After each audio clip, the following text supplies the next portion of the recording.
going to be, okay. All right.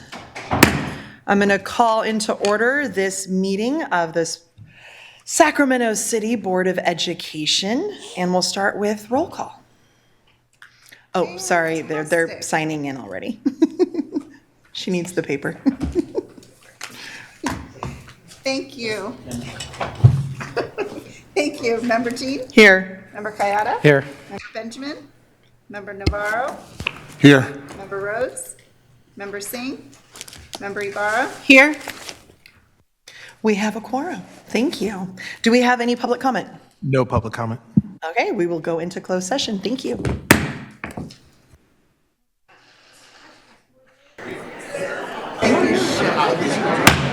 The stuff's here.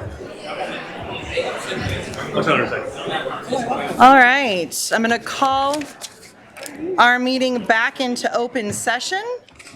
We will start with our Pledge of Allegiance. Madam Interim Superintendent. Please rise.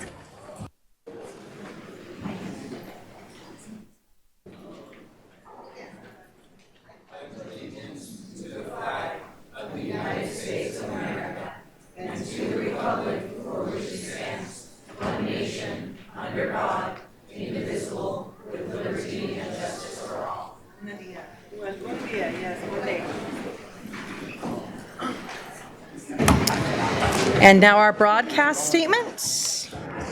This meeting of the Sacramento City Unified School District is recorded. The recording will be cablecast on Metro Cable Channel 14, the local government affairs channel, on the Comcast and DirecTV Uverse cable system. The recording will also be closed captioned and video streamed at metro14live.saccounty.gov. Today's meeting replays Monday, March 9th at 12 p.m. and Wednesday, March 11th at 12 p.m. on Metro Cable Channel 14. Once posted, the recording of this meeting can be viewed on demand at youtube.com/metrocable14. We welcome members of the audience to address the board. Please complete a speaker form, which are located in the back of the room, and give them to our communications representative, along with any handouts you may have for the board prior to the conclusion of the item's presentation. Please speak into the microphone when addressing the board and state your name for the record. Please limit comments during public comment to items that are not on the agenda. If you do comment on an item that is listed on the agenda, we will ask that you please defer your comments until your item comes up on the agenda. Please also either turn off your cell phones or place them on silent mode. Thank you. Thank you. And tonight, you have a fan club. Tonight, I have the honor of introducing a group of stellar students from CK McClatchy. If you don't mind coming forward.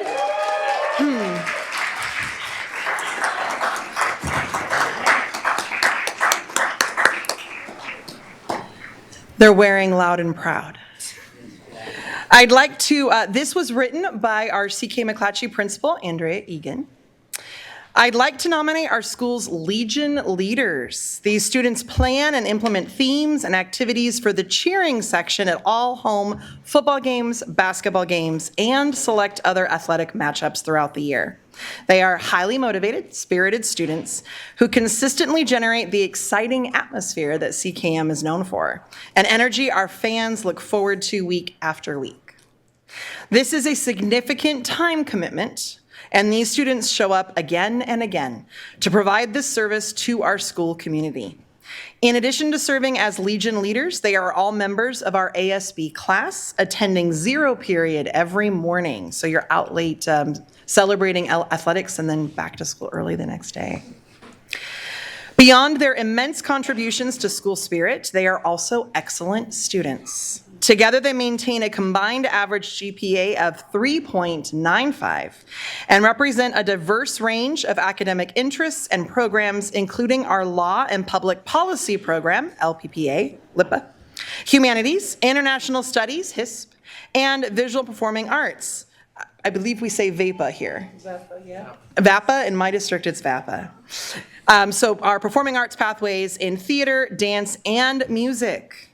These are exceptional young people who choose to engage meaningfully in their school community, to uplift campus culture, and still hold themselves to high academic standards in rigorous coursework. By every measure, they are truly stellar students.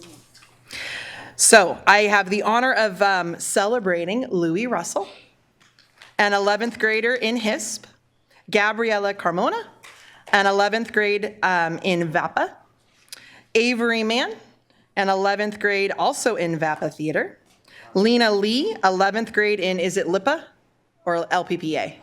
Okay, wasn't sure, LPPA. Oliver Weber, 11th grade in VAPA Music, Minji Boyd, 11th grade in VAPA Dance, and Julia Bradshaw, 12th grade, ASB President and HISP. Congratulations and thank you.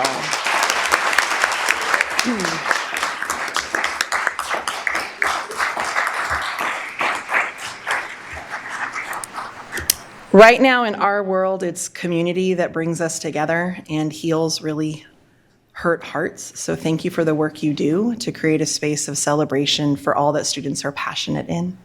Would any of you or all of you like to share any words? To put you on the spot. Yeah, sure. Come on forward and use the microphone. I think Danielle will help you with that. Fire. Hey, there we go. Okay. Sweet. So yeah, we're really grateful to be recognized for this. I think Miss Egan maybe oversold us a little bit.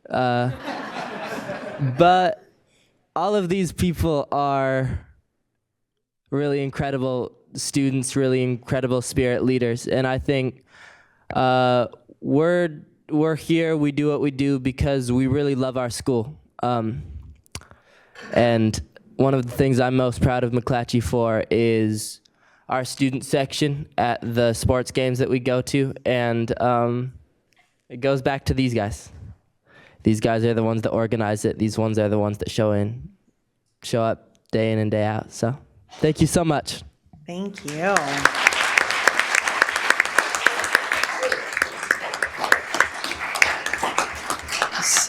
Yes, please.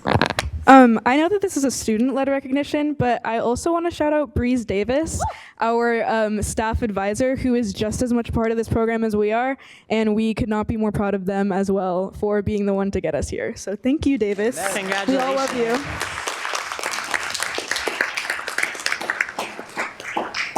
All right, I'm going to come down and give you these beautiful certificates, and we'll take a picture.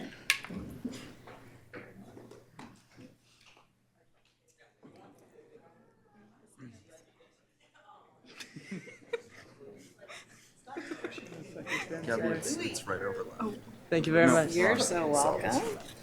And Gabriella. Thank you. Looks like they are alphabetized too. And Avery. Thank you. And it is Shanazzy. And Lena. Yeah, and this is our actual signatures, not a stamp. Oliver. I know. Wow. I know. So fancy, right? And Minji. And Julia's not here. Thank you so much. Thank you. Congratulations. I love these. Thank you so much. I love your suit. Loud and proud. Fantastic. Still going. We're going straight to a game after this. Yes. Mrs. McClatchy. He's a graduate. He rubs it in No all. lying. Thank you. We're in the state championship right now, yeah. Or playoffs. Amen. All right, go ahead and turn around and our picture will be the other way. Hey, best greatest institution in the world. We're opening them. If you want to open them up, you're welcome. Show up. Ready? 1, 2, 3. Thank you. Thank you, Al. Thank you all. Thank you guys all. Have fun cheering on the We're game. honored. Thank you very much.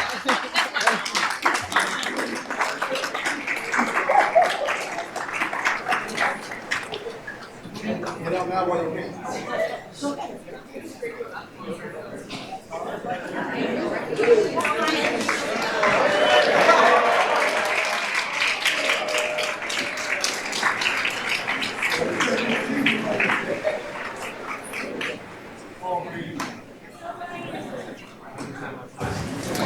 All right. Moving to 5.0, any announcements of action taken in closed session? Good evening, board and community. There are 4 items to report out from closed session. First, under 3.1A, there was a SPED settlement in case number 2025-08-0781 in the amount of $42,000, approved unanimously by the board. Under 3.2B, the board approved by unanimous vote, a SPED ADR settlement not to exceed $59,000. Under 3.3, the board approved by unanimous vote a settlement, release, and resignation agreement of $60,000 with employee ID number 7445. And in 3.4, the board appointed April Shafto as the interim deputy of schools.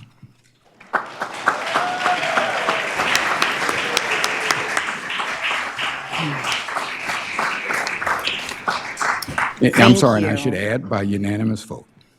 Thank you. And I want to thank you for your patience as we were doing all of that work. Moving forward to 6.0, agenda adoption. Can we adopt our agenda? Second? All in favor? Aye. Aye. Moving on to 7.0, public comment. Do we have any public comment tonight? You bet we do. Oh, I thought we might. We will begin with Andrea Rogozinski for 4 minutes, followed by Mitchell Leach for 4 minutes, and then Tamara Rorenfield for 2 minutes.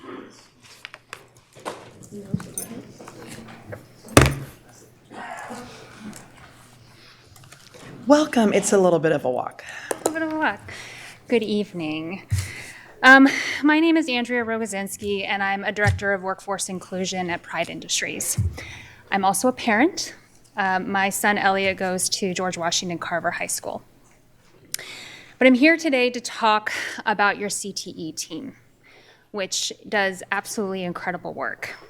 Pride Industries works with countless partners, but your CTE department really stands out as one of the most passionate, skilled, and relentlessly student-centered teams I've ever worked with. I want to talk about the proposed cuts, of course, to this team are very concerning. Not only these cuts are for the people who build opportunity, for the students with disabilities, the students of color, foster youth, unhoused youth. So last year, Pride Industries came together with the CTE team to build something really special for your students. Career Launchpad was created because we saw a gap and an opportunity. Students with disabilities deserve early, meaningful exposure to careers, real-world experiences, and the confidence to be truly seen. At Luther Burbank High School, we, over a 5-week period, students didn't just show up, they grew. They gained concrete skills both in the classroom and the community.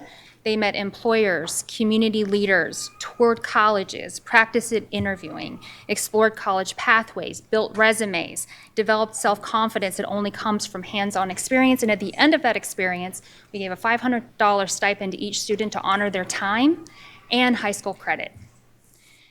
We built that with your CTE team at the helm. And we made a difference. We watched students who had never spoken up lead. We saw families express relief and pride. We saw students discover career pathways they didn't know it existed, and students want to come back for more. We're in the planning stages right now for this summer, and we have an application to go out to hire 3 student interns, and we got 54 applications in a couple of days. So we expect the same amount of urgency when we open up this experience for this summer.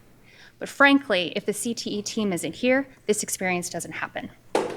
And our students don't get to be going through another summer that they went through last year.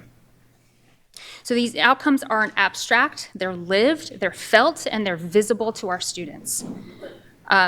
And these important gains reflected in the college and career indicator dashboard improvements are directly tied to the work for your CTE staff. And removing them will reverse that progress at the exact moment the district is gaining momentum. As Pride Industries, I want to say that we are proud to stand by your CTE team. And I ask you to protect these staff, I ask you to protect these programs, and I ask you to protect our students' futures. Thank you so much.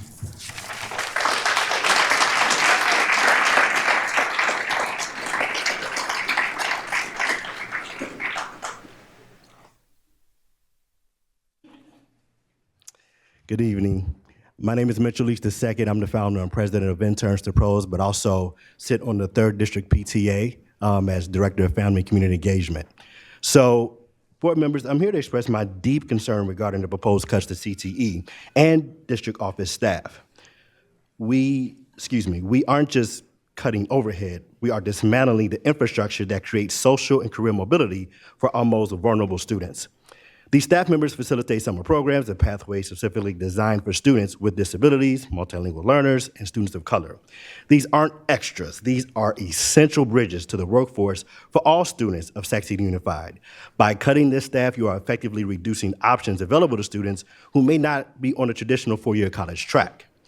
The work of these individuals is not theoretical, it is reflected in Sac City Unified's college and career indicator dashboard gains. Programs like Green Career Pathway, Career Launchpads, as mentioned earlier, have served hundreds of students and provided internships, vital career visits, professional certifications that really does change lives. Stopping these programs now ignores the data that really shows that they are working more importantly than that our community and students rely on these programs. Students who may not be pursuing a four-year college or university degree will have less options in CTE and work-based learning programs that provided our most vulnerable students with internships and so much more. Finally, let's talk about the fiscal reality. The CTE department is a revenue-generating engine for this district. This staff doesn't just spend a budget, they bring one in through aggressive grant acquisition and technical expertise. By cutting these positions, you aren't saving money, you are losing future funding, a lot of it too. I sit on a lot of advisory boards across the country, and this is one of the top 1% of CTE's teams that I've ever worked with. So as a proud parent, as somebody who deeply cares about your students, I know how hard each and every you all care as well. We are here, we want them to, a lot of students don't know what's possible career-wise, how it's possible, and how to make it possible. They make it possible. So thank you for your consideration. Take care.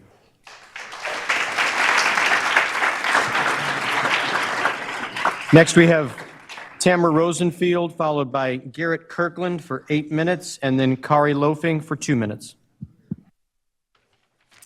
Hi, good evening, board members and superintendent. My name is Tamara Rosenfield. I reside within Sac City School District boundaries, and I'm an aunt and a caregiver of a senior who attends George Washington Carver High School. At the past several meetings, you've heard many issues regarding the school's financial insolvency and potential closure. While I'm not here to discuss this issue or the many grievances brought to this board in the past about the school's leadership, I do deeply share in those concerns. I'm here tonight to discuss graduation for the 2026 seniors at George Washington Carver. It is brought to our attention at the parents group that the board has made a decision that small high schools now have to hold their graduation ceremonies either on their campus or in auditoriums near the nearest comprehensive high school. While this is understandable for large schools with many students, this should be reconsidered for schools with small classes, including Carver. Carver seniors have had a long history of graduating at the Crest Theater, and this year's class was devastated when they learned they couldn't continue this tradition. The students at Carver, particularly the senior class, has been under a great amount of pressure with the potential closure of their school and the need for recruitment. This weight is, no high school student should carry that weight. And being told that this venue is unavailable to your decision has added another layer of stress and anxiety to the senior class. Our students should be able to graduate in a space that matches this milestone. As of now, leadership's plan at Carver is to have the graduation ceremony on campus, which in my opinion is not accessible. Students and parents have been notified that it will take place in the morning during school hours, with the entire student body present, with the potential of underclassmen helping to set up the event. This plan simply isn't fair for Carver. It's not fair for the students, and small schools shouldn't be punished because they're small. The board has made an exception for another small charter school, and I urge you to make the same decision for Carver. Thank you and have a great evening.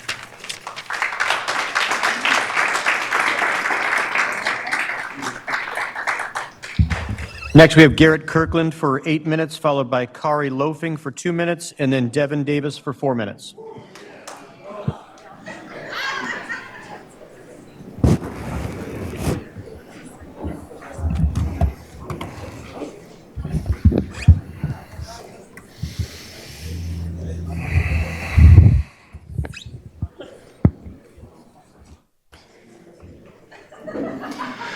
Okay. Before I begin, I'd like to acknowledge the passing of our executive director, Richard Owen. Rich devoted decades to Sacramento City Unified as a principal, as an associate superintendent, then served as superintendent outside of our district before ultimately returning home to lead UPE. He cared deeply about this district, about the students and families we serve, and about the administrators doing the daily work of leading our schools. His guidance shaped our association for more than a decade, and many of us leaned on his steady counsel. We are better because of his service, and we honor his legacy tonight. And I'd like to acknowledge his partner for the last 26 years, former district principal and current principal mentor, Judy Billingsley.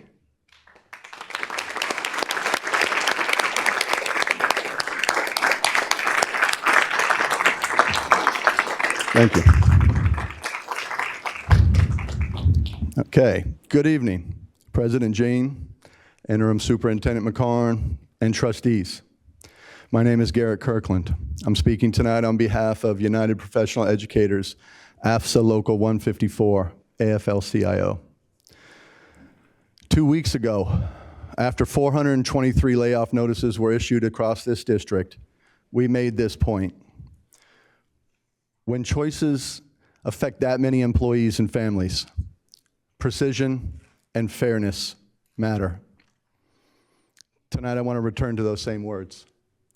Because the day after that board meeting, Cerna Center staff, UPE members, and non-represented employees were called together and told something deeply troubling.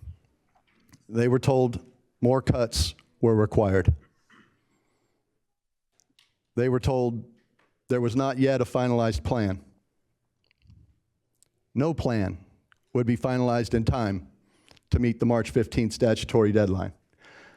And so the solution being discussed was to issue layoff notices to essentially everyone in this building. Not because each position had been evaluated, not because a rubric had been applied, but because the plan was not finished. But how could there be a finalized rubric if there was never a finalized plan? If the only organizing principle was reaching a number, evaluation of the impact on students and communities becomes impossible because the only thing that can be evaluated is the number. You cannot measure the effectiveness of district plans without first defining the mission. And when the mission is unclear, precision erodes. Let's return to precision. Is it precise to notice an entire building?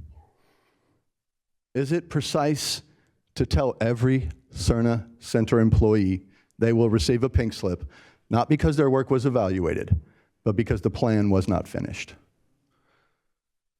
Is it precise to work backward from a number that was never grounded in programmatic need? Or is that the opposite of precision? Now let's talk about fairness. At the same time, Cerna Center employees were being told they will receive pink slips.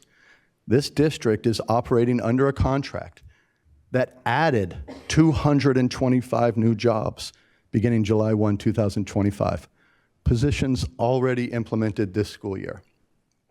That agreement added an estimated cost of $130 million over 2 years. It includes compensation for 8 days they will not work and a 4% salary increase. We are now 3/4 of the way through this school year while facing a structural deficit approaching $200 million. Contracts reflect board priorities. So do reduction plans. And so does the absence of a plan. But fairness is not simply about which group absorbs reductions. It is about whether the process serves students and communities well. Is it fair to our students to work backward from a number rather than forward from a strategy? Is it fair to reduce systems before defining which services are essential to student success? Is it fair to destabilize operations without a calibrated plan grounded in data? And when centralized systems are destabilized without a plan, students feel it first through delayed services, reduced support, and breakdowns that ripple into the classrooms. What we are seeing is not fair to the students and communities this district exists to serve. A number was set first. The rationale is being constructed after. That approach undermines this district's effectiveness. Ultimately, this is not a staff level issue. It's a leadership issue. The target number was not inevitable. It was chosen. The sequencing of adding contracts and issuing reductions was not accidental. It was chosen. The absence of a finalized plan before issuing notice, that was chosen. Boards set direction. Boards establish fiscal guardrails. Boards determine priorities. When instability follows, that reflects leadership. UPE understands we're in a fiscal crisis. We understand reductions are necessary, but reductions can only be precise if they follow strategy.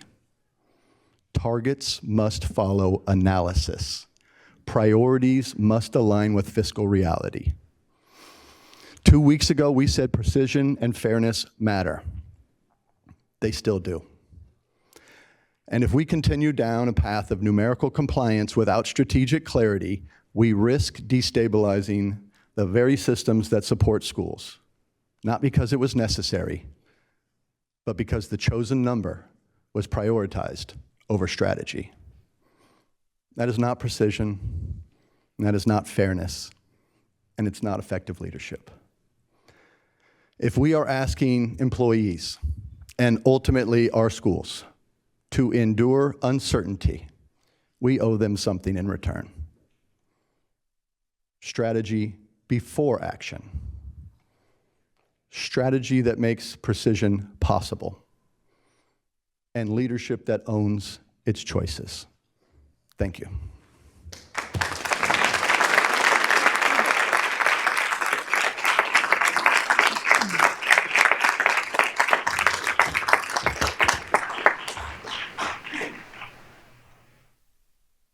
Thank you.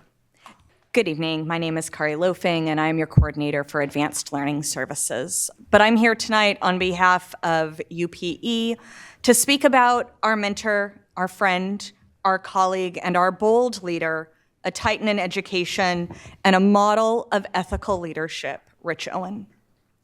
For those of us lucky enough to have been mentored by Rich, to have benefited from his wisdom and counsel, his passing has been a devastating blow. It's a profound loss that will be felt across our whole system. His physical absence in the room tonight is heavy. It's the reason for the ribbons that we're wearing. Rich's commitment to our district and to educational leadership spanned decades. He came to our district from Grant to be the principal at Sac High, and then ultimately an assistant superintendent. His love for and commitment to our district ran deep. He later served as a superintendent outside of Sacramento before returning home and eventually leading UPE. His perspective was shaped by experience at every level of the system: the classroom, the school site, the district office, and the superintendency. And that depth of understanding defined his leadership and gave him a rare wisdom and steadfastness in tumultuous times. For more than 10 years as our executive director, Rich stood beside us through some of the most consequential moments in our history. He helped secure critical family benefits. He guided us through negotiations, improving compensation, and addressing working conditions. He supported the work that led to adjustments in ratios and consistently pressed the district to recognize and respect the role of all of us. He mentored new administrators and shepherded potential. He believed the people responsible for running schools every day deserved professional regard and fair treatment. And he did all of this rooted in a strong sense of justice and ethics. To talk to him on any of these matters was to be educated about the essential and varied components of a healthy educational ecosystem. Beyond strategy and negotiations, Rich approached this work with a deep respect for the professionals behind each role and the complexities of the responsibilities they shoulder. He understood how demanding and complex this work can be, and he worked tirelessly to strengthen us so that no member would have to stand alone. His is our model for commitment to standing firm and professional in challenging times. This is a significant loss for our city.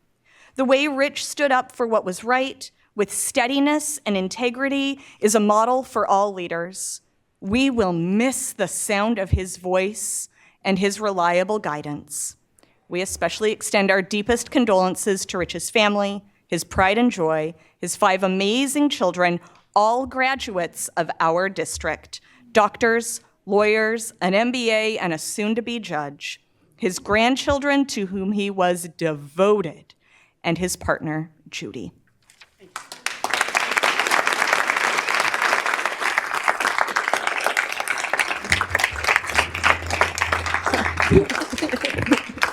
Thanks, Greg. Good evening, SCUSD School Board, Mrs. Tara Jean, Superintendent Concy McCarn. My name is Devin Davis. For 18 years, I've served as principal at Leonardo da Vinci TK through 8th grade school. Prior to that, I was a vice principal at Luther Burbank High School and also at Roseland High School. I've got a big TK through 12th grade background. I'm here today supporting UPE and our district office today, supporting our membership and our partnership with all of you. The educator team before you is passionate about fiscal and loyalty solvency of our district. I'm here today to represent our students and our instructional leaders. We're not just managers of sites and departments, we're anchors at our school and our departments. Today, we offer a partnership rooted in our shared goal of maintaining fiscal solvency without sacrificing the people who provide critical services for our students. Every person who's cut at this district, every pink slip that is noticed, it can't be unknown and undone. The damage not only to that employee and their passion and commitment to show up every day to work hard for kids, but moving forward, the impact to our children. To ensure that our district remains stable and successful, we propose a collaboration path forward based on 3 key pillars: collective fiscal solvency, inclusive communication, collaboration oversight with you. For collective fiscal solvency, we understand the budget challenges ahead. However, mass layoffs are our reactive measure that destabilize the lives of the children we serve. We ask the board to prioritize attrition, the reduction of outside contracts, and look at a line-by-line review of non-personnel costs before considering reduction in force. Let's protect this powerful, passionate human capital that directly serve our students. In the last 3 years, our students have benefited from the vision and action of our academic office here at CERNA. Our teachers and administrators, for the first time in over 20 years in SCUSD, collectively went through training together. It took that long, and that came from the work of our academic office. It brought about hope and joy for our teachers to have training together. And most importantly, we closed the Chromebooks. We brought a research-based reading program to our schools, SIPs. Our teachers implemented the program, administrators had training, and we began to finally move that academic needle for our students. Also, after looking at MTSS in all of our neighboring districts, again for multiple districts, this district was able to do that through the academic office. And there was a huge collaboration of all union members represented at different tables coming together to create shared vocabulary, shared charts around MTSS to make sure that every child in every school could be identified by name and race and get the services they needed for social emotional learning and academic needs.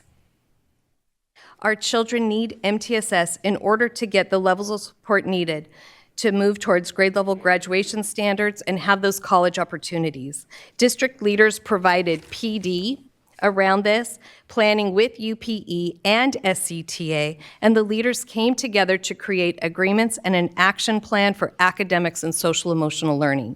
Cutting MTSS erodes years of work and hours of SCTA, UPE, and district leaders working together. This has the potential to harm our students, reduce proficiency rates, graduation rates, and college entrance. Our sites have relied on Safe School Office to help us with extreme situations and disturbances, aggression. Even with the Safe School Office, our leaders, students, teachers had numerous documented injuries last year. Creating safe schools relies on needed support for our system. In conclusion tonight, as we look forward to some of the questions that have come to the board around fiscal responsibility, we'd like to have a subcommittee and join you in your work. We are your ally. We want to continue moving our students forward, and to get there, we will need every single person in this room and your support. Thank you.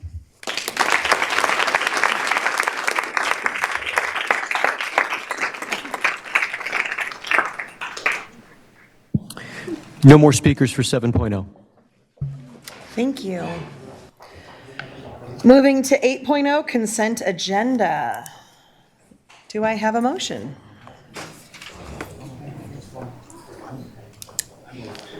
Thank you. Do we have a second? Second. All in favor, or no? Roll call? Oh, roll call? I think this is roll call.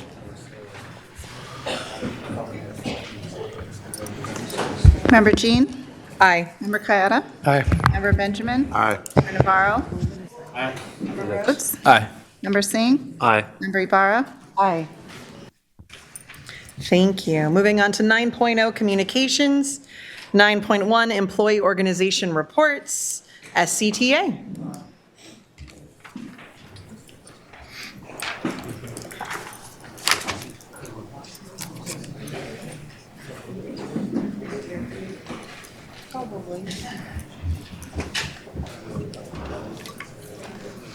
Welcome. Good evening, members of the board, Board President Jean, and Interim Superintendent McCarn. I'm Nikki Malevsky, President of the Sacramento City Teachers Association. There are 3.5 months left to the school year, and we, like you and everyone in this room, feels we have a lot of concerns about the status of the district's budget. We appreciate the progress that's been made in the short time by Interim Superintendent McCarn. And if we read the presentation that will follow tonight by Superintendent McCarn and Chief Business Officer Grant Dawson correctly, the district staff expects to present a second interim budget that is qualified, a significant improvement from the negative certified first interim budget that was presented in December. We further understand that the district now projects to be able to make it through the end of 25-26 and into 26-27 without running out of cash.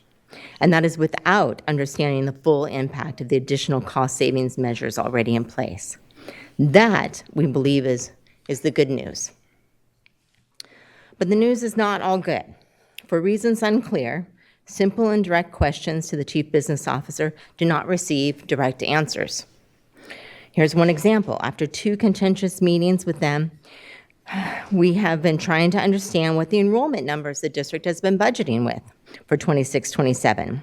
One number had an increase in enrollment of 1,167 students for 26-27, an obvious mistake from the district's outside demographer, but one that apparently was used in the budget development process. Then after our first meeting with the CBO, we were told the more accurate number was an increase of 684 students. But in tonight's presentation, we're now being told that the enrollment is declining, but again, no details are given. Here's another example. In the meeting that we had yesterday, $14.5 million in revenue for services to students covered by Medi-Cal was discussed. We were told that the anticipated revenue for 26-27 and 27-28 was $6.77 million per year. And yet tonight's fiscal recovery plan only shows budgeted a $2 million increase for that kind of work. And there's no explanation provided for that. These budget numbers are really important for you to know when you make these decisions. We all need clear, accurate, timely, and transparent financial information. While it has improved under Superintendent McCarn, it still leaves a lot to be desired. The situation is difficult enough without feeling like we have to pull teeth to get basic information. Here's a third example. In today's cash flow slide, the information related to the current status, March 5th, is left blank, apparently deferring until the second interim budget presentation on March 19th. And yet, in other places in tonight's presentation are up to date. They have March 5th data provided. This kind of doublespeak and muddying of the waters is not helpful, especially when you as a board are having to make difficult decisions. This is especially true, particularly when it comes to having to make decisions about employment of many district staff, many of whom have dedicated years to service of our district. So you deserve to have timely and accurate information to help you make the best decisions. Thank you. Thank you. SEIU.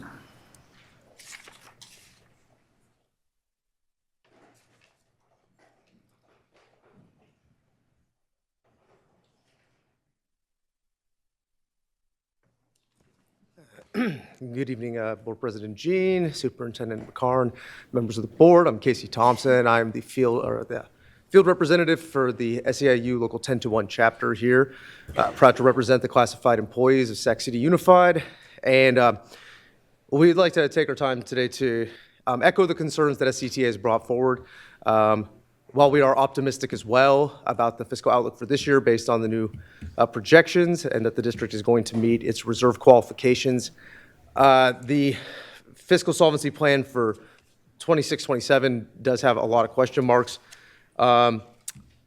We are now, dealing with a layoff situation where the board tonight is almost certain to pass additional layoffs for our members for some 300 additional classified employees. And then we're going to have to work backwards over the next 2 months to see who's going to stay and which of those layoffs are going to have to remain. This is obviously not an ideal way to go about this. We're going to panic a lot of people. For a lot of our members, these cuts could be absolutely devastating. You're talking about people that, live paycheck to paycheck. We wish that the board had the information that it needs to make these tough decisions ahead of time. We understand that even some of the fiscal data was just recently provided to the board, and we take a lot of issue with some of the numbers here. We share SCTA's concern that the enrollment projections are now a negative for next year after both projections that were used in budget development were showing increases in the hundreds, if not low thousands, of students enrolled here. And it raises serious concerns for us. Now, we have no doubt that we will get the answers we need We will be meeting with Human Resources next week to begin going through the layoffs for our unit. But frankly, I'm baffled to see cuts in site budgets to our staff members when they were using increased enrollment projections at the time the budget development was done. We've also requested those budget development documents in trying to piece together this puzzle for ourselves, and to date have not received them, though we have been promised that we will get those before we meet next week. So just want to close to say we have way more questions than we have answers right now. I'm sure many members of the board feel that way as well. And we hope that over the next 2 months that we can work together to piece this together in a way that is going to keep the district on track fiscally with a minimum of impact to our members and, of course, no cuts to the classroom. Thank you. Thank you. TCS. Teamsters. UPE AFSA Local 154 AFL-CIO. Welcome. Good evening, everybody. My name's Laura Butler. I'm here representing UPE, AFSA Local 154, AFL-CIO. And I'm here tonight to address just a couple of myths. There seems to be a mantra of cut administrators. We don't need them. There's too many of them anyway. I'm going to give you just a few examples and the effects of administrative cuts. Have you ever shadowed any administrator in the district to see what our average day looks like? To see the impact that we have on students? I would invite you and encourage you to get a glimpse of all that we do. I suggest that you wear comfortable shoes and that you set aside at least 10 to 12 hours to experience an average day. We have amazing nurses and health aides in our district, and we've recently added more. We have one administrator who is supervising over 150 people who make life and death decisions every day. One person to monitor the health needs of every student in this district. Is that reasonable or safe for students? What happens if we cut that one person? Who will oversee student health? Who will ensure compliance? We also have one person overseeing the entire 504 process and 504 plans for the entire district, every student. What happens if we cut that person? Who's going to monitor compliance for 504s? We have wonderful social workers in our district who support some of our most vulnerable students. For example, one year at our student support center coordinator and our social worker completed over 85 suicide risk assessments before May. How many people do you think supervise and provide support for all of our social workers who are in every single school? Who do they go to when they have serious situations that require guidance? Who will lead and organize the crisis team? Those will affect students. Just a week ago, while the school nurse and I were meeting with a parent to discuss the suicide risk assessment, 5 police cars pulled up in front of our school. At the same time, the exact same time, Safety Officer Jefferson pulled up because he heard the call on the radio. He was able to speak with the officers and determine it was not an immediate threat to the school, and he stayed and monitored the situation so that I could finish meeting with the parent and the nurse. He was able to respond because of the relationship that Mr. Lozada and his team have cultivated. Who's going to assist with safety concerns if those positions are cut? Is that reasonable or safe for students, for staff? We currently have 2.5 ATLs supervising all site special education programs, providing support to all 64 school psychologists, 133 speech pathologists and assistants, 50 OTs and PTs, and hundreds of one-to-one aides, as well as overseeing the services in every single IEP in the district. Who will attend IEP meetings when we need support? Who will all of those people contact when they have questions or need support? At the last board meeting, there was a discussion about the new U.S. African American history offerings and how we need to expand that to all schools, not just certain schools. How are we going to do that with the CNI department gutted? MTSS was supposedly a priority in our district to better serve students. Who's going to lead that work? What about any work in ELA, math, science, PE, VAPA? How are we going to improve outcomes for students if no one's leading any instructional work? Our education technology department is currently run by one person. She maintains and supports ed tech programs for every student in the district. One person. I'm not sure how, but she also responds to emails and provides support almost immediately. Who will support the whole district? Every student and every staff member. I could give you an example for every department in the district, but we're only given a fraction of time for our report. There is one last myth that I would like to address this evening. Every administrator in this district has heard the phrase, well, that's why you make the big bucks. However, currently in our district, an elementary principal at the top of the salary schedule with 20 years of administrative experience makes less per hour than a 15-year classroom teacher. This discrepancy is even larger for newer principals and teachers at the top of the salary schedule. These figures, by the way, don't include extra pay for overages or time after the school day to which teachers are entitled and administrators are not. We have an amazing staff at Abraham Lincoln, and almost every single week someone says to me, I would never do your job. Who is going to do these jobs? Currently, there's a national school administrator shortage. Speaking poorly about administrators, blanket pink slipping, and disrespecting the work we do is going to drive them away from our district in droves. Who is going to support our schools and students? Here, we have heard that we are all the district, and not one person is responsible to fix it. And we all need to help with solutions because no one can do this work alone. That is true in general in education. No one can do this work alone, and no one should be forced to. Thank you.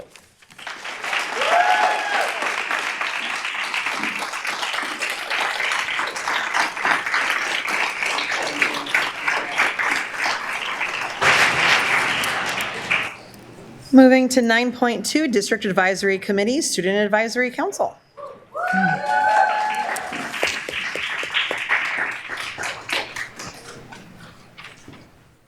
Welcome.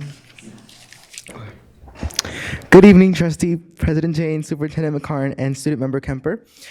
We are here on behalf of Student Advisory Council to provide an update on the affairs of our council. My name is Eric Delgado, and I'm here with Reed Wages.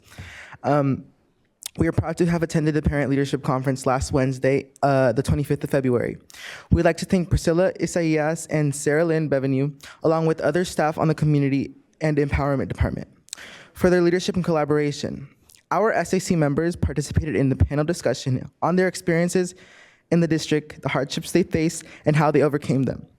Our committee also helped with childcare for their parents who attended.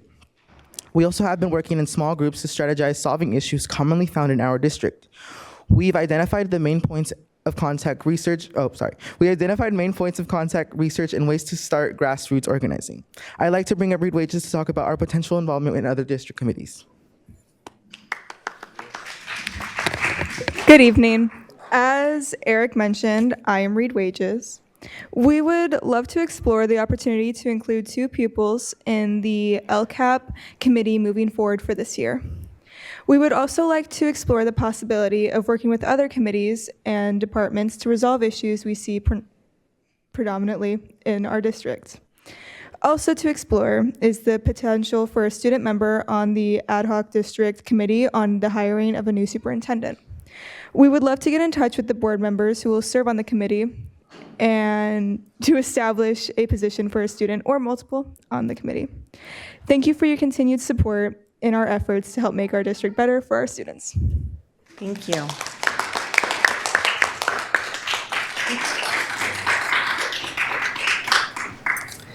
Community Advisory Committee.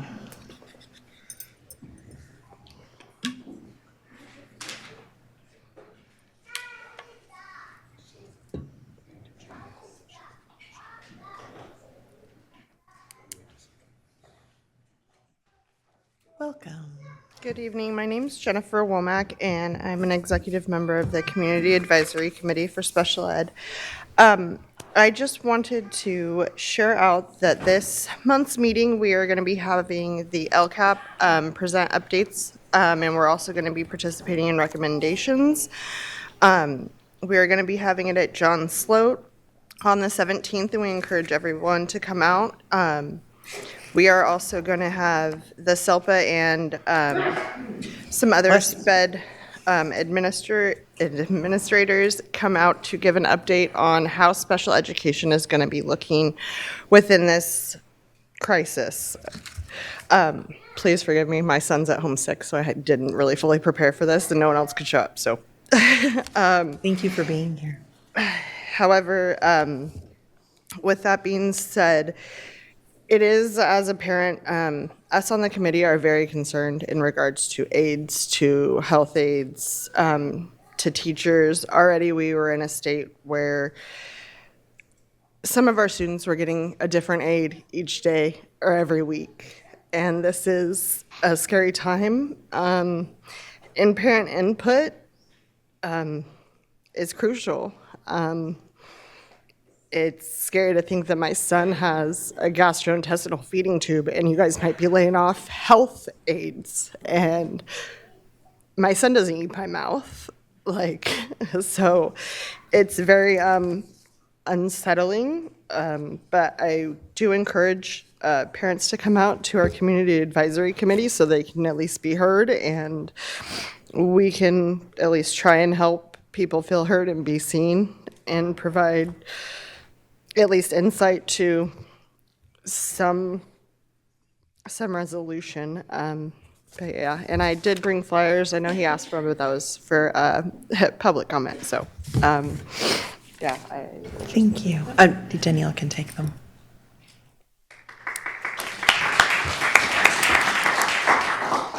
Our District English Learner Advisory Committee. Local Control Accountability Plan Parent Advisory Committee. Well, hello again. So for the LCAP, we are just kind of wrapping up all the data. Hang on one moment, please. I did have something for this. Okay.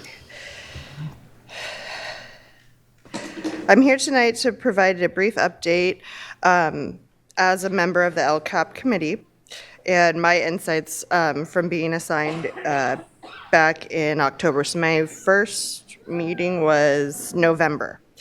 I wanted to acknowledge the basic structural issue representation. At multiple PAC meetings this year, assigned area representatives have not attended. At one meeting, I was the only parent. So consistently, it's been Mr. Kayadas, and then Ms. Jean appointed a new person because her previous person wasn't able to fulfill their obligations. They are consistently there. The other people that have randomly showed up, I think the most that I've seen at a meeting was 5 altogether, including myself, and there's supposed to be 7. So the seats are not symbolic. They're required for the LCAP to process, or the LCAP process to function. When representatives don't attend, entire regions of the district go unheard, and the advisory process becomes incomplete. The second issue is student progress data, in my opinion.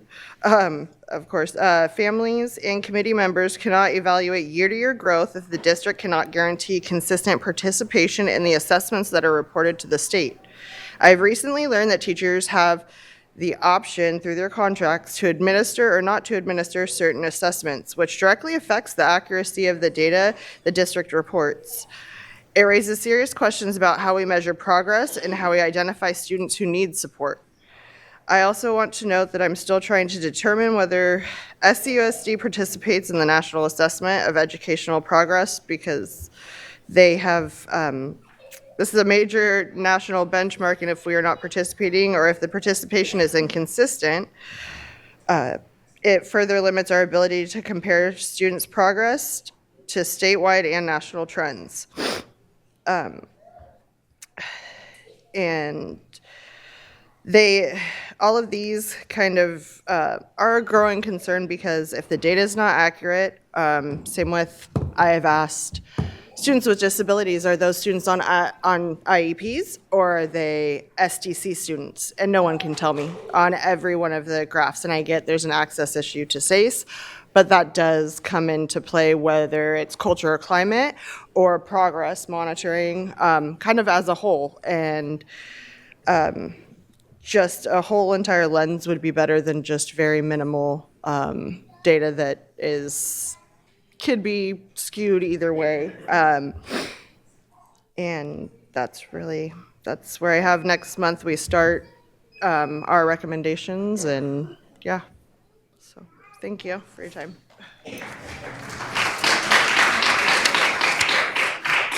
Black African American Advisory Board.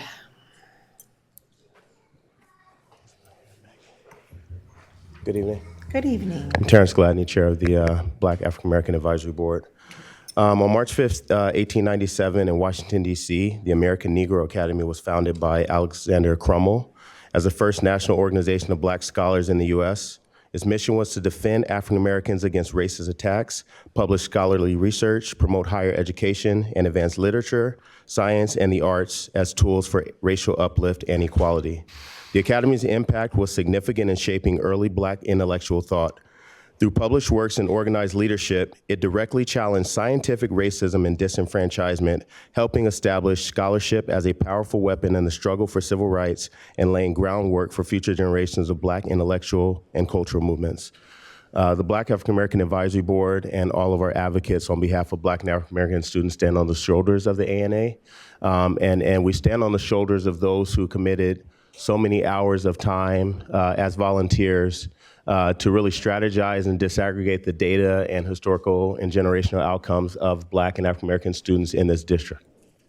It's through their foresight that they identified the need to continuously monitor not only data, as we see so often, but also the expenditures and investments related to that data and how we arrive at those outcomes. It's why we advocate and have been engaged deeply in the LCAP PAC process and other committees and have historically had representation in all of those spaces because we know that no one committee can do the work alone. We all, when working correctly, are synergetic in our actions and in our strategies, and that's why things such as joint committee work in the LCAP PAC space historically, as well as just having representation in those spaces, always allowed us to have greater outcomes.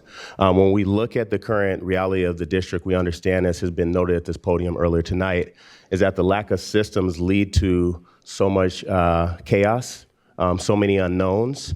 And we strongly advocate for deeper systems, and that was the work of the task force that has led to the BAAB.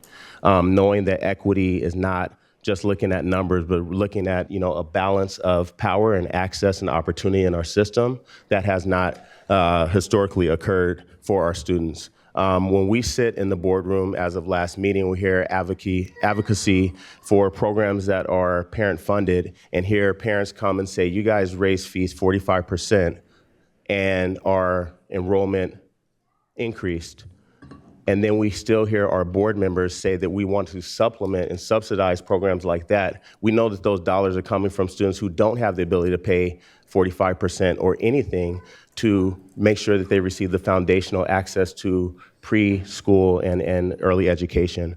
So if we look at things in that context, $80,000 for a program like that may not be much, but in the totality, it leads to the outcomes that have historically been experienced by Black and African American scholars. We hope that the pink slips and everything else that's going on right now is an opportunity for us to step back and really build from the ground up, which means starting with a student-led and student-centered focus, and then building up and figuring out where the gaps are after we take care of the primary needs of students, not adults. Thank you. Thank you. Community Schools Advisory Committee. Good evening, President Jean, Superintendent McCarn, and board. Hello. Well, originally I had this nice packet and I was going to talk about collaborative leadership to y'all, but on second thought, and in thinking about it more, you are the most collaborative board I have ever worked with in 25 years. So thank you for that. We appreciate it. What is also in this packet is the list of highlights for the schools this month, and we have over 141 events happening at our 17 community schools. You can take a look at that and plan out your calendar for the next 30 days. I'm joking, but that would be great. Last Tuesday, as our Student Advisory Council mentioned, we had our Parent Leadership Empowerment Conference, and 100% of the feedback was how much they enjoyed the student panel and learned so much from them. So thank you to our Student Advisory Council. Additionally, last week, our a student of ours from CK McClatchy, Zuri Burks, was awarded a grant from the authors of Street Data for her participation in the work she's doing with them through our community of practice, which we were one district out of every district in the state of California. We were one of 40 out of all districts in California to do this work with that group. And on March 21st, as you do know, is our district spelling bee, which I have to give a huge shout out to Mr. Gladney for his relationship with Scripps and our ability to take a student from our district for the first time ever to the National Spelling Bee, which will be held in May.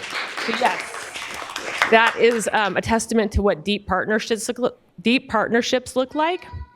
And on one last note, and I'm going to end early for you tonight. I just found out an hour ago that another deep partner of ours, the River Cats, donated over $60,000 in tickets for students and families. So each family gets 6 tickets, and each staff member gets 6 tickets for the opening weekend, March 27th. Yes, at Johnson, Abe Lincoln, Woodbine, Pacific, and I want to say Earl Warren.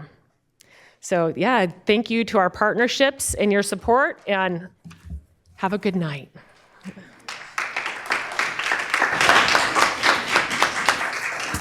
American Indian Education Program Parent Committee, and our brand new Restorative Justice Committee. For this one, I'm going to ask Member Singh to share a little bit about that first meeting. All right, thank you. And I will ask our superintendent to jump in as well because she's also present. So is Member Rhodes. But I will start, no problem. So I'm really excited that we were able to start and hold our first Restorative Justice Committee right here in the Cerna Center the other week. And I think the feedback that I want to bring here is that the work is finally starting. There's a lot of energy in the space about finding a way to move forward, working with community, working with the partners and the folks who are in that room. We had some of the folks represented from our respective areas. I would encourage our board members, when the feedback was to ensure that the folks that you have chosen to be on the Restorative Justice Committee are showing up, because that's how we're going to get this work done. And I also want to clarify that one of the intentions of the committee was to discuss restorative practices for adults, and some of the conversations I heard included restorative practices for our students. And that has been a concern that myself and many other board members have raised over the years around how to find a way to build restorative practices for student discipline so we can keep students in our classrooms, make sure that they come back with their whole self understood in times of difficult and poor decision making, and that we work collectively to showcase through examples that adults and young people alike may need some of those support services to ensure that they are bringing their best selves to the classroom and to our district. So we are just getting started, but excited about the work that we have coming forward. And I think we have monthly meetings, and that information will be resent out. And if someone was accidentally left off or missed, we will make sure that we fix that mistake and make sure that you're represented in that space moving forward. Thank you. Do you have anything you'd like to add? Okay. Moving on to 9.3 Board Ad Hoc Committee Reports. Special Education Committee, do you have anything to share out?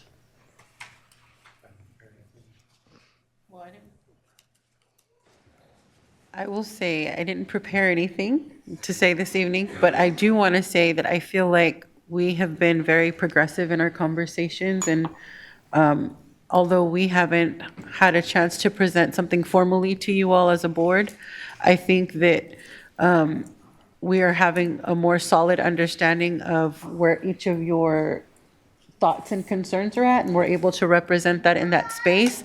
I also want to give a huge shout out to the staff. I think that they've been extremely just transparent and trusting in us, and also I value your time and appreciate your honesty in those spaces and just your willingness to work together and try and get better and better each day. That's all we can do. So thank you for the work that goes into the committee as well. Thank you. And Board Policy Committee. I can share that we're currently working on some policy that needs to be approved by the end of the school year. We're also looking at ways to completely overhaul our policy as it is sorely antiquated, and we anticipate having more announcements about that. And there will be a first reading and proposed action on a policy that's missing that Member Kayat is particularly passionate about. So Board Policy Committee keeps doing work. Budget Committee. All right, I'll do that one. Not a very detailed report tonight because the result of the work of this committee over the past 2 weeks is completely captured in our budget update. So that was a tremendous amount of work, and I want to thank staff and I want to thank Superintendent McCarn in particular for really taking to heart the board's desire to have information that allows us to act in a way that feels intentional. So we will do all that later on tonight. Thank you.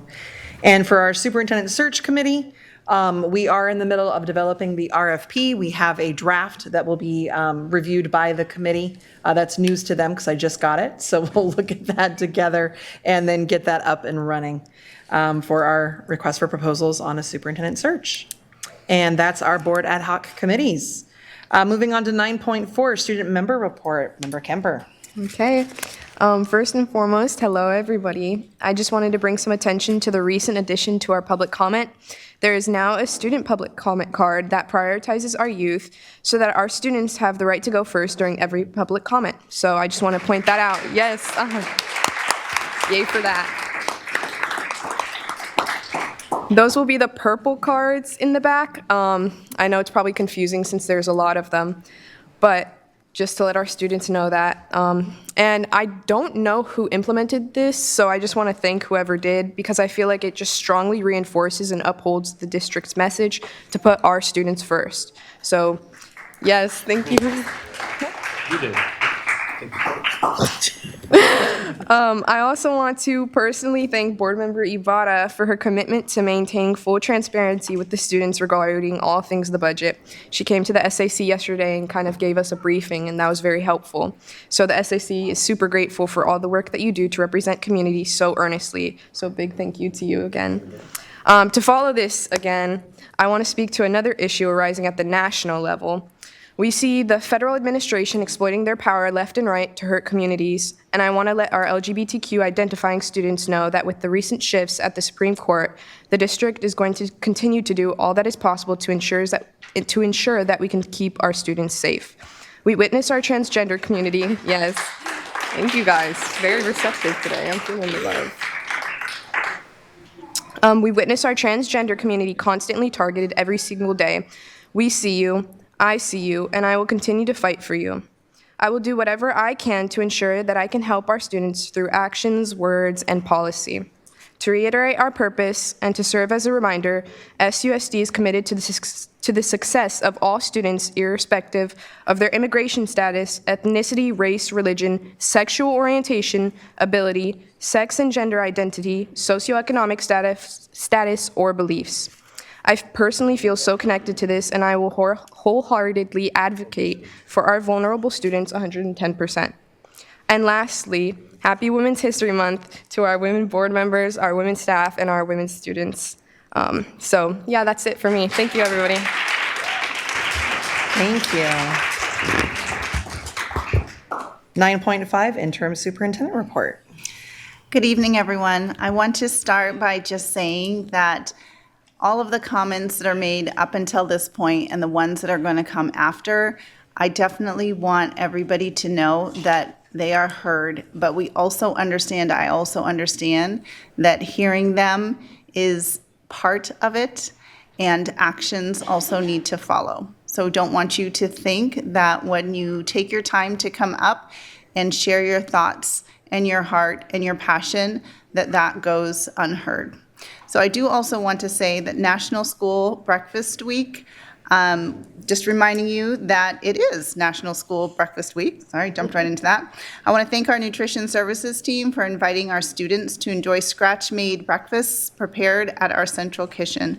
I saw a menu they prepared this week. I had an opportunity to visit a couple of weeks ago, but I saw the menu, and I encourage our families to make sure their students try the pear oatmeal round that's being prepared for tomorrow morning. National School Social Work Week, another important celebration for our staff that I'd like to recognize is National School Social Work Week. Our social workers give our students safe places for social emotional support. They help connect our students to resources and services and play a role in improving student attendance.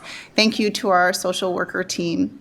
And now, Read Across America. We know that well-fed and emotionally supported students are better prepared to focus in classrooms, but sometimes need a little more inspiration. I want to thank everyone in the community who joined me this week or will be joining next week in celebrating Read Across America. I had the pleasure of reading to students at Theodore Judah Elementary with Member Singh last week and Tahoe Elementary today, as well as Parkway Elementary, and I'll be at New Joseph Bonheim next week, helping to foster their lifelong love and appreciation of reading.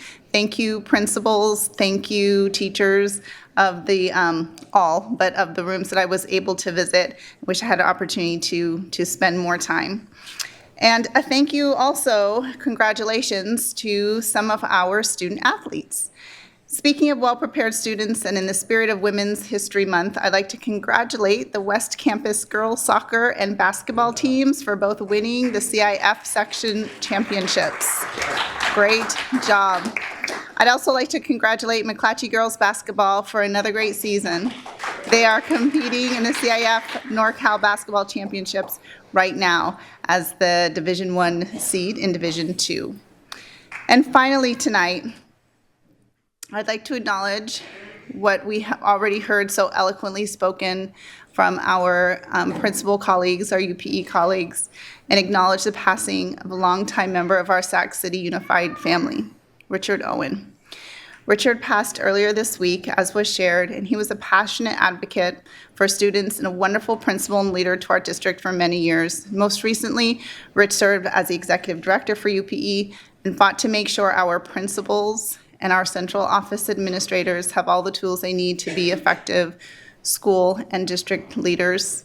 I want to say on behalf of the entire district, I want to express our deepest condolences to Rich's families, friends, and colleagues. He will be missed.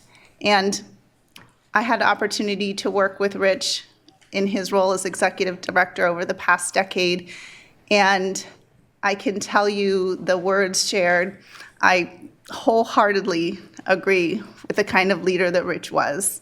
He showed up and in conversations just said the thing. He just said the thing and he meant the thing.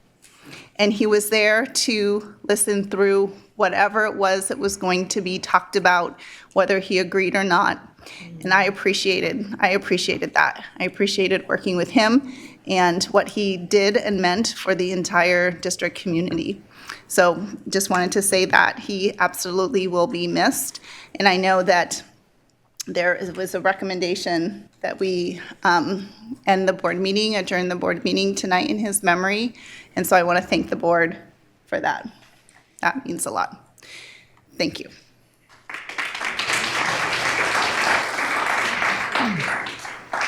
Thank you. So 9.6 President's Report.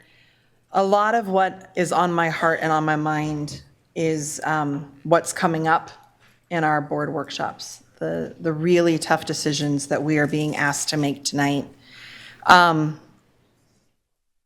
believe the board agrees with me when I say this is not the way we want to do this, and it is where we are.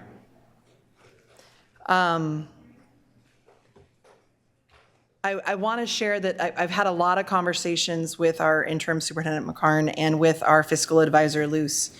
And one thing that the advisor was mentioning in terms of just like governance and the idea of when things are working well, staff brings information and recommendations to the board on their expertise and their knowledge of our practices in our school district and what we need to do. And it's the board's responsibility to make decisions on that. And then it goes back to staff to implement those things. And so tonight, we have asked for a lot of information, and I think that we are moving differently, and there is progress in the information that we are getting. And I also am going to bet that it's not going to feel like enough, because the decisions we have to make are really big tonight. I also want to steal from what Member Singh had mentioned, that's I've been in my head a lot, and I've heard others of us say it, transparency is ugly. And tonight, we got this information in the last 24 hours, which means we haven't had a lot of time to process it any more than anyone else. And we're going to have these conversations publicly on the dais to make these decisions. And we're here to do this work. But my heart really hurts because I know the impact it's going to have. Or I can guess at it. So I'll end there knowing that more is coming, and I have other thoughts to share as we get information. Moving on to 9.7, information sharing by board members. Sorry, my screen up here is dead. Member Benjamin. Yeah, I wanted to thank you, President Jean. I wanted to give a real big shout out to the CAC committee for all the great work you do. And I wanted to, just came up and talked about the Scripps spelling bee, but I didn't hear the details. So the district event details are to be Saturday, March 21st, Oak Ridge, the beautiful Oak Ridge Elementary School, 4501 Martin Luther King Jr. Boulevard, Sacramento, California, 95820, and it'll be, registration will start at 7:30. So I just wanted to get on record the event details. Thank you. Member Kayada. Okay, two things first to follow up on Dr. McCarn's update for the Read Across America or Reading Week or whatever you want to call it. Looking forward to this meeting, hopefully not going too late because the two of us will be at Matsuyama tomorrow, where I think I'm reading at three classrooms, and I definitely plan to embarrass my daughter who goes to Matsuyama by mentioning her name at every one of those classrooms. Next, I just wanted to briefly touch on Rich Owen. I know we'll be adjourning in his memory. I was also shocked to get this information. I didn't know him well, but I've known him for a couple of years now. And I have found he was truly able to get through the drama in a way that people in these highly political spaces aren't. There'd be a lot of noise, and then he'd pick up the phone and call me, and he'd say, Taylor, what are we going to do about this? What's the real story? Anyway, just really will miss him. I also wanted to give a big shout out to the JFK robotics team who participated in the first Technology Challenge last weekend. They are world ranked, number 551 out of 8,000 active teams in the entire world. So that is just a huge thing for that school, for those students, and also for the CTE, the Manufacturing and Design program there, because at Kennedy in particular, there's an incredible overlap between those two programs. And those successes, to me, also speak to the quality of the CTE education that we're providing. And I am also proud to have two different schools who participate in FIRST. I have SES as well, who also do very well in those competitions, so really proud of that. Finally, I just wanted to make a quick note to express support for the teachers at Twin Rivers Unified who are on strike to get a better contract so they can better serve their students. Really standing in support of them and hope that they can wrap that up soon because, as we know, strikes are necessary sometimes to get a fair contract, but they're also disruptive to the students. And I did want to acknowledge that the district has put out a message yesterday that uses Sac City Unified's budget situation as leverage and as a talking point in their negotiations with their teachers union. And I want to say that I personally find that to be in very poor form and disrespectful. Our situations are very different, and to bring us into there to try to score political points really seems inappropriate. And that's it. Member Singh. Thank you. President Jean, I'm going to kind of follow some of the sentiment. I think I can save some of these comments for later, but the reality is it's probably better to get this out now so we can focus on the numbers and discussions for later. So I want to begin with just acknowledging the frustration that many of us, including folks who came up to speak, are feeling around the lack of information and data. The truth is, this board has asked for data for months and months and months, and the word transparency comes up again and again for me. Had we received the information we have been so painstakingly requesting, we would not be in the position that we are in right now, considering such difficult measures. It's also important, however, to recognize, in my opinion, that challenges of this magnitude don't occur overnight. Fiscal issues are the result of long-term structural pressures, and difficult decisions were postponed over time. Many boards and other leadership oftentimes have faced these realities and too often failed to take the hard decisions that were necessary. At the same time, I'm going to acknowledge it. No school site functions without every single person who makes it work each and every day. Every single labor partner in this district plays a vital role in student success. When I visit our campuses, I see custodians creating safe and welcoming spaces. I see our safety staff protecting our students, front office staff that buzz me in. You know, even I have to get buzzed in. I can't just walk onto a school site. Principals who lead their school communities with a lot of passion, work closely with students, and then teachers. Our teachers who deeply commit themselves to every single child in these classrooms. So schools succeed because of that collective effort. This moment gives us an opportunity to reassess, refocus, and restructure our district so that we can truly support children. This includes taking a serious look at our reliance on outside contractors, which I have mentioned ad nauseum at this point. Our own FICMAT report highlighted that some contractors were even bringing in additional sources of funding to themselves, increasing these costs further. That is not actually the way that we sell support systems to students and families. Our families feel like we are taking support systems away from their children. We're not. We're trying to stop the check boxes and actually provide children with the support that they actually need. And lastly, I want to briefly address the Supreme Court ruling.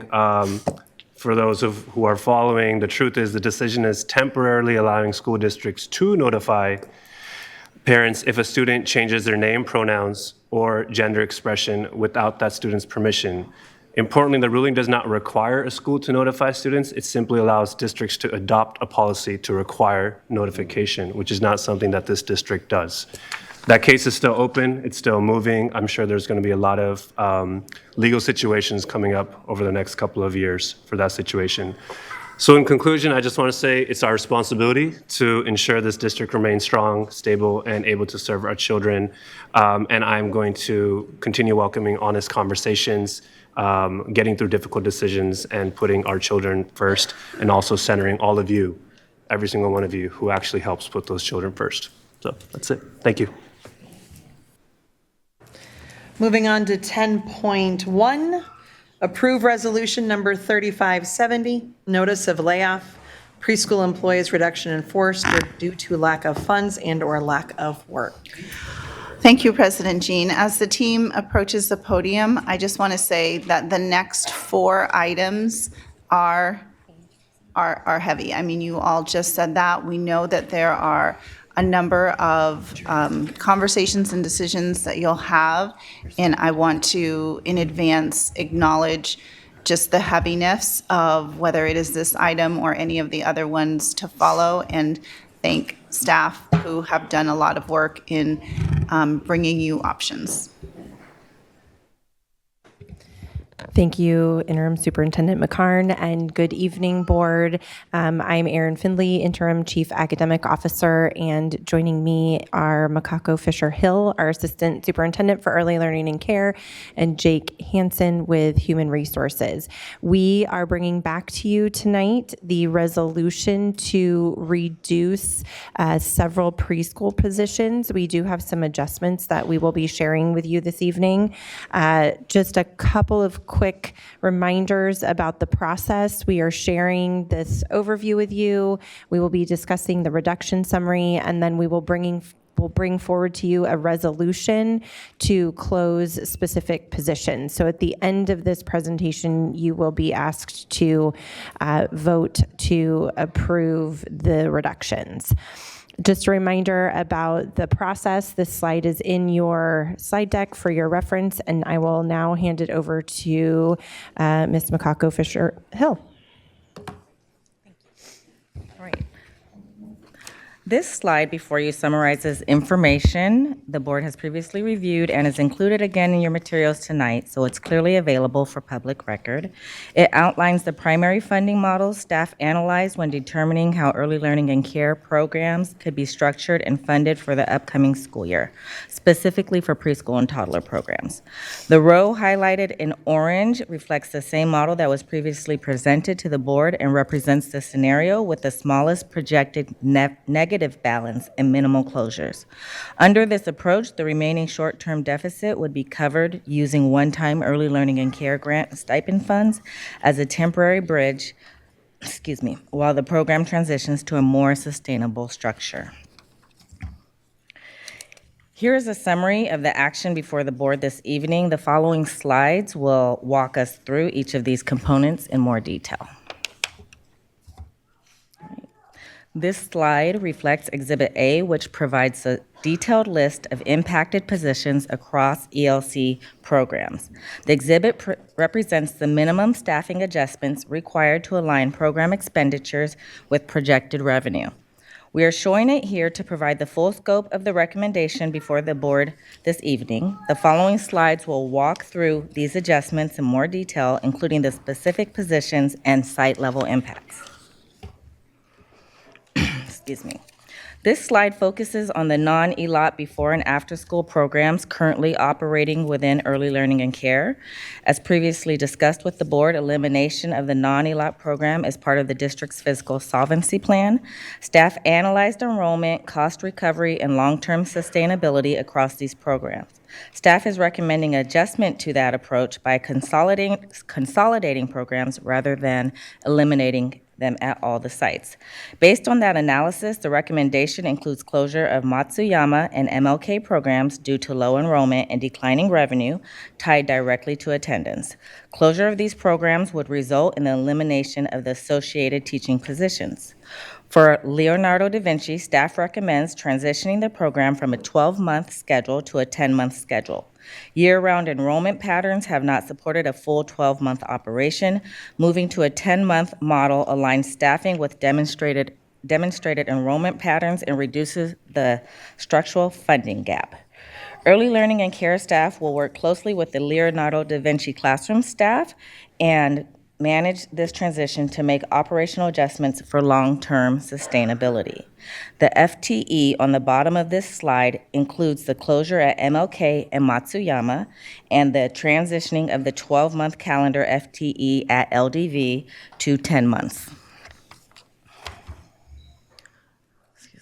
This slide reflects the same recommendation previously shared with the board regarding preschool program capacity. Staff recommends aligning program capacity with current enrollment and available grant funding since enrollment is tied directly to funding. This can be achieved by reducing the program from 34 classrooms to 28 classrooms, maintaining 25 preschool classrooms and 3 toddler classrooms.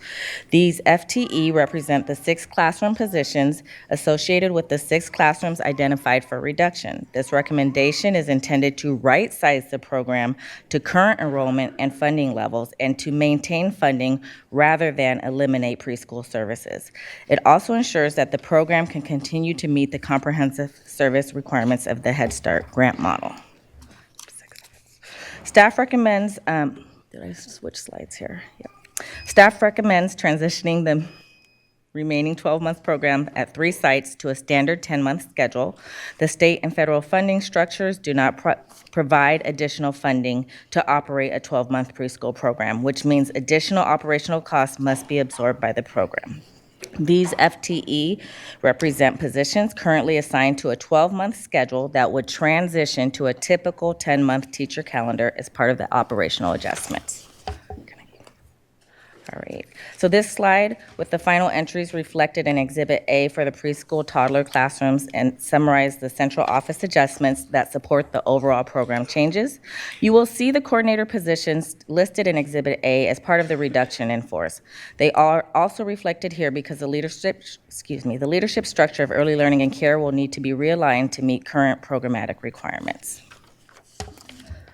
As a reminder, the previous slides outlined the structural adjustments needed to align the program. Here is a review of the strategies we will focus on during the 26-27 school year to better stabilize operations. And this slide reflects the budget summary previously shared with the board and shows the projected revenue and expenditures for 26-27. And finally, this slide outlines the standard next steps in the layoff process. Before you again is Exhibit A for approval, and we hope that we were able to bring clarity to this exhibit. Thank you. Thank you. Do we have any public comment? We do.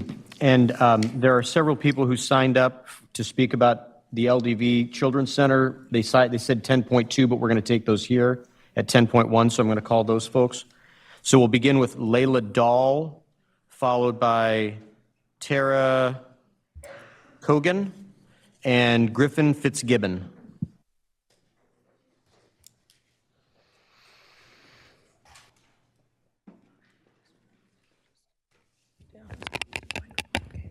Good evening, everyone. My name is Layla, and this is my sister, Esme. I am here to talk about LDV's Children's Center. This is my 5th year at Children's Center, and this is my sister's 2nd. At Children's Center, we have 3 wonderful teachers, Miss Mosley, Miss Cassandra, and Miss Hen. When I was in TK at Children's Center, the teachers helped me learn sight words and pre-taught math ideas we hadn't gotten to in class yet. Now I am in the homework club where my teachers help me with writing skills and multiplication facts. We also have special celebrations throughout the year, like Lunar New Year and the invention of a potato chip by a Black inventor. Most importantly, at Children's Center, I always feel safe. I know that my teachers will help me with any problem I have. I love my teachers and I know they love me. It is our home away from home. Thank you so much for your time and effort to find a solution. We appreciate you.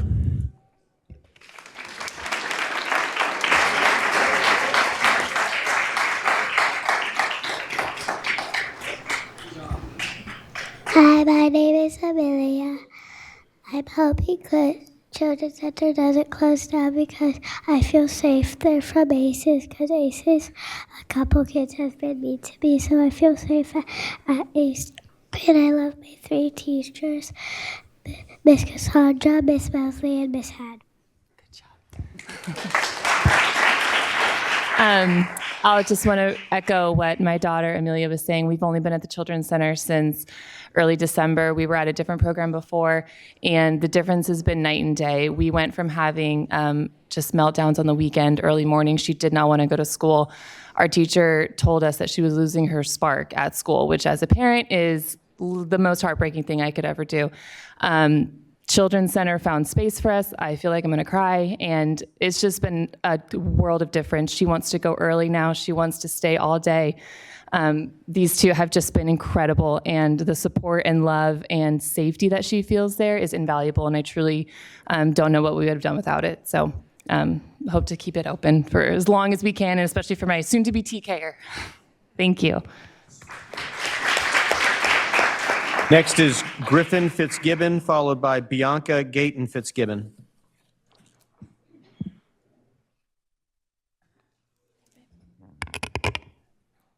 Hi, my name's Griffin. I'm a kinder at LDV, and I came to let you guys all know that LDV is a place for people to be raised, and they can go to 1st grade in any grade. And it's always in Children's Center. And all these teachers, they help the 1st graders and all that grow and go to 2nd grade. They can help anytime during homework, and they help the early kinders who are not ready, like for total math. And Miss Mosley, she helps the early kinders. Miss Cassandra, she helps the kindergartners. And thanks to them for helping the kids to go to Children's Center.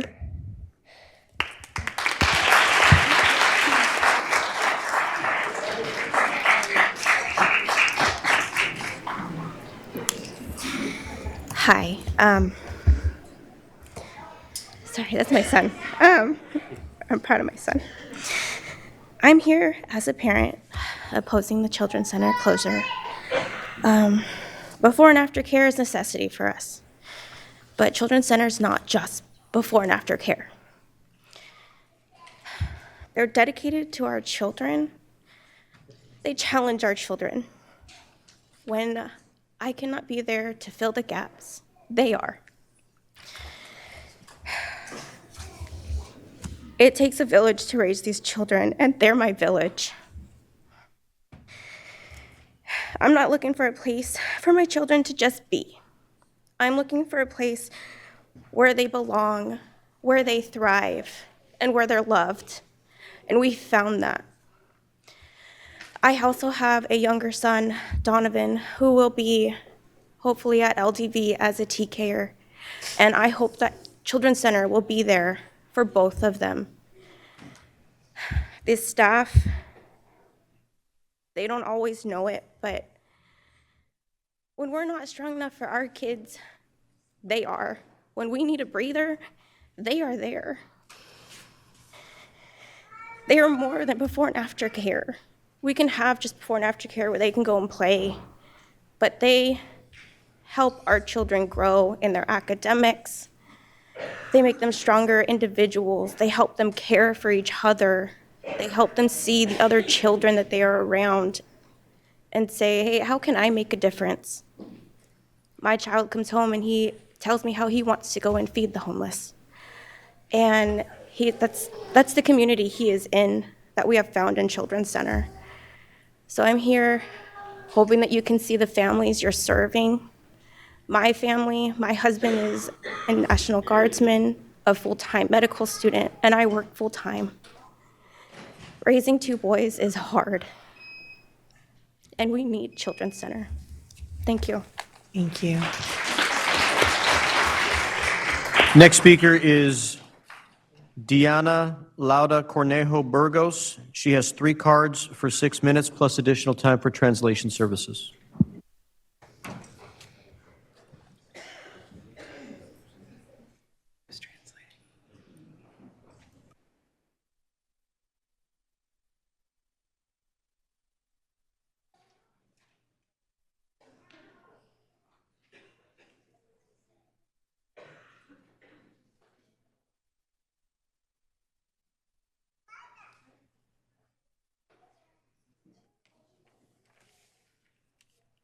Hola.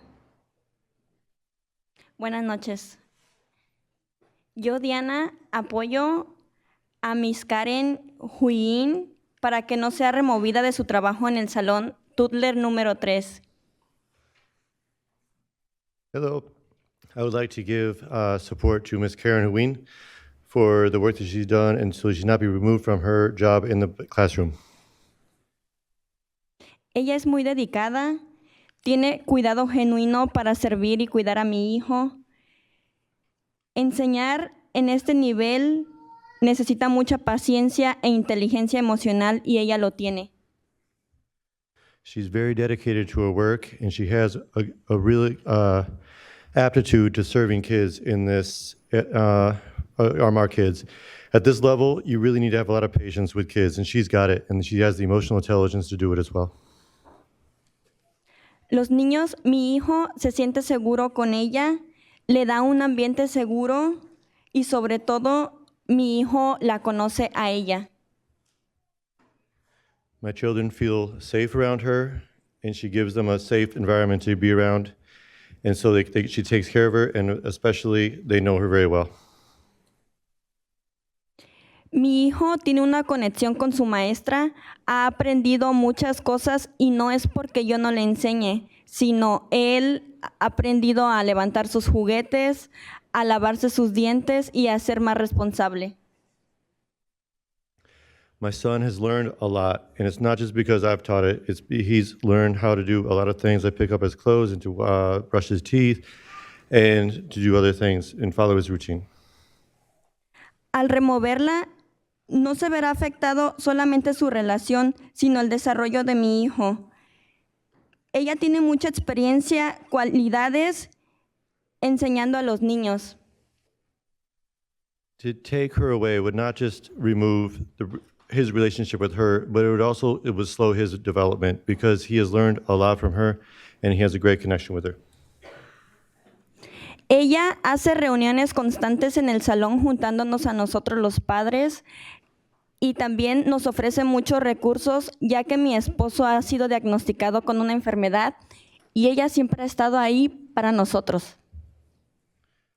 She has a lot of meetings with the families, and she's always keeping us, the parents, front and center, and keeping us in the meetings. And it's been especially important to us because my husband has been diagnosed with a disease, and she's given a lot of support to us.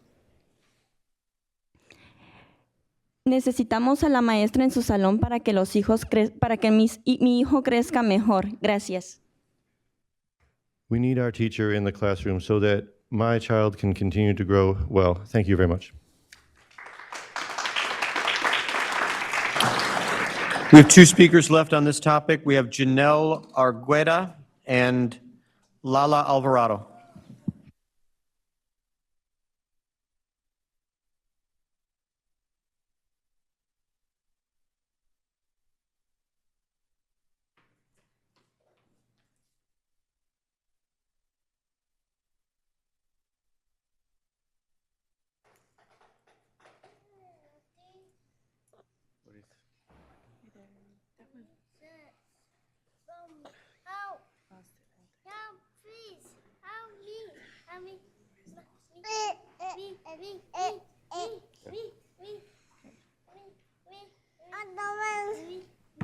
All right.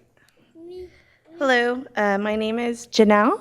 I'm a parent. My child goes to Camellia Elementary. I speak for many families that aren't here today. As you can see, having young children, it's a lot. So I want to say the cut can affect many families. Preschool provides a welcome to children with many cultures and languages. And as you can see, we have different cultures here. Many children have learning challenges, and early learning is crucial for them to have more time to grow into learning in a classroom. Early learning is crucial to a child's first years of life. Therefore, children need preschool and the trained teachers that prepare them for success with social and emotional skills. This can lead to independence and confidence. Hold on. Many families don't trust a private preschool in home for safety concerns, and the early learning preschool has the training and background checks in a public school. Families need childcare so they can work, and public school is a preferred choice for many families.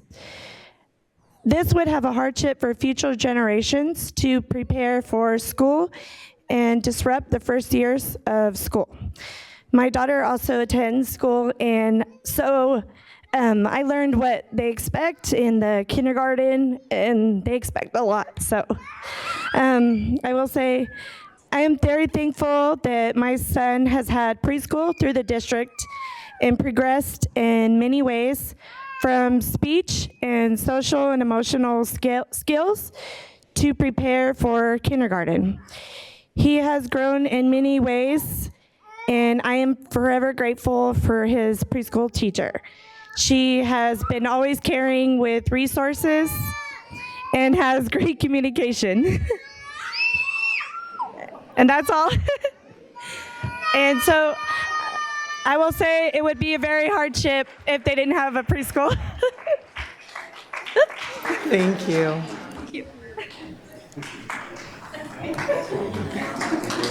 Next speaker is Lala Alvarado, followed by Eloise and Teddy Strunk, and then Trevor Taniguchi.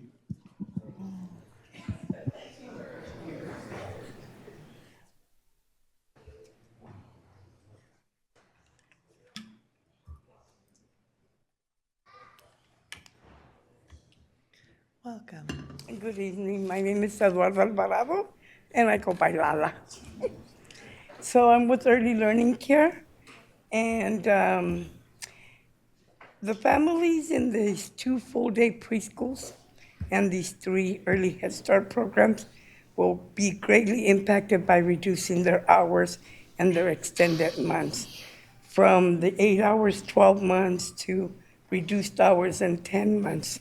The staff at these programs, they work with the children from opening to closing with no prep time, as little as possible. We have 15 minutes. As I stress that the fact that these parents are not 10-month employees and they need that care throughout the whole year.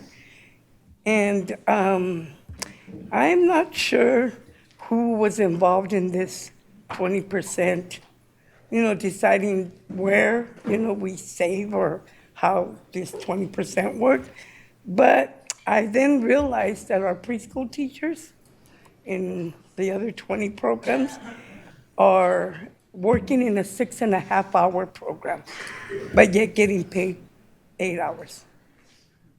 That's about 10 hours and 15 minutes per week, because the Fridays are shortened at 11:45, and then they're alone with no children, no other, staff, and that totals to 41 hours a month, 410 hours a year. That's no children and no other staff. I, consider reducing these hours or revisiting the cutbacks, and this would help the families have the programs that they need and save staff being impacted by layoffs. This would allow the staff to keep jobs even with the reduction in hours or pay. No one wants to be laid off, but this is how do we save programs for the families, for the students, and please definitely save LDV. They need it. I may not be liked by this, but I always advocate for the parents and the students, not me. Thank you. Next speakers, Eloise and Teddy Strunk, followed by Trevor Taniguchi, and then Katarina Robinson.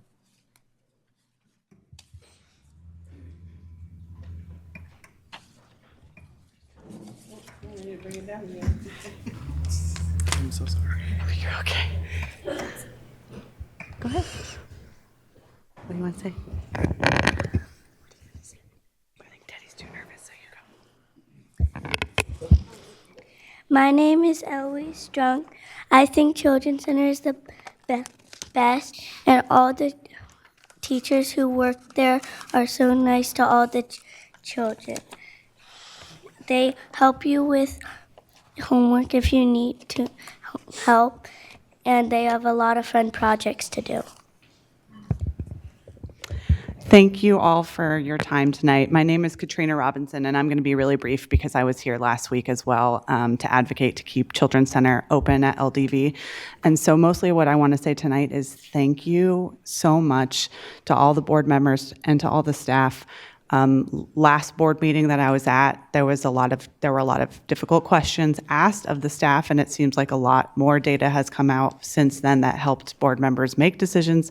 Seems like there's still a lot more data to come, but I can tell how hard all of you are working, and you are leading with compassion and trying to make hard decisions in a tough time. So thank you all so much, and the proposal that was presented is a lot better than the last one we saw. So thanks for all of your work, and we'll be there to support you. Thank you.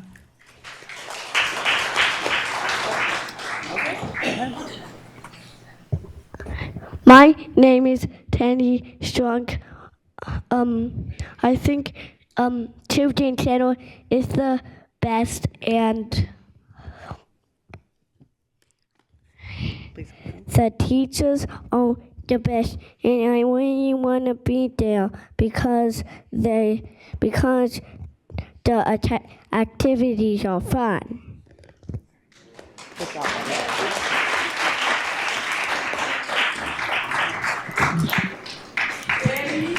Trevor Taniguchi, followed by Katarina Robinson, or that was Katarina Robinson there. So Brian Fritz. after Trevor. Good evening, board. I'm Trevor Taniguchi. I'm here on behalf of my daughter, Hadley, who is sick and was just dying to come here and be with her friends from the Children's Center. But she is watching past her bedtime, but I'll read a message that she dictated to me and my wife. So it says, "Hi, my name is Hadley. I am in kindergarten, and this is my very first year at Leonardo da Vinci. At first, I was very nervous to go to a new school, but now I love it. I really love the Children's Center. I feel very safe there. And I have so many new friends. Some of my favorite things to do are playing games outside and making art. My mom and dad told me you might decide if the Children's Center will stay open. I hope you keep it open so kids like me have a fun and safe place to go while our parents are working. We love our teachers, Miss Mosley, Miss Cassandra, and Miss Hen. They take very good care of us. Thank you for helping our school." And on behalf of myself and many other parents, I just want to thank the board and staff for really digging into this issue. I know as a line item, may seem minuscule given the significant budget deficit that the district's facing, but it has real world impacts. And I think the effort that the district has shown goes a long way to build that credibility with the community, and we really appreciate it. So thank you. Thank you.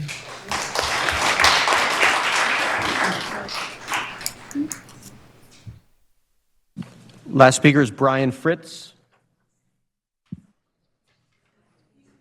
Okay, no more public comment. Okay, board discussion.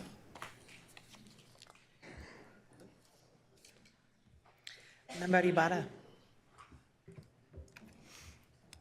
First, I want to say thank you so much for the presentation and for putting together all of the information that we requested. I know that it was a lot given the circumstances, but it doesn't go unnoticed, and we appreciate it so that we're able to have these conversations. With that said, I do have a couple of questions. My first question is, as I'm looking at the chart on page 7, with the recommendations,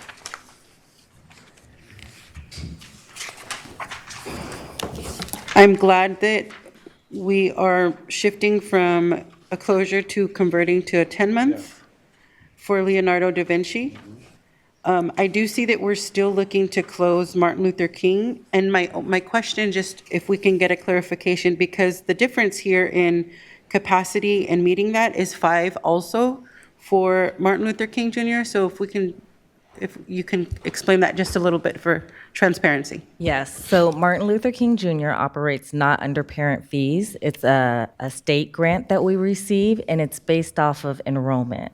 So to date, since COVID times, we had some relief called Held Harmless, where we were able to claim up to our maximum reimbursement amount without consideration for enrollment. So every day it may look like 5 slots are open. Every day that 5 slots are open, we're not earning those slots, as well as there's been, over the past several years, some changes to the location in which that classroom operates in, which has required additional staffing to help monitor for restroom breaks for our younger children, which is an increased operational cost as well. So at this point, the funds that come in from the state would not fund MLK. Thank you for that. And then a follow-up question, because I know that as someone who has been on that side of the dais in these situations and had these questions, when I look at this non-ELOP and I hear the families coming forward with their public comments, just for clarification, if we can understand why this is non-ELOP, like it's not being funded with ELOP money, even though it's before and after school, because we do pay for every other after-school activity from elementary school and middle school, and that includes activities and other expenditures that come from it, right? So I know that you may not have the answer, but Yeah, so I was just looking in the back to see if Manpreet Kaur wants to address that. Sorry, Manpreet, to put you on the spot. Yes. But she can speak to the ELOP aspect. I assume that would be the case. I should have led with, sorry, but thank you. Maybe can you just summarize your question one more time, Yeah, please? so just for transparency, if we can get it, and for an answer for all that are here and all the questions and concerns that have been coming in. When I look at this non-ELOP before and after school, the question is, why are we not able to use ELOP money for the before and after school and preschool if we're able to do it for any other grade? We can definitely look into that. ELOP funding started coming in 21-22 school year, and these programs have been established under our early learning and care department. So, and ELOP funds come to youth development. So, but we can look into that.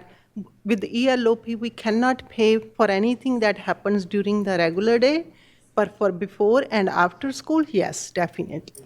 Correct. So, and yeah, because like in middle schools and elementary schools, they're able to pay for things like sports activities and to pay for staff, so like per diems, and so that's why the question is there. So it sounds like it's something that is a possibility. It just hasn't been a conversation as of yet. Yes, no Okay. conversation have happened as of yet, but there is a possibility, and we can look into that option. Yes. Okay. Yes. Thank you. No Appreciate it. Those are my questions for now. Thank you both for the answers. Any other? Member Kayada? So first of all, I just want to confirm the direction here, because I know a lot of people are paying close attention to the LDB decision.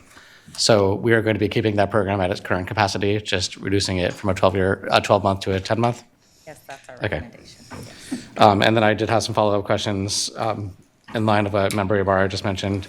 So at both Matsuyama and MLK, both in my area,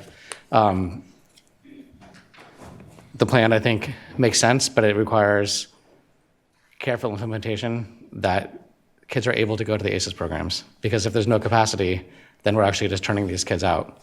I've had a lot of stories of families who weren't able to actually go to these schools because they couldn't get in and they needed the aftercare or the before school.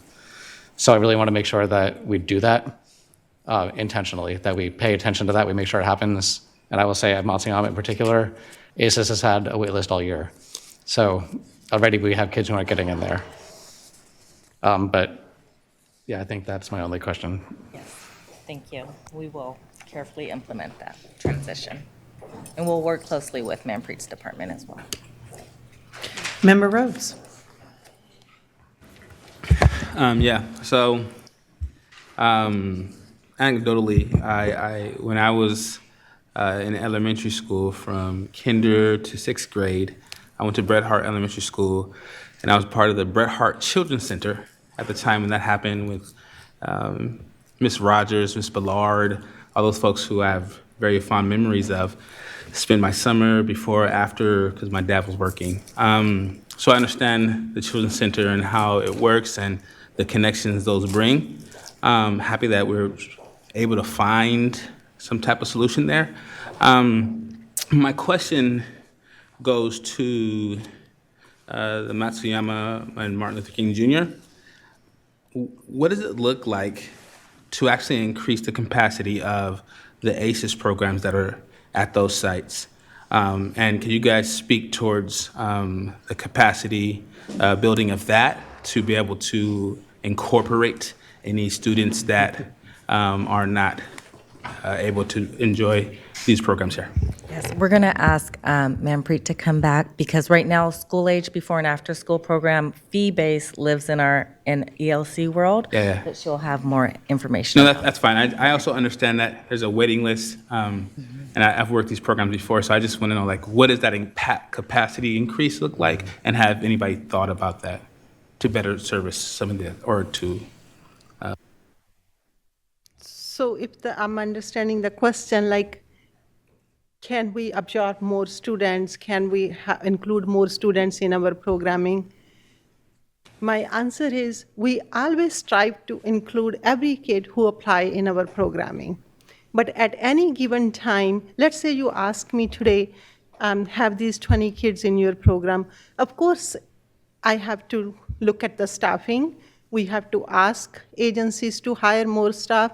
So there will be a time where we will be working towards including those students.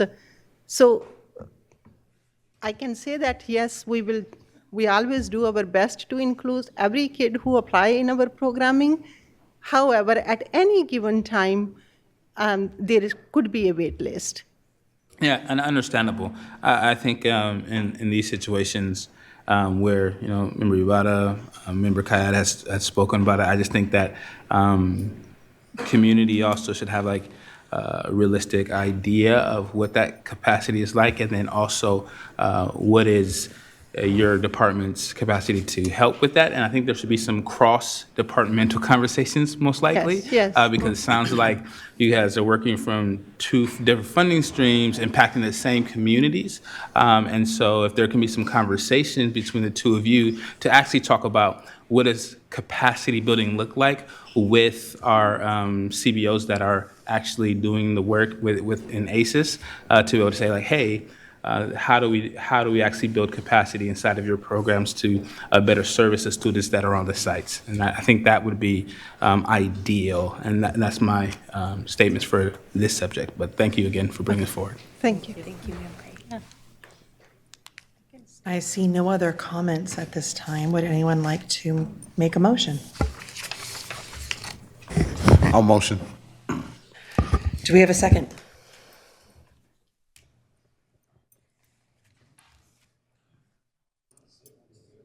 I'll second. Moved by Member Benjamin, seconded by Member Navarro. Roll call vote. Member Jean? Aye. Member Kayada? Aye. Member Benjamin? Aye. Member Navarro? Aye. Member Rhodes? Aye. Member Singh? Aye. Member Ibarra? I with hope that we have a hopeful future with preschool. Thank you for all your work on this. Thank you. Thank you very much. Thank you. Number 10.2, Fiscal Solvency Plan Update and Recommendations.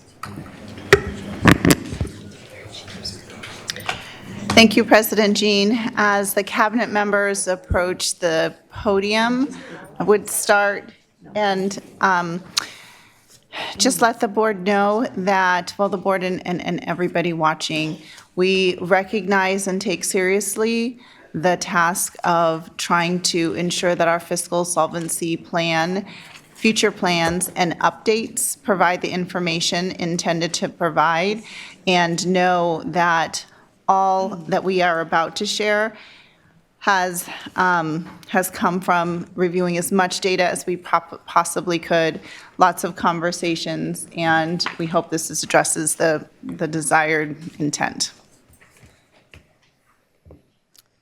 Good evening, Board. Tonight, we will share where our fiscal picture is currently. We will clarify terms and provide additional supportive information for your decision-making.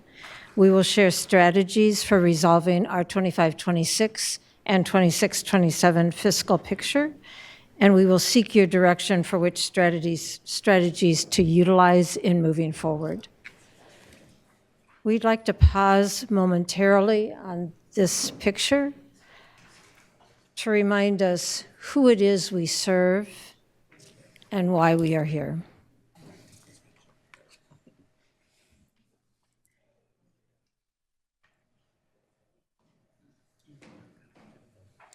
We also would like to remind everybody about our current fiscal reality and how we got here.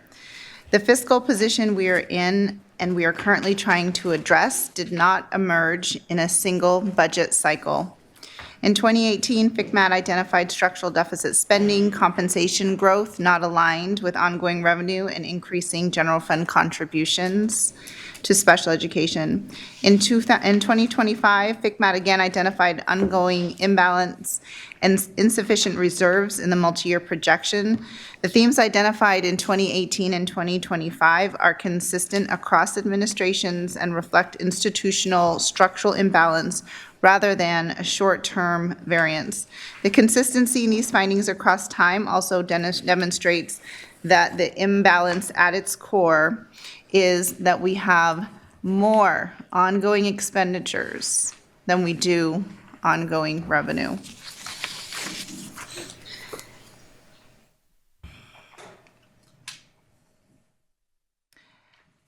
As I talked about the timeline of the structural deficit, and I would, on this slide, just like to identify that the situation is cumulative, it is not sudden. We also have amongst us a variety of structural components that can play into this. We have an interim superintendent, an interim CBO through June 30. We have an interim chief academic officer. We have labor HR leadership transition. We have an interim deputy chief of schools. We have an interim assistant superintendent, curriculum and instruction, and we have special education leadership transition. All of those also play a part in context into our structural and our actual context as we move forward. We also know that where we are with negotiations is a part of our conversation, and we recognize our 5 labor partners as well as non-represented management. We have the status of negotiations being that the current contract is closed through June 30, 2027. We recognize that we are currently in negotiations with SEIU, Teamsters, and TCS supervisors. SEIU's contract closed June 30, 2025, and so is currently open in that negotiations through 27. The Teamsters, TCS, and UPE groups, which UPE we will begin negotiating when both parties are ready, and those contracts end June 30, 2026. We recognize that all of this plays into our current context of where we are, where we need to go, and what we need to be looking and accounting for, caring for all.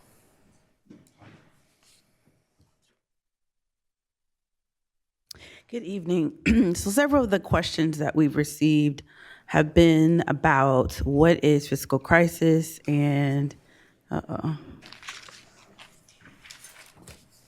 trying to get it to move. It's not working very well. Yeah, it's not. Danielle, do you want to? Okay, there you go. So what we provided in this section, which we won't go through each slide in detail, but this in particular you've seen on the financial reports in the past. And why we're highlighting it is because there was an ask for the district to move forward with a qualified certification for second interim, which again, that designation with the official definition that the district may not meet its financial obligations for the current fiscal year or 2 subsequent fiscal years. So where you were at first interim was that the district will be unable to meet its financial obligations for the current and the next 2 years. So that movement to qualified again still means, as we all understood, that we have a lot of work to do in order to reach that goal and to be able to address not just the current year, but 3 years, and then work on stability. The insolvency definitions are also here, especially to be able to provide this information and where in the education code, so that EDC stands for education code. So you can also look that up and Google those codes and look at the specific areas as it relates to this. So when we say we're seeking to fight against insolvency, that first section is emergency apportionment, and then there's additional information as we continue to move forward to the next slide. These next 4 slides are taken from the link to the fiscal oversight slide from FICMAT, so you can review that as a public document. But these next several slides just share with you what is the definition. It talks about cash insolvency in addition to, in the event that the district moves in a direction to need a loan, what those steps are. So what may not be known to folks, that depending on what your deficit is, if it's below 200%, there's summarily 3 steps. And if we go to the last slide, if you have a loan that's greater than 200%, there's 4 steps. And obviously, if it was greater than that, it means that there's additional time that could be also required for the district to exit in this area. As we move forward to the next session, I want to update you on the 25-26 and 26-27 fiscal solvency updates. So as was mentioned, we continue to update the cash flow, as was the request of the County Office of Education, so that the actuals for each month therefore then help to project where the district will land. So at your first interim, you were at -1. We're now at a $13 million projection. Again, that $13 million will not pay for a last month of payroll. It is not equal to your reserve, but we continue to work on not only the revenue projections, but our expenditure strategies. So what is needed in this entire conversation is strategy. To be able to, again, develop, maintain, and move forward. And so with this, we have begun to expand the cash flow projection to a 24-month cycle. So currently, and again, there's still a lot of work to work on the actual projection, the district would be projected to run out of cash in September 2026. So this means going back to a negative position. So again, we will have another update at second interim, which will be in 2 weeks. So again, expect this number to be updated at that point in time. As it relates to updates, we brought to you last the first line that we had identified $43.8 million of savings or cost avoidance. So what's the difference? Savings means that there is something that we have determined that we do not have to expend or expend it as much as. A cost avoidance is an expense that, based on what we're able to determine as it relates to a need, that we can avoid that cost. And so those two distinctions being that a savings, in many terms, you're able to do that ongoing, where cost avoidance may be a one-time expenditure that you're not able to expend. So we also shared with you that some of these items in 25-26, the majority are one-time. So even as we support 25-26, we have to develop ongoing strategies for 26-27. So the updates that we have are the Learning and Recovery Emergency Block Grant. At the time of preparation for this particular use of this resource, we had $2.65 million. We actually are projecting that we'll have more available there to be able to utilize for the year. The district also used this resource last year to offset costs and expenditures in 24-25. And continue to do that in 25-26. We've shared with you that we've been sweeping through all of the restricted resources. We started with the what's called the 9,000s, which are local resources, mostly grants and other allocations. So you've had several resources in this particular arena of resource codes that have laid dormant, no activity, or have aged for many years. So we have been able to utilize $1.2 million. So when we're saying we're utilizing that, what are we doing? We're offsetting current year academic expenditures against these resources. Utilities adjustment, we have reviewed our utilities projection and have $8 million that we're projecting that we won't need in the budget. So again, that's a cost avoidance because we projected that we were going to have a higher utility cost, so we are bringing that down. And then the other two items as it relates to contract freezes and vacancy savings. The vacancy savings component, I'll just add that though we recognize that they're in the unrestricted general fund and all of these areas would impact the unrestricted general fund, which is where, again, we find our greatest challenges as it relates to the district's solvency. Although we've identified more, if all the vacancies do not come to fruition for the year and due to the freezes and other activities, those things will occur. We also have to point out that we do still have programs that we are balancing. So there are many different resources and sites where salaries have gone over the original budget. Some of that has to do with agreements that were implemented at the top of the year. And so with that, we have to balance those budgets as well because of the projected salary increase. So instead of projecting that we'll be able to utilize $9 million, we've reduced it to $7 million, bringing the total for 25-26 to $63.34 million. We also, on the right side, have discussed that there are additional increases in expenses that we need to highlight. And so, again, one of the issues with the 25-26 adopted budget is that one specific area where the budget was reduced prior to adoption was in special education. So at first interim, we brought to $30 million for an increase, but that wasn't enough to cover the whole year. And so this 18 million is a revised calculation of what we needed to continue through the next year. So though you'll see this in the second interim, with the request to approve it, we're highlighting it here now that if we go back to the restated first interim at 113 on February 5th that we brought to you, we are now increasing the expenditures by 18 million. And then we do know, as was shared with you earlier, we are at the table in different progresses of negotiations. And so we do need to recognize that commitment for 25-26. And again, those commitments move forward. So the 26-27 multi-year projection and 27-28 multi-year projection will reflect those increases in salaries as well as step and column. So that brings the deficit just in high numbers to 134 million. So again, our gap is at 70.66 million. As we move to the next slide, the thermometer essentially shows visually what we just shared in the previous slide, but we've achieved about 47% of our goal with the adjusted deficit. Next slide, please. There are additional options for 25-26. The first one you've seen before was on the original fiscal solvency plan, and we shared that we need to have communications with our labor union, specifically for that one, SCTA.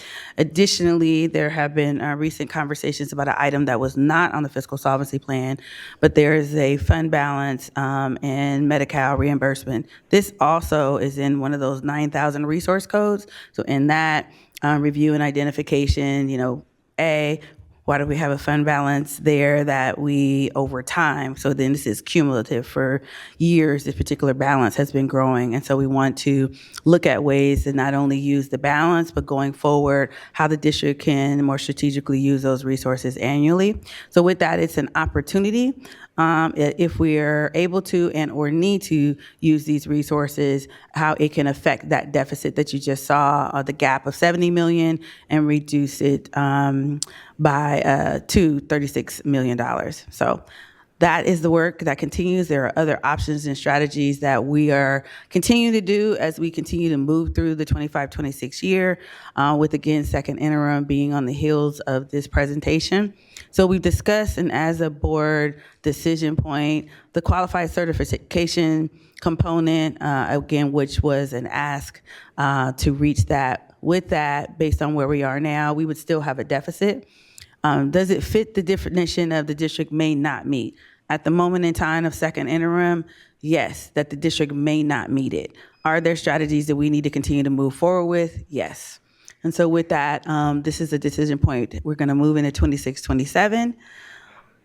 Next slide, please. Thank you. So in similar format, we're updating you on the right green section. Again, we're focused on the unrestricted general fund that we shared with you when we met with you last, that the reduction of administrators to 270 would yield in the unrestricted general fund 4.9 million. We also, what was not on the fiscal solvency plan, we shared that with you, is that the change in the calendar days, the district has had 8 additional days that was added to the calendars as it relates to the waiver that the district received. And so with that being said, we have to now change those calendars next year. So with that, all the calendars that are affected, which would exclude SCTA, will be shifted, and therefore the salaries for those calendars will be reduced as a result of that. Lastly, one of the things that you're doing annually between February, when you're finishing your budget development, the detail work, through April is, again, you're reconciling and you're reviewing all of the changes that you've made. And so that progress continues, but in a very rapid analysis, we have determined that the 20% at this point in time, and that includes labor and non-labor adjustments, is a $24.6 million reduction. So again, the things that you're seeing tonight, the things that you've seen in previous, there's a lot of staff that was there in addition to reductions in non-labor. So that's in supplies, that's in materials, and that's in other areas where we're seeing where we can make reductions to spending and seek to maintain them. Lastly, what also is happening is, as we do the adjustments, we are looking at all 3 years at the same time, primarily focused on 25, 26, and 26, 27 in our activities. And so the updates that you see in the unrestricted general fund total deficit, this March 5th is again looking at the adjustments that we've made and really looking at a pro forma view of if we add in the additional expenditures for special education, if we make reductions, all the reductions from the 25-26 slide aren't in this version, but we're doing both at the same time. So what's happening is not only are we addressing the current year deficit, but we're also building the budget for 26, 27, and then at the same time projecting the current and the next year with our interim and multi-year projections. So all three of those things are moving at the same time. So next, in 2 weeks, when we bring the second interim back, you'll see that change. The additional preliminary notices after this presentation, the board will be deliberating about those areas. And so with that early projected number just for the unrestricted is 42.9 million, and for positions that are funded by the restricted resource, 19 million. So the next decision point, again, is for 26, 27. We have brought what the board has requested, which is the preliminary notices for all sites, not only that are located at the Cerner Center, but then in addition to that, there are preliminary notices for all site staff that were funded through LCFF. And so that also is being presented to you. What we do want to continue to reiterate is that we recognize that the district cannot open its doors July 1st with no staff or just the superintendent. And so with that, the projections that you're seeing with reductions are going to shift as the restructure work and you reimagine what your district is going to look like. So with that, you're getting, again, the grand, large number, knowing that the staffing and that adjustment will change. Lastly, we have additional opportunities for not only 26, 27, but really we're continuing to showcase what the work framing needs to look like. 26, 27, there are some additional areas that we can look at for adjustments and reduction in spending as well as additional efficiencies. In addition to that, there's work that has to be done for 26, 27 to be able to drive change in future years. And so we have listed many of those areas here. And then on the next slide, for collective bargaining, we do want to reiterate, we are going to honor all of our collective bargaining agreements. That is the intent. We are moving, though, in a fast pace, so it is not intended that if there are any issues or errors that it was intentional in any way, shape, or form, because that is not the district's goal. We will have some areas that will require agreement as we move forward with these strategies. And lastly, the board will always see any negotiated agreements that the district is able to achieve.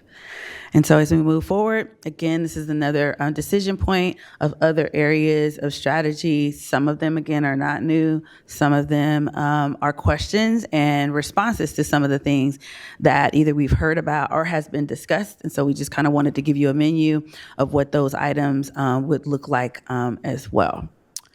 So we also have received questions and suggestions from our staff and community.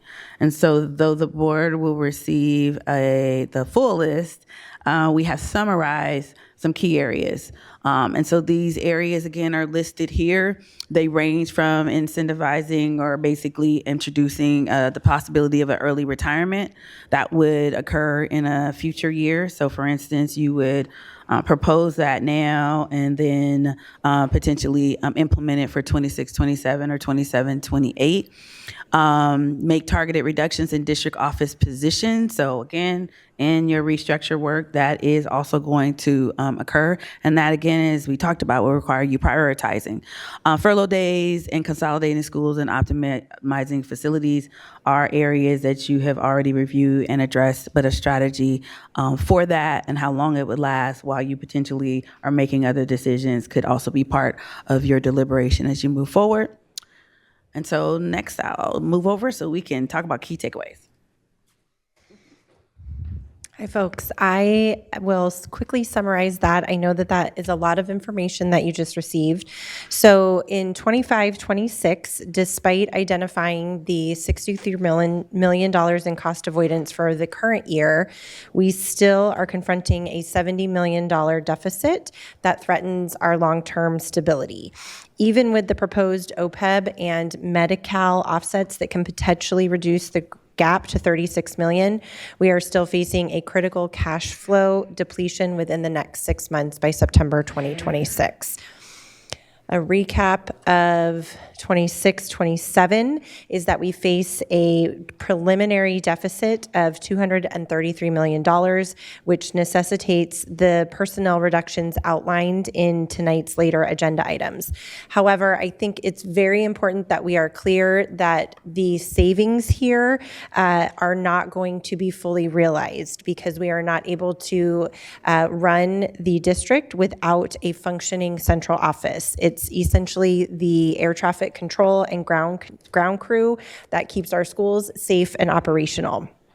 So to maintain these critical services while working toward fiscal stability, we are committed to a comprehensive central office restructure and labor engagement to ensure we don't sacrifice the foundational infrastructure and talent that supports students and schools in the face of this crisis.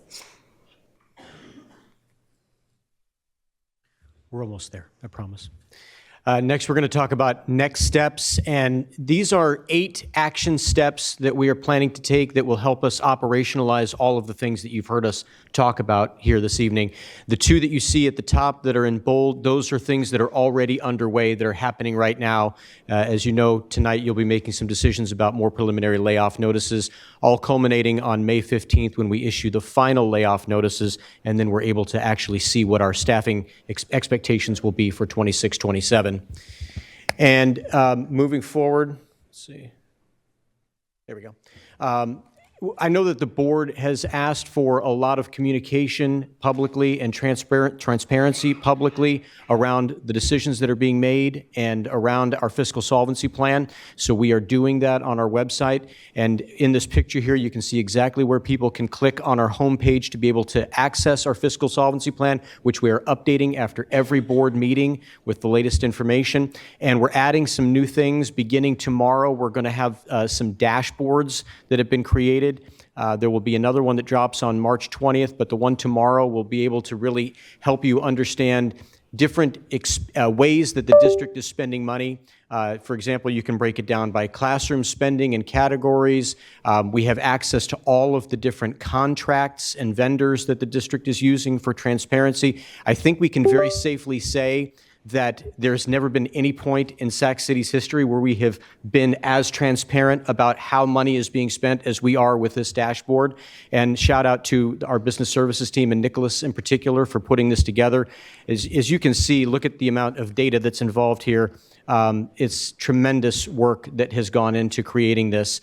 And again, all for transparency and making sure that our community understands where the money is going and how we've reached the position that we are.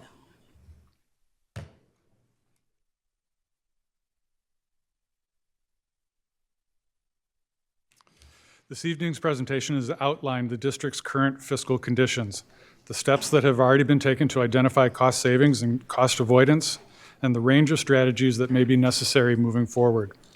Throughout the presentation, several decision points have been highlighted for the board's consideration. Those include the budget certification for the current fiscal year, additional preliminary notices, and potential strategies for addressing the structural deficit in 26-27 and beyond. Addressing a structural imbalance of this scale will require continued collaboration among the board, district leadership, our labor partners, and the community. With that, we welcome the board's discussion and direction. For ease of reference, the key decision points discussed tonight are summarized here. The 25-26 budget certification discussed on slide 20, additional non-labor actions presented on slide 24, and the potential fiscal solvency options for 26-27 outlined on slide 27. With that summary, we open this item for board discussion. Thank you. Do we have any public comment? We have 11. First speaker, Lucero Soto.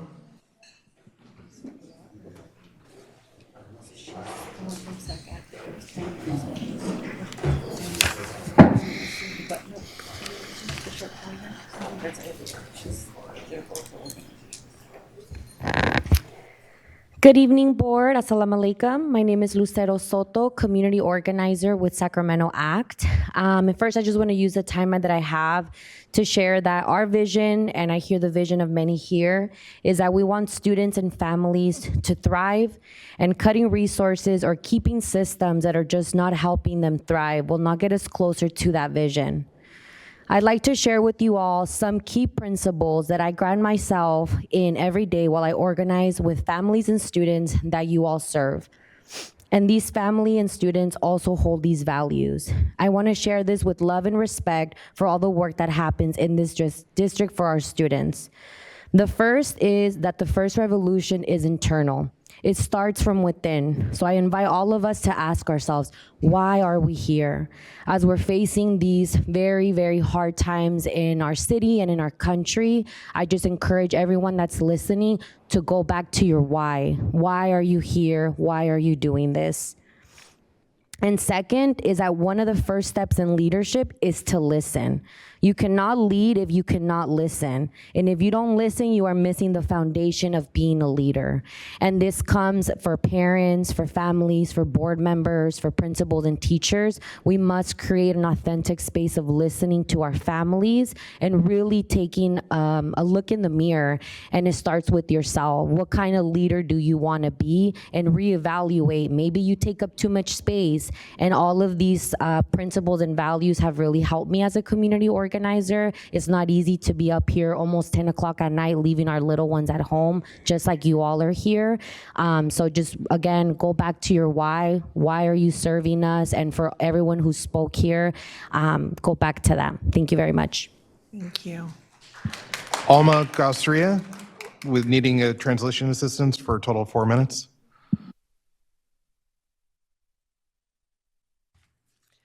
Buenas noches, mi nombre es Alma García. Yo soy parte de Sacramento ACT y tengo estudiantes aquí en este distrito.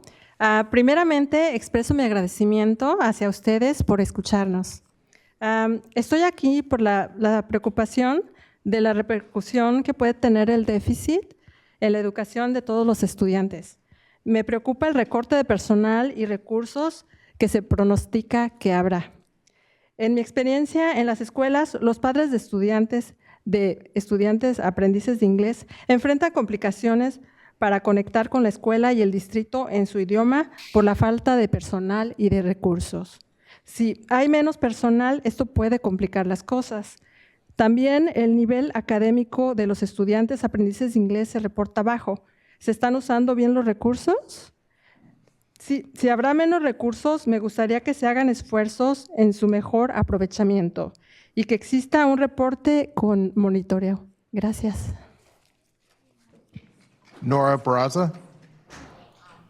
We're going to do the English version. Bueno, quédese aquí conmigo, por favor, okay? English version. My name is Alma, and I'm a parent of the students in the district and a member of Sacramento ACT. First, I want to thank everybody for listening to our concerns. I'm here because I'm concerned about the impact the deficit may have on the education of all students. I'm worried about the staffs and resources cuts that I know are predicted. In my experience in school, parents of English language learners face difficulties connecting with the school and the district in their language. Due to the lack of staff and resources, if there are any fewer staff members, this could complicate things. Also, the academic levels of English learners is reported to be low. Are the resources being used effectively? If there will be a few resources, I would like to see efforts made to make better use of them and for there to be monitoring and reporting, a reporting system. Thank you. Nora Barraza for a total of 4 minutes with translation assistance. Buenas noches, voy a hablar en español y después lo van a repetir en inglés. Soy Nora Barraza, presidenta del Comité de Padres de Aprendices de Inglés en Luther Urban High School. Hoy estoy aquí para pedir por nuestros estudiantes. Ellos, como cualquier otro niño, tienen el mismo derecho de soñar y de llegar a ser profesionales. Los cambios y la incertidumbre por los recortes están causando mucho estrés y ansiedad en nuestras familias. Nos preocupan especialmente el impacto en los estudiantes aprendices de inglés y en los estudiantes de educación especial. No queremos que se queden atrás ni que pierdan oportunidades.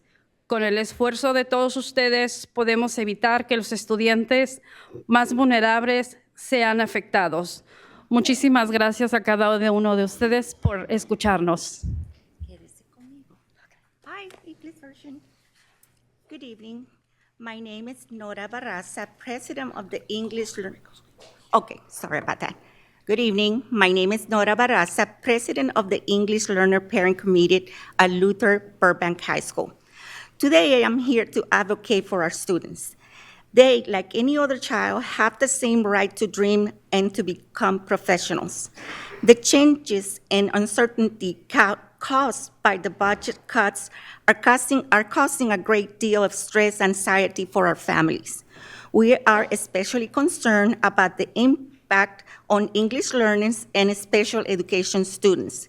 We don't want them to fall behind or miss out on opportunities.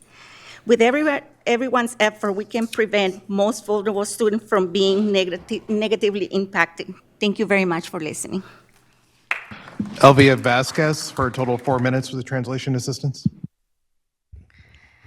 Good evening, board members. My name is Elvia Vasquez. I'm a community organizer with Sacramento Act, and I also have a student here in that district. And I'm concerned about how the budget shortfall will affect our students, especially English learners. These students face additional barriers and need trained teachers, language support, and target programs to succeed. It's crucial that investment in these programs are made effectively, and that resources are tracked based on learning outcomes. Protecting this program is not just a matter of money, but equity, and ensure that these students have the same opportunities as their peers. It's also important to retain trained professionals and programs that have been proved effective, and to ensure the community that we can see how funds are being used. Our students deserve resources that produce concrete and meaningful results, investing wisely today so we can go through these hard moments. And also, but thank you very much for all your time. And also, one of my main concerns also, another concern is students with mental issues.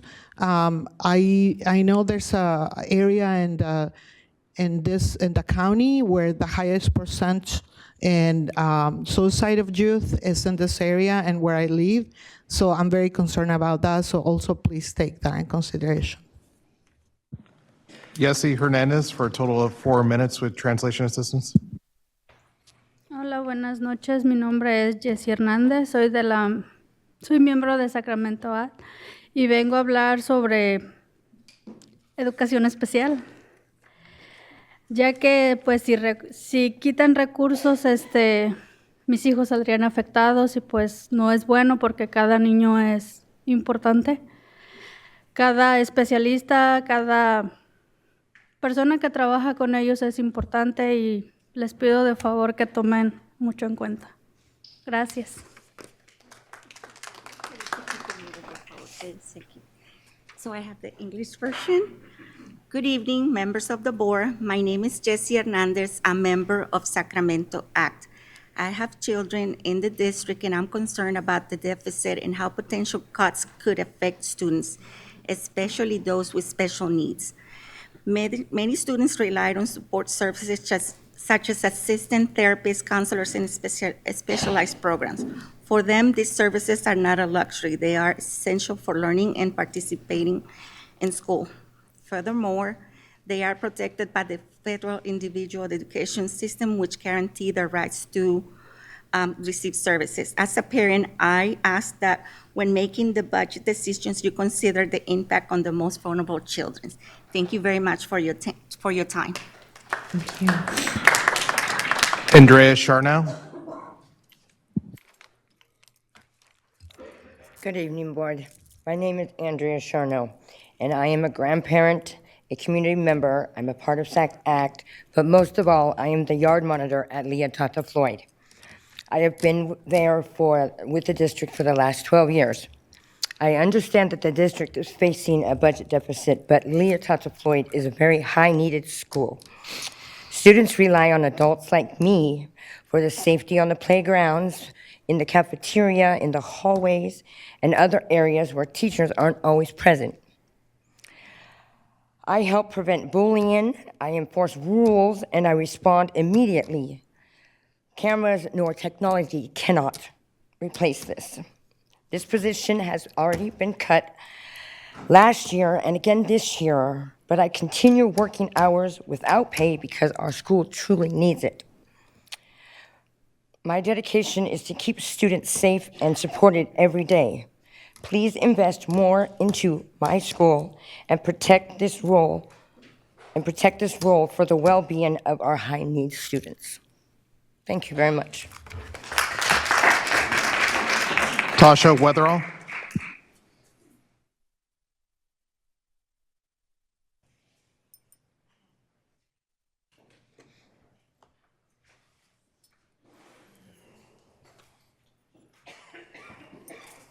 Good evening.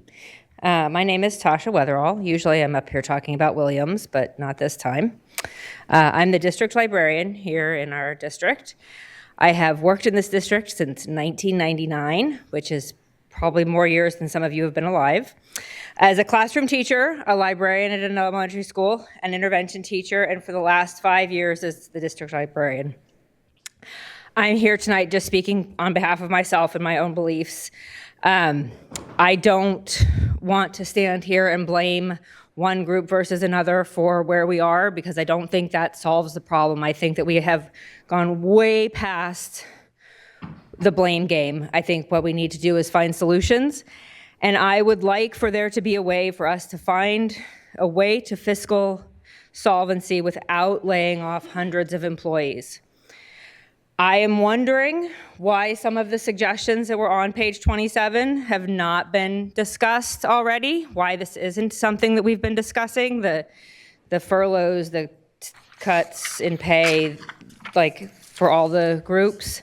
I don't know if they have been. I haven't been a party to any of that. And if they had been considered or discussed, could we have avoided some of these layoff lists that we have that have hundreds and hundreds of employees on them? I don't know if that's possible. I don't know if that would have helped, but I feel like it couldn't have hurt to have that conversation. I know personally I would rather take a pay cut or take furlough days than to lose my job. And I would bet that the majority of the people in this room would say the same thing. So I would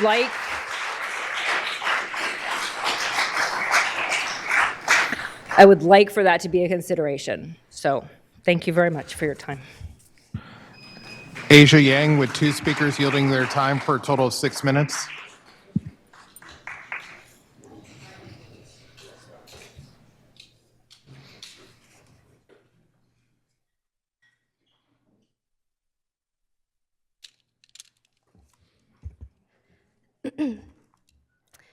Good evening, board members and superintendent. My name is Asia Yang. I am the office technician at the Enrollment Center Department with Sac City Unified. I'm here tonight to express the concerns about the continued delay in opening the TK specialist position and the impact of the upcoming layoffs. I began supporting TK enrollments since the 24-25 academic school year. and was later entrusted with leading the district's first TK lottery and registration process for the 25-26. For nearly 2 years, I have been the sole point of contact for all of our Sacramento City TK families, performing duties tied to this role as an office tech. If you may recall, this position was brought up in the PowerPoint presentation discussed at the February 5th board meeting, but was pushed to February 19th. To this day, it still has not been addressed. Meanwhile, the workload continues to increase. This fall, we are seeing a larger number of TK lottery applications than last year. Each application must be thoroughly reviewed before placement notifications are sent to families, now with the postponed release date of March 23rd. Today to March 23rd leaves very little room to ensure both accuracy and equity for families, especially while operating without a TK specialist. This isn't about just filling one vacancy. When positions are left unposted during a hiring freeze, the workload is pushed onto employees with a demanded expectation for a seamless service. I also feel the need to come out tonight to express that my position is one of those that I believe is going to be scheduled to be released and eliminated in June. I have waited quietly and patiently up until now. That is exactly why I'm here tonight, to finally voice what I've been carrying for the last 2 years for TK. With layoffs impacting our department, a rapidly expanding mandatory TK program, and an unfilled TK specialist position, I apologize. I'm just very dedicated to this role. Processing times will inevitably be delayed. Not only will this affect the district, it will directly impact families trying to enroll across all grade levels, TK to 12. Any delays that occur should not reflect on the hardworking staff that we have in the enrollment department, but on the reality of reduced staffing during a period of major program growth. The work will not stop. The applications will not stop. Families are depending on this process. The question is whether the district will provide the structure and staffing needed to support it. Thank you for your time. Final speaker, Terrence Gladney.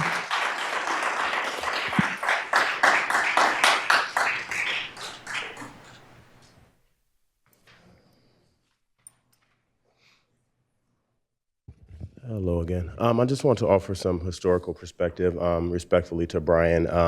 While it may seem that this is the most transparent the district has ever been, back in my early days of advocacy in the early 2010s, Karen Sweat again, in her living room on Markham Way, God rest her soul, she taught so many of us PTA leaders, including former board member Christina Pritchett, how to read SACS reports.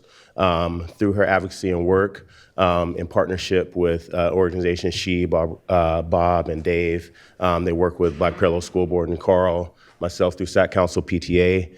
We worked through Carl's leadership around participatory budgeting.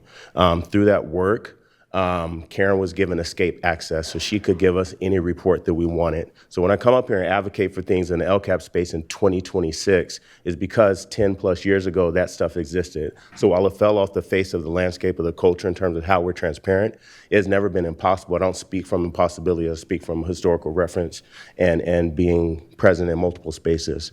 When I look at the way that we have sort of like, at least on the surface, wipe the slate clean of all these positions in an administrative lens.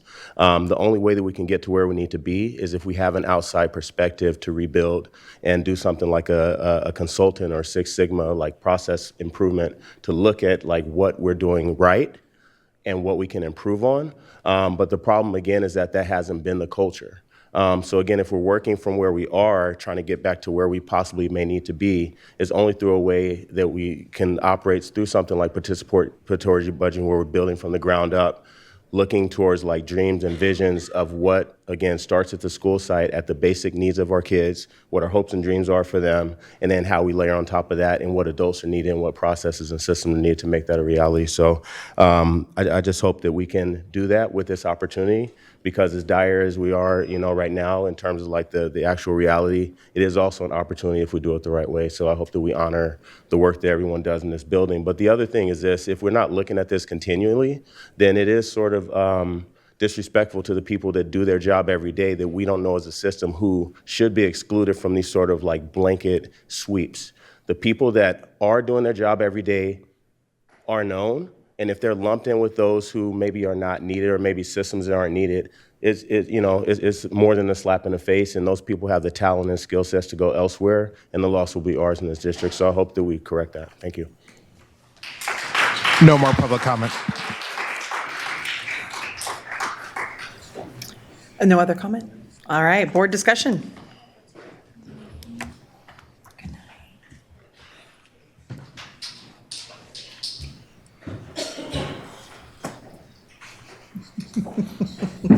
Member Singh, start us off. All right.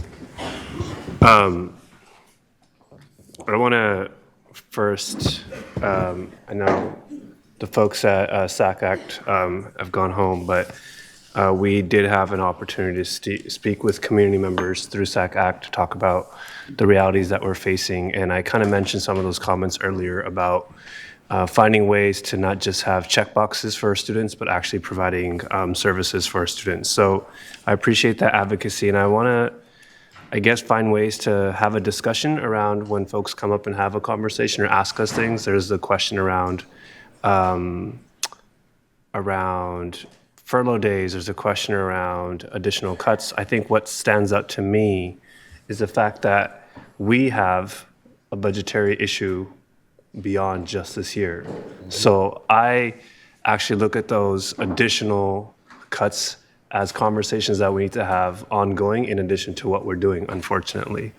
The other issue that I see here is that we are making difficult decisions, as I said earlier, and although there's really no other way. If we don't put out a preliminary layoff notice, we cannot do anything after, was the 15th, March 15th? Yeah. We can't find ways to balance this budget. It's not balancing on the backs of everyone who actually does the work. It's giving the staff more time to come back with the information that we have been requesting tirelessly for months so that we wouldn't have to be in the position that we're in. If we don't have position control, if we don't have data, if we don't have information, we're being told that we're working backwards, but we're not trying to work backwards. So I want to start us off because I just saw that no one wants to, we got to get this conversation going. But I'm going to be honest, just a few weeks ago, we're in here saying no furlough days. And now we're in here saying, let's look at furlough days. But the issue is, we have a financial crisis at hand, and we have to figure out how to get a hold of it.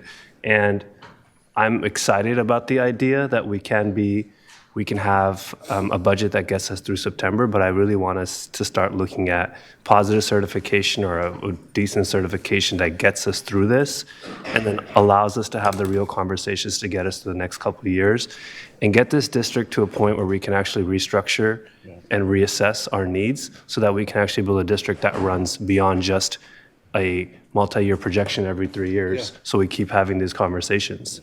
So I'll start us off just with that. Thank you.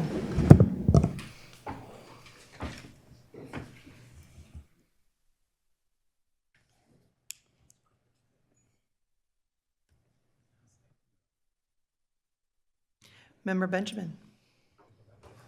Yeah, so first of all, I want to thank you all for all your hard work. It's tough, right? But I think we all ran because we felt like, we had what it takes to make sure that our district, goes through and our kids are educated and things like that. I'm a product of this district.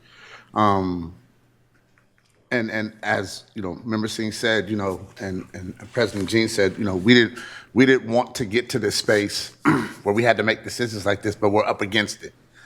And it's going to take all of us. It's going to take all of us to get out of this. And I do see some light, though. So let me say that. I see some light.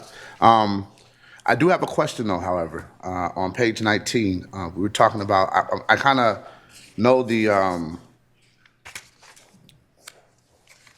kind of got the discussion around OPEB, but how do we get to the Medi-Cal and reimbursement, the one-time saving? What is that? How does that So there is a collaborative that the district has been in for many years, but it has not been functional. I think the main components have been that there has not been different degrees of responsiveness to get the groups together. There was a meeting on yesterday, day before, it's a blur, this week in the last 48 hours to begin that discussion and to definitely set some pathway forward for that to be a more consistent groupthink as it's designed to do. So the work has begun in that area, and I anticipate as we're reviewing other components and as we learn, like if there are some connection point to other constituent groups, that we'll continue to do that with the district's resources that it has. You're welcome.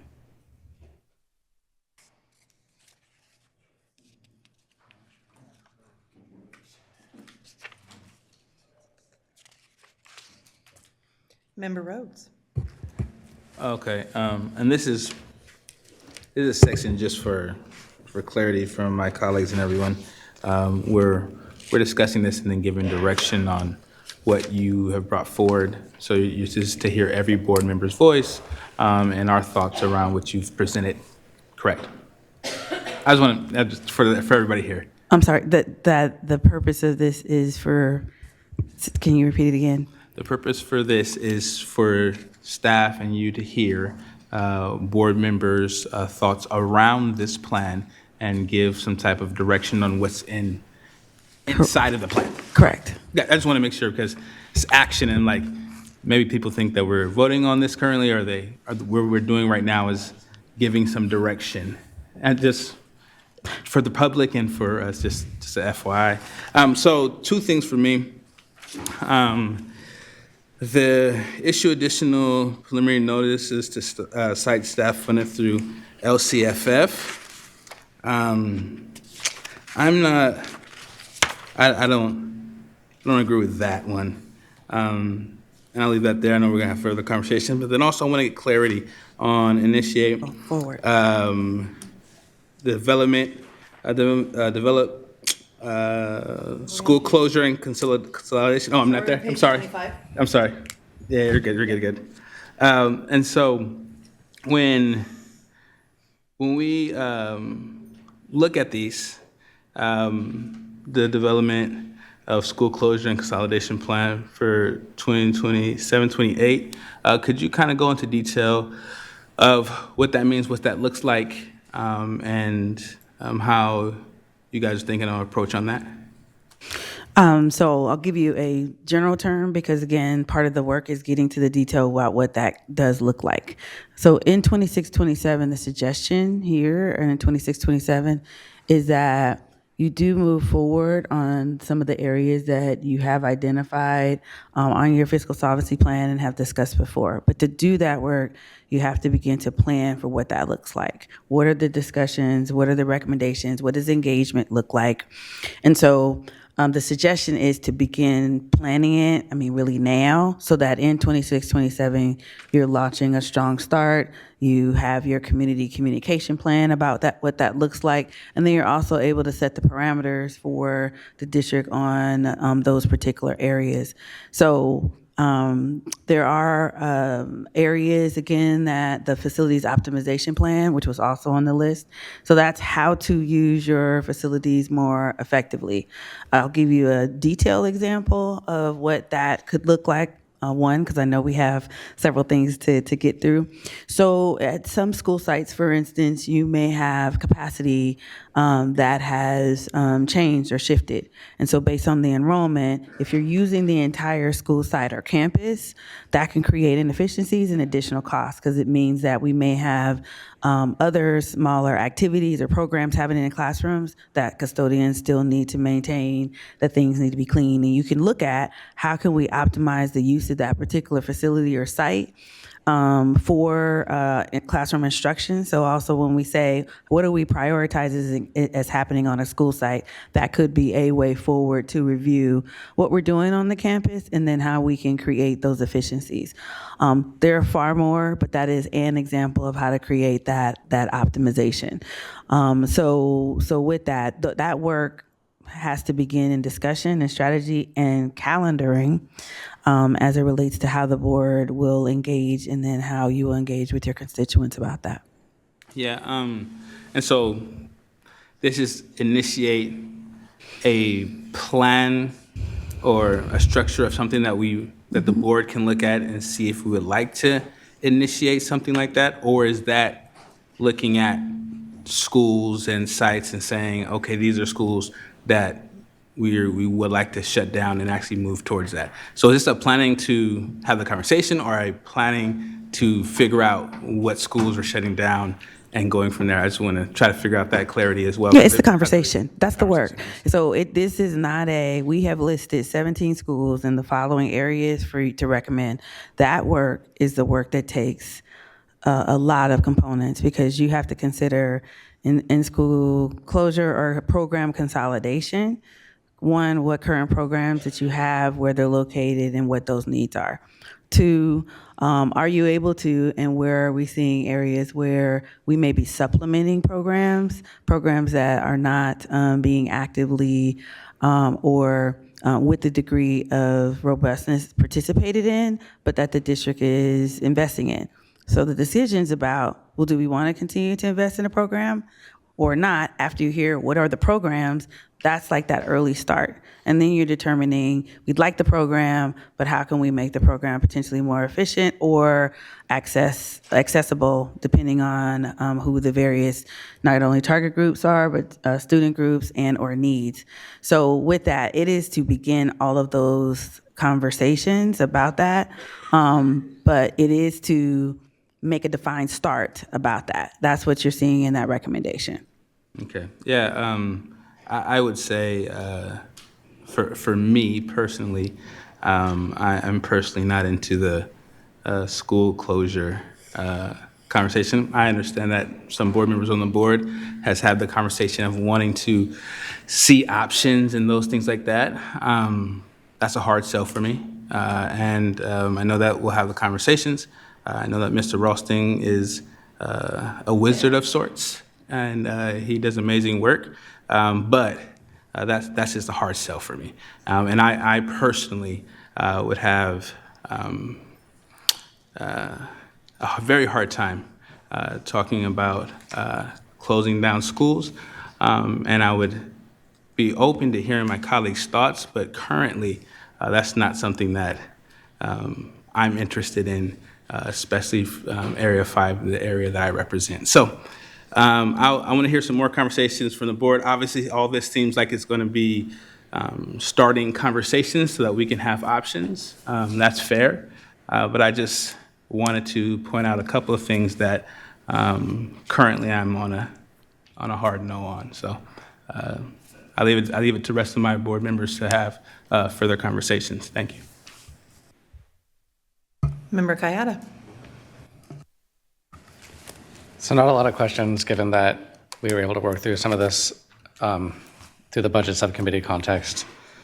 But I do want to point a couple things out, and then if anything requires context or clarification, I would invite you to please add that so the community understands, and I include staff in that as well. So my understanding of the document we have before us today is that we've essentially arrived at numbers that we can work for or work with. We have stopped the bleeding for this year. We've basically identified what we need that's going to get us through the end of the year. And we have projections that will allow us to build future budgets to get to qualified certification. Is that accurate?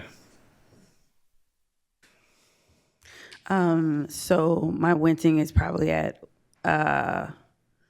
or church. I wouldn't say we stopped the bleeding. I would say we've moved in the progress of being able to address, yes, the hemorrhaging. I think the things that we're combing through, and the discussions and the impact of kind of really unpacking the budget and what we've done, we're still continuing to find things that like, okay, this is like good, like we can move in a direction. Okay, what is this right here? So still in that area. So I would say yes, overarchingly, we have definitely been able to move forward in a really good direction. The thing about stability is making sure that this is going to hold and making sure that it's going to continue. And so those are the things that we're still pressure testing, many different areas. And because we, do have several team members that know some components of it, but we still need to flush it through. You're just hearing me speak with the trepidation of process, that I believe in and trust the process, and so we're going through that process. But yes, overarchingly, I would agree with your statement. Okay, so essentially, numbers always remain a moving target until they're in the past, right? I mean, I guess. Yeah, and that we're in a control phase, of that process. So I would say that definitely is what, we're doing to be able to do that. And when we talk about the second interim in a couple of weeks, I mean, more of that discussion will come forth as we begin to be more intimate with what the district's finances have been, what we've reflected, and where we're seeking to go. Okay, and I guess, my real takeaway from that is we're still going to be working in the details, but we're over the hump in terms of identifying the problem, more towards now we're finding the solution. Still identifying the problems. We can't take our foot off the gas, for sure. Okay. And I think just by example, I wanted to point out the identification, of the additional adjustments that were basically. Which slide? I'm sorry. It's on 17. Okay. The additional adjustments that we've identified that we're going to recommend be put into the second interim, the additional $18 million for special education, that's in working with the special education department, my understanding that that's what we need for this year. Quantifying the negotiations at the current amounts that have on the table with one unit to extend those to the others and say we need to at least account for those to be honest with ourselves that we are going to spend that. Correct. So I think, and this is more of a general statement of where we are and how I'm approaching this, is that the decision points, and there's a lot of them that we have before us tonight, are essentially allowing us to have the flexibility to correct our budget deficit with what remains of this year, but more importantly with the future fiscal years. And we are really out of time in terms of having options to have a better plan. We need to act now so that we can have the next 2 months to plan before the actual layoff notices go out. Because essentially, most of our spending in the unrestricted fund is on people. So if we don't have flexibility in positions, then we don't have the ability to address $200 million next year, right? Correct. And also, and I think not in this presentation, but as we move forward, we'll also talk more when we get to second interim about where the spending is, because that's what's also challenging. The core of what we do, right? We do school. The majority of your expenditures are at schools where they should be. This is where, if there's options to not close a school, you still have to look at programming, and you still have to look at prioritization, because even if you brought back a third of the positions that, after this agenda, it still won't cover the deficit ongoing. So that's that piece. So there has to be some prioritization. There has to be some impact somewhere as it relates to that. So, you don't have, you can't move a lot of components as far as your general administrative costs to restricted programs, so that's not an option. But you will have to determine, what you're going to do and what is it going to require to hold the district up with that girth. And it is going to be resetting some expectations too collectively. So I definitely believe that the collective brilliance can get there, but back to developing the process for how you get the voices. I mean, that seemed to be area that was absent. Like where was the opportunity for options and voices to be heard? And you have to build an infrastructure for what that looks like. What tools are you using, and how are we sharing that information with the constituents on, like, I have an idea that I'd like to share. And then we do have to narrow down which of the ideas and strategies can we really work on this year versus next year and the year after that, because you can't do all the pieces together. So it is how do we really dive deep, but we can't boil the ocean in order to really get to the strategies that will drive solutions for next year, to your point of addressing the larger variants that we're trying to address with ongoing solutions. Okay, and I think the last slide I'd like to just turn to, just for public understanding, is 23. And in working with the team, I thought it was very important that we have that second bullet there, clarifying that not all savings will be realized. Because the layoffs that we have before us tonight at the central office are not about eliminating programs necessarily. They are about restructuring and being able to build our district back, as some of the comments tonight mentioned. So I think I just want to be careful with this number, because we're not going to achieve anywhere near 42 million, because we obviously understand there's bare bones and there's zero. You can't not have people. Yes. So I just want to be clarifying that that would be the maximum amount if we had no one, but that's actually impossible. Correct. And that, though we included in the presentation, it does bear repeating. Yeah. That is that work, and it is still going to be very challenging, because again, there isn't an area or department that's not important or required. It's how much of that and what those layers look like. So it is that, simply put, what must we do? What should we do? And then what are the nice to haves that we may be considering that we aren't able to do? And you can still build that plan to how can we bring this back? Right now, we may not be able to, afford and land on an investment, but we leave it on the list because we do think it's important. And we also may not have another resource we've identified to pay for that. So with that is the tough part. Okay, and then this would be more for the board, I guess.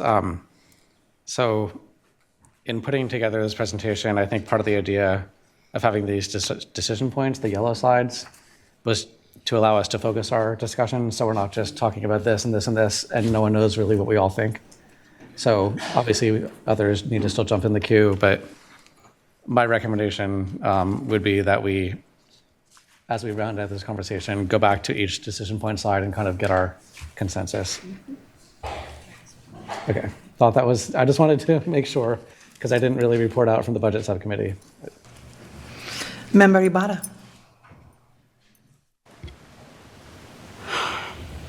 None of this is an easy conversation. And in full transparency, we only saw this around the same time you all saw it posted. And so I'm still sitting here trying to digest the information that I've been waiting months to see, and I still don't have all of it. But with that said, I want to touch on at least the conversations that I'm hearing coming up now. One of them, I'm going to go back to a comment that was made by Board Member Rhodes, and I appreciate the sentiment about not wanting to close schools, because I don't want to close them either. But I know that when we look at the FCMAT report, it tells us very clearly that out of 71 school sites, 55% of them are operating on a low capacity at or below 70% capacity.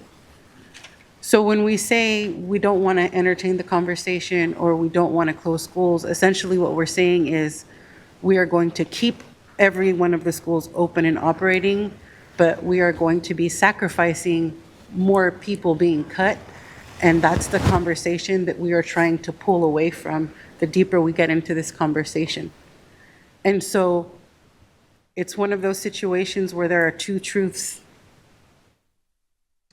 And I'm not asking us to go deep into that conversation, but I'm asking us to be conscious of the decision of not having that conversation ever, or saying that it's not something we want on the table, is essentially saying that it will come with the sacrifice of not being able to afford all of the services that our students deserve, not just need, that they deserve. And that is a sacrifice that we are going to consciously make by not wanting to have the conversation at all. It's not an easy conversation. It was heartbreaking in my community when they closed Fruit Ridge Elementary School, amongst other schools. So I understand deeply why no one wants to have that conversation. I also know that it was done very poorly. And I think that we are at a place right now where this conversation has gotten so difficult that the only way to see forward is to see the hope at the end, the light at the end of the tunnel. And that is that we can restructure and we can come back stronger and we can revisit what it looks like to see and serve every student on behalf of all of the voices that we not only hear come to the dais, but that email us as well, that we talk to when we're at the grocery store or when we're dropping off our kids at their schools. So I just wanted to add that. I also want to share that it's really scary for me to say we're going to pink slip every single person in the Cerna Center, although I understand what we are striving to work towards, getting past that. I'm still not sure what recommendations to put forth right now, though. That's just where I'm at personally. But I think after more conversation, that can shift.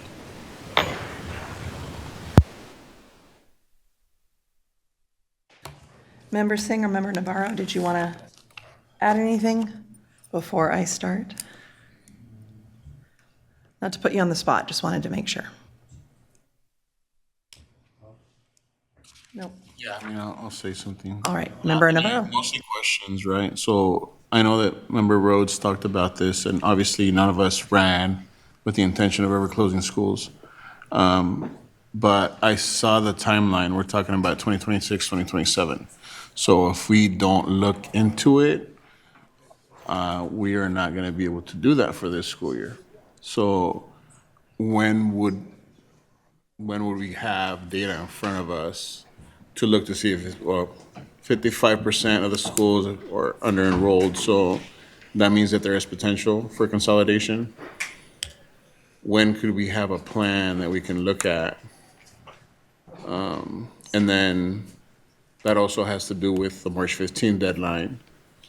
So I'm actually going to, that's really not Lisa's department. I know. Yeah. And part of what I'm going to share, I'll go ahead and fast track this little piece, is in our original fiscal solvency plan, the facilities optimization was always listed.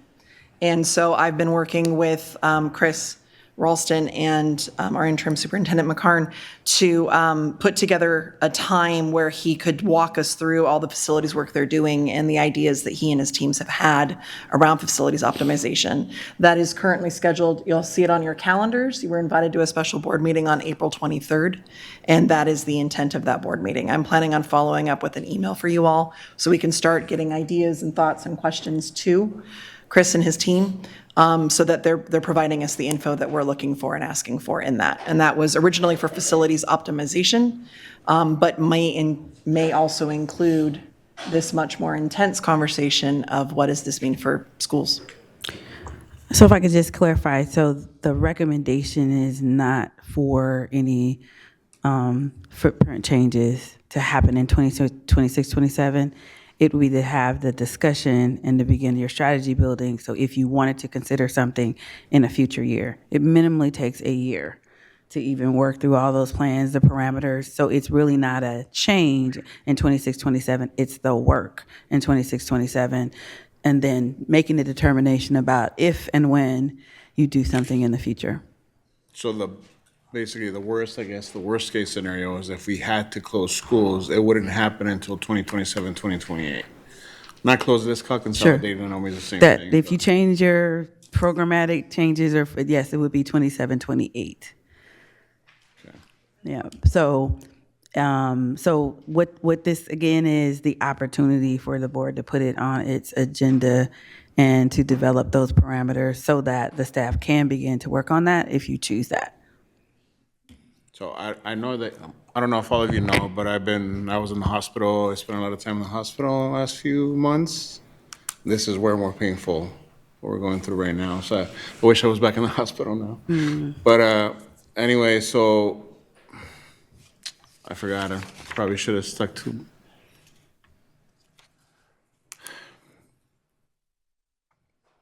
Come back to me. Okay. Come back to Member Rhodes. I just wanted to, I know we had a couple board members speak towards my comments, so I just wanted to clarify. I know that I said that currently that is something that is a no-go for me. But also, we clarified at the beginning of that statement that this whole thing was so we can come back and have the conversation. And I'm with having the conversation with my colleagues. Where I stand right now, though, is I don't want to do that. I don't want to close down schools. With the current information I have now, there's nothing I want to do.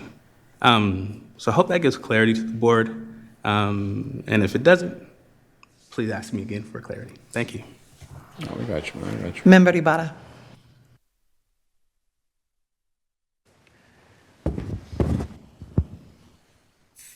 For all of this information that we have just received, I hear what you're saying about wanting to get through these yellow, what did you call them? Stopping points. But there's so much information that we're not even going to vote on tonight that was put forth in front of us that I think a more constructive conversation would be for us to think about what are our priorities. What is the consensus around our priorities? I think is a better way to frame it. So that we at least know as a board what direction we're moving as we're giving direction to staff. Does that make sense? So like when I think we're gonna run this district with bare bones, for example, I think bare bones is obviously classroom teachers and administrators at the school site. And in addition to that, nutrition, because our kids need to eat. Safety, because we do not have SROs and that's not something we want to revert back to. And wraparound mental health services is vital because if we have kids in seats that can't function because we're not getting them those resources, then it's pointless to even have the space there if we're not serving them fully. So I'll start the conversation there. Member Singh. I just want to be really mindful of how we approach this. I think there's a lot of words and anecdotes we use, and I implore us to be thoughtful based off the commentary we've heard tonight from folks who work in this district, the people that make this place run. Saying words like bare bones indicates that we've already thought of what bare bones looks like. So let's talk about our priorities. Let's talk about what we need, what our sites need, what our school district needs. Whatever comes of that, I think we should focus on the idea of what restructured and realignment looks like. And that's not an attack on saying the word bare bones. I'm just saying, let's just try a different word so we can talk about what that restructure looks like. So.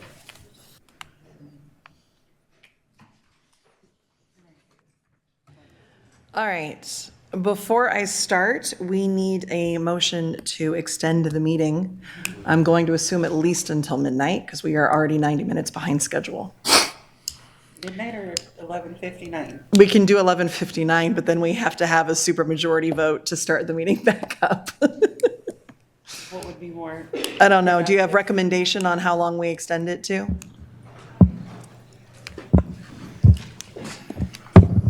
Given what's remaining on the agenda, probably the longest extension I would recommend. Yeah.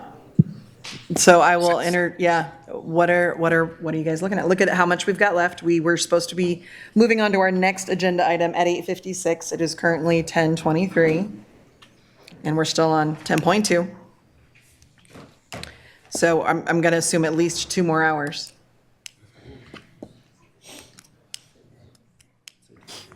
$12:15? All right, I'll entertain a motion to extend to 12:15. Do we have a second? Second. All in favor?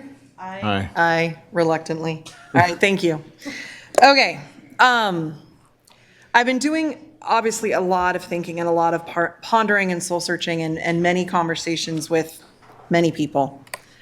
One of the things that's fascinating about being in the education system is just how much that system can get you stuck. And just how much that system gets built over time and choices made over time. And then we don't always reevaluate those choices and where they're headed or what they mean.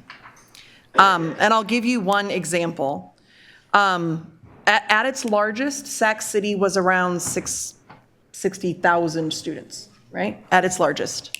We are now at around 37,000, 40,000 students. We're a third less of what we were at our largest capacity. So if we were to slow down and say, what does our city look like today? Where are our communities today, our thriving communities today? Where are our students located today? What are our students' needs today? What are the programs that are helping them thrive? Where do those need to be located?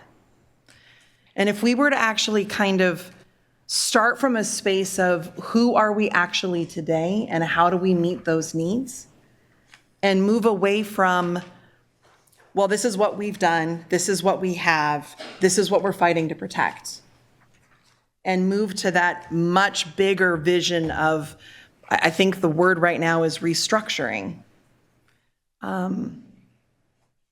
It's really heartbreaking to say we've got to consider restructuring, which means a lot more people need layoff notices so that we have flexibility. It's really heartbreaking to say we need to look at facilities optimization. We could use the word restructuring, and that means we need to look at our schools. But I also think about it from a teacher perspective of, I've been in a school in a space where everybody's working a lot harder because there's a lot fewer bodies. And we have spread our resources very, very thin across all those school sites. And I think a lot of people are working really hard because they don't have the staffing that they could if we were to consolidate, if we were to combine, if we were to locate programs in different spaces, et cetera. Those are all really big conversations that require visioning work and a lot of people in rooms at tables talking things out, and most importantly, time we do not have. So yes, tonight, what's in front of us as we look at the next couple of things to come our way is more of a hammer approach where a lot of people are getting things so that we have 8 more weeks in front of us to buy some time for those conversations. And you're right, Member Abada, we've got to think about our priorities as a board, because part of having options means figuring out which options we choose and which options we don't and why. And those are deep conversations.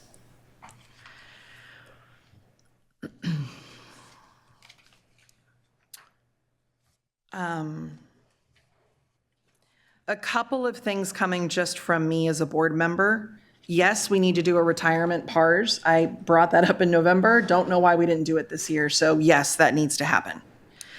I don't understand why we have consultants and contracts and we're not firing those instead of firing employees and layoffing employees, not firing, layoffing, preliminary.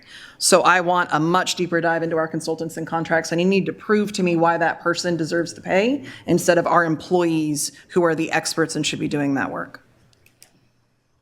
As I've already announced, we will be having a facilities conversation on April 23rd, and that gives us a little time as a board to think through the info we need and what we're looking for, and I will follow up with you all to get that up and running. I want to emphasize on slide 33, May 15th was mentioned, but I do want to emphasize that the last time the board can make those decisions will be May 7th, because that's our regularly scheduled board meeting, and we've already set up that we want to make big decisions in public at our regularly scheduled meetings. So it's really not May 15th, it's May 7th. And I want to reiterate that we will be required to do a third interim because of where our budget is at, and that I do expect that third interim presentation to happen on May 7th at the same time we're looking at final notices. Because I want to know that before we tell anybody the terrible news you got in March or February is now final, we need better data and we need to know where our budget's at. I also want to emphasize the next 8 weeks are going to ask, like going into overdrive of people having deep conversations about positions, about work. If we're eliminating a position, then the work either needs to be eliminated or there's a clear plan of where that work is going. That means job descriptions, that means lots of conversations. And I've heard that some of that work has already started, but I'm assuming it's going to be even more intense as we move forward.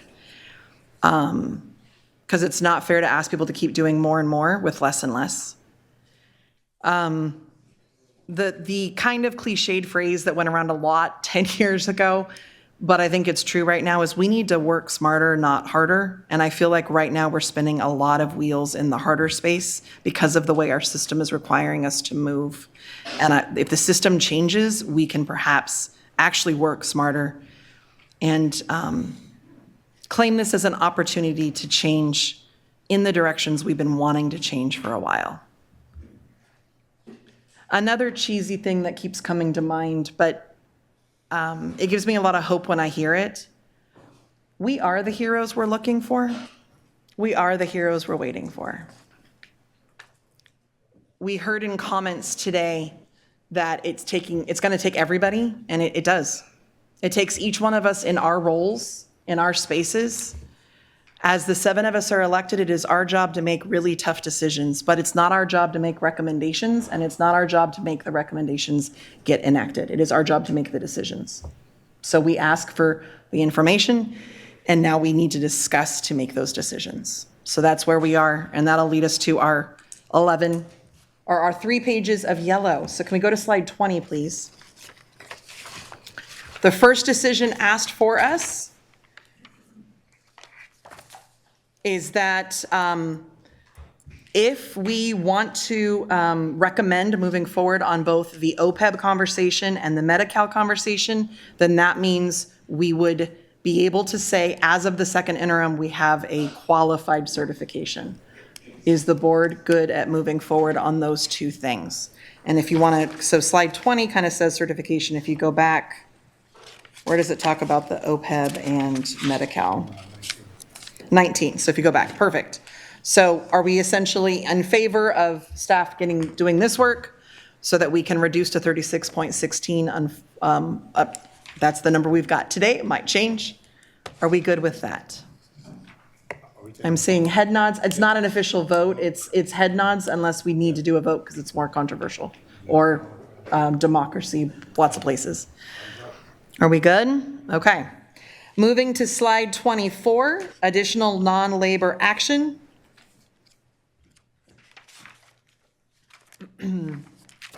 This is essentially what we're going to be starting to look at in 10.3 and 10.4. So I don't know that we need to take anything specific right now because that's the decisions we're about to make. And moving on to slide 27. This one is essentially, are these adding things to our fiscal solvency plan for 26, 27? Or are they clarifying things to our fiscal solvency plan?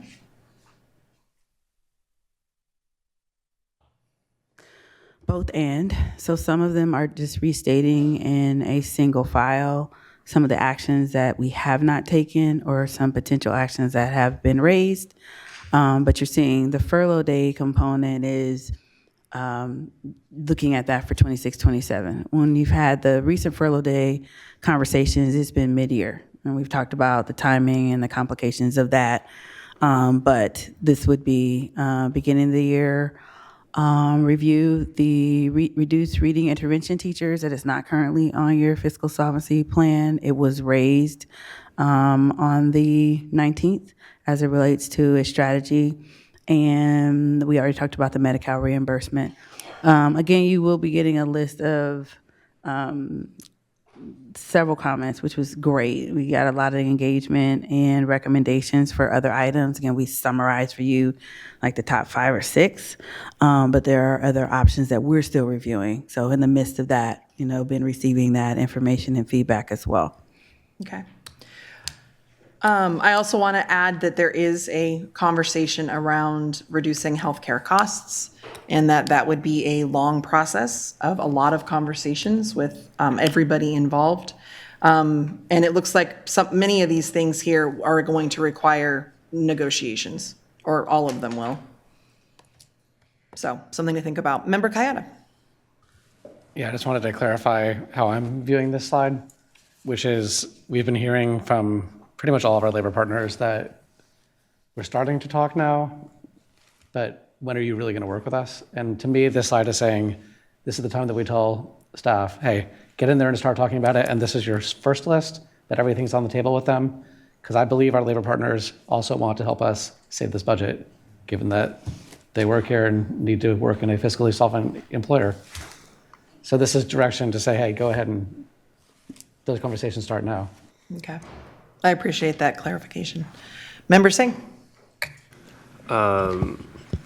Lisa, my question is, on slide 19, we're talking about 20 million in OPEB savings and 14.5 million on Medi-Cal reimbursement. And then that slide that we were just looking at is for 26, 27, relisting OPEB and then listing 2 million in Medi-Cal reimbursement. Can you explain that? Okay. The slide we were just the on. slide, go. And Can we it's go two back? different years, I can say that much. Yeah, can we go back to the 24? Slide 27. That bad. Thank you. Yes, so the first option you saw was for 25, 26. The 26, 27 is based on what we're projected to earn and potentially spend, though, right, we're still developing a budget. We may have 2 million available in Medi-Cal. So therefore, that reimbursement, when we're saying that, ultimately it's either a reinvestment, which is what the collaborative language talks about. How do you reinvest what you have left in the district? And some of those areas could be offsets to unrestricted general fund expenditures. Okay. So that's what that means. So it's 2 different years. I just asked so everyone has that clarity. I'm sorry. I just Good asked so clarity. everyone has that clarity. Yes, there you go. Thank you. Okay, thank you. Important. All right, so I'll go ahead and steal Member Kayada's kind of framing. Are we as a board good on directing staff and saying, yes, we want you to go start having these conversations with our labor partners? Thumbs up. Okay. All right, and with that, I think we've given direction. Okay, great. If I can add one more thing, if we can go to the tail end slides where we were talking about the dashboards. So one of the things I've heard recurring, yep, right there. This section tomorrow, this dashboard will be released. So again, this is a lift from work I've done before. I definitely like this platform better. And definitely thank Nicholas for the work here. The expectation is that this being a public document on the fiscal solvency page, when we're having conversations about consultants or contracts, the specificity about what we're talking about and what we're prioritizing, if you go to the slide before this, so not only will you be able to engage and drill into these areas, we're also sharing where those expenses are. So when we're saying we want to make reductions or we want to see changes, we're sharing with you that the direct student support accounts for 113 million of our expenses, and then 23.23 million are direct. So again, this is a screenshot. You'll see it tomorrow. If we go to the next slide, then you can see the areas. Again, it has that same slide, sorry, where when we're talking about what's being spent, the unrestricted general fund spends 24 million, the restricted general fund spends 112. So when we're having those discussions, because the unrestricted or some restricted resources will partner in resourcing, that's what we're saying about restructuring, is balancing how we're doing that spending. And the slide on the right just shows you that the total unrestricted, just based on, you can't see all of the vendors, is 24 million compared to the restricted of 112. So back to our focus on what we're spending, this gives us more specificity so that we can have more concrete conversations. The intent is not for this to be a list to ask, what about this group, a school district's consultants are primarily based on your community-based organizations, and definitely, right, what are the support that you need to run your district? So that consideration of how we approach the use of the questions, definitely are to say that these are currently what we're doing. This is 24-25, and we're adding the slides for 25-26 so you can see in real time what that looks like. But it gives texture and concreteness so we can have different conversations about it. So just wanted to highlight that. Again, it drops tomorrow. It's like an album. It drops tomorrow, and then we'll be able to have more concrete conversations. And if the board has questions about certain strategies and areas, this helps narrow down what we would be able to come back to you to present. So that was it. Thank you. Thank you so much. Moving on to 10.3. Approve resolution number 3568, resolution to eliminate additional certificated positions due to a reduction of particular kinds of service. Welcome. Good evening, President Jean, board members, and Superintendent McCarn. My name is Jake Hansen, and I'm with the Human Resources Department. We are presenting additional reductions for your consideration. The reductions are being brought forward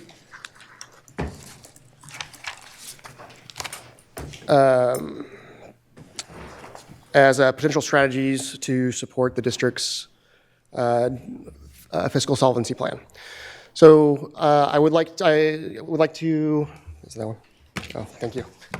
I would like to point out that we've shared this slide before, and the next board meeting is on May 7th. That is also the deadline for the ALJ's decision to get that to us.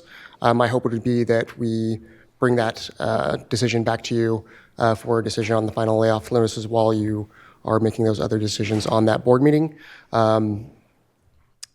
In Resolution 3568, we have two different exhibits. Exhibit A is the CERNA staff reductions, the central office staff. And then Exhibit B is site staff that are paid fully with LCFF funds for your consideration. Because of the timeline that we are at, it could only be fully funded positions by LCFF. And so both of those are for your consideration. In Exhibit A, the TK12, there is 12.6 FTE, and there are 36 FTE for certificated management in the Exhibit A, which is, again, the central staff. And then in Exhibit B, that is 0.6 of a resource teacher and a 1.0 of assistant principal on that resolution.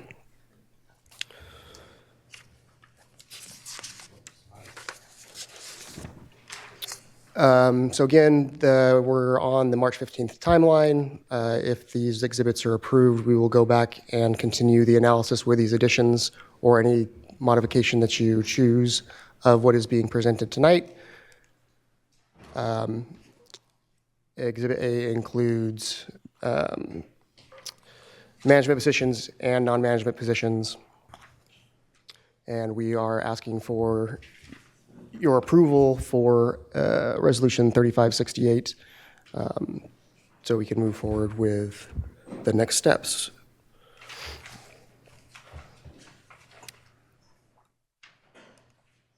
And then we'll have different additional staff here to answer any of your questions you may have about these specific items that are listed. Everything that is listed on these exhibits are things that are not bound by CBA or mandatory services. So you will see some things like the content specialists, which we do have contractual language on, but those are above and beyond the contractual language. And so that's why they are presented to you tonight. Okay. Do we have any public comment? We do. We have one speaker signed up on 10.3. That's Steve Bruno.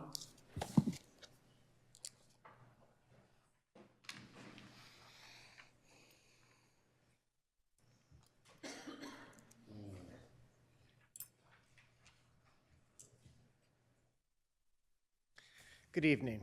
I've been hearing you guys talk about how you don't want to make these cuts with a hammer. You want to use a scalpel. This approach is a freaking hand grenade. Okay? You keep talking about this is the situation we're in. You guys need to take ownership of this situation. Okay? We didn't just get here overnight. In 2023, you chose to drop the reserve from 5% down to the legal minimum 2%. That was a conscious choice that you guys made. You were spending over $100,000. You've been spending over $100,000 each year to feed yourselves at these meetings. It was in a recent board packet. You approved a contract for the teachers that the CBO refused to sign off on.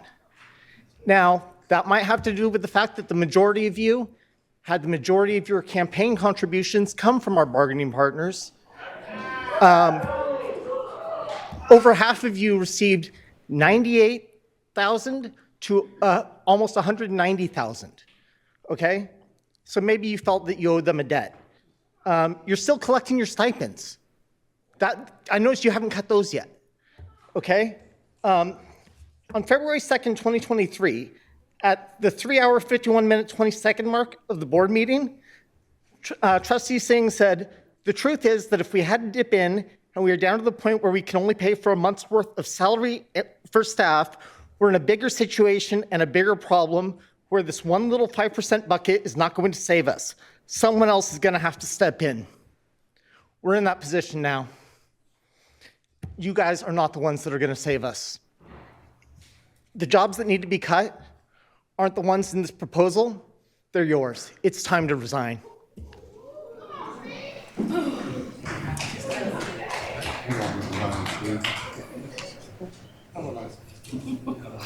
Board discussion. Member Rhodes. I had a quick question. So when we first got the packet, Exhibit B wasn't in it. It was added on.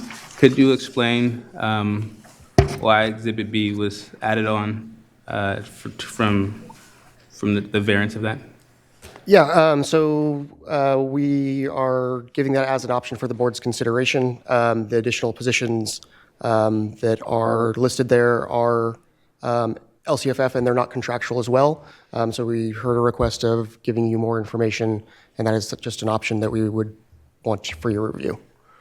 Okay, and so I stated it before. I know we'll have a vote on that. We need to move forward, so I look forward to some of my board colleagues' statements. But I've kind of already stated where I stand on the Exhibit B stuff, but I'm looking forward to more conversation from the board. And then I don't know, I guess Member Kayada, you'll clarify the other part. Okay, thank you. Anybody else? Member Kayada. Yeah, I was just going to clarify that we are not spending $100,000 on food. We clarified that at the previous board meeting, which the commenter should have noticed if he watches the meetings like he says he does.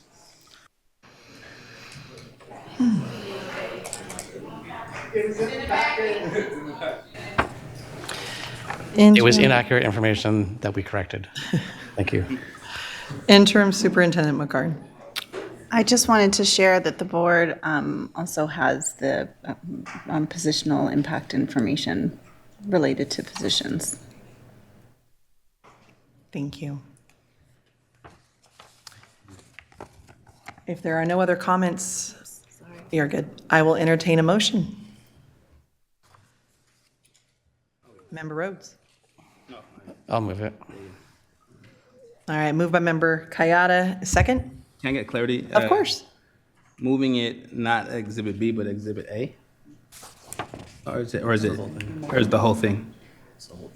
Good question. Are you giving us an option between the two, or are you saying the whole thing? There is options between the two, or you could make modifications to that. That would be up to the board's decision. It would help for clarification if each exhibit probably was recognized and voted on. So recognizing Exhibit A first and making a vote, and then recognizing Exhibit B and then making a vote? If there needs to be separation, or if it's the board decision that they want to approve both, but clarification that we're either voting on A or B or both collectively, just so it's clear. I would like to decouple them if we could and vote on them individually. I would be more comfortable with that. That then is my motion to vote on Exhibit A. Okay, so we have a motion to approve Exhibit A. Do we have a second? The motion is only for Exhibit A. At the moment, yes. Seconded by Member Navarro. And our roll call vote. For Exhibit A, Member Jean. Yeah, aye. Member Kayada. Aye. Member Benjamin. Aye. Member Navarro. Aye. Member Rhodes? Aye. Member Singh? Aye. Member Ibarra? Aye. All right, I'll entertain a motion for resolution number 3568, Exhibit B.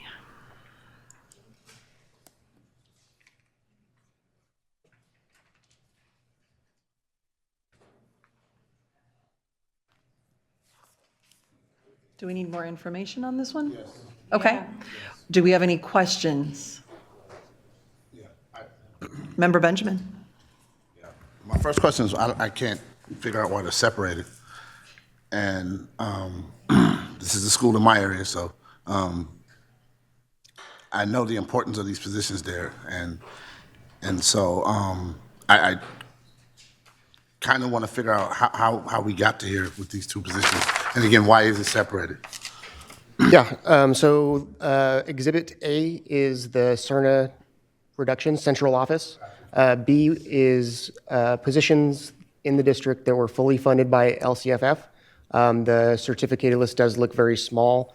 There's much more classified that fell under that category. Procedurally, because of where we're at in the timeline, we are only bringing full positions that are fully funded with LCFF. Know that there are other positions that are partially funded, but because where we're at in the process with some contractual pieces, we're past the ability to partially reduce. And so we're just bringing that option forward to the board for their consideration if they want to consider impacts to the budget that are tied to the local funding formula. Okay. Member Ibarra? I hear what you're saying, but y'all, it does not make sense to me because LCFF funding is specifically for kids at a school like American Legion. And until I have clarification, if you're asking for a motion, my motion would be to not move forward with this until we have more clarification. If you're not looking for a motion and you're looking for more discussion, then I will pause and let the discussion continue.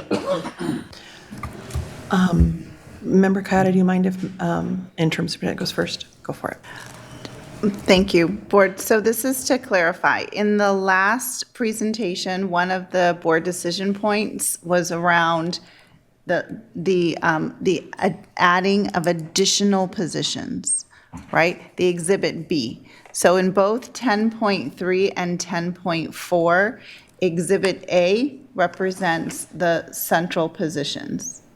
Exhibit B in both of those represents the LCFF positions, which was one of the items for decision point, given that the board wanted options to consider.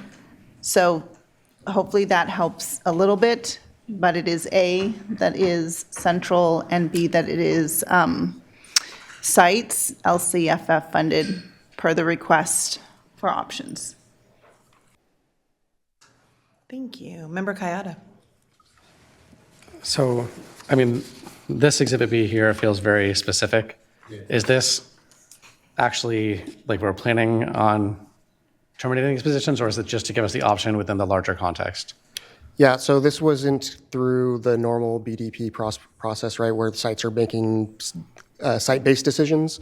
The request was for options and through LCFF. And so these were just positions. This was just data-driven of identifying positions for your consideration that fell into that area.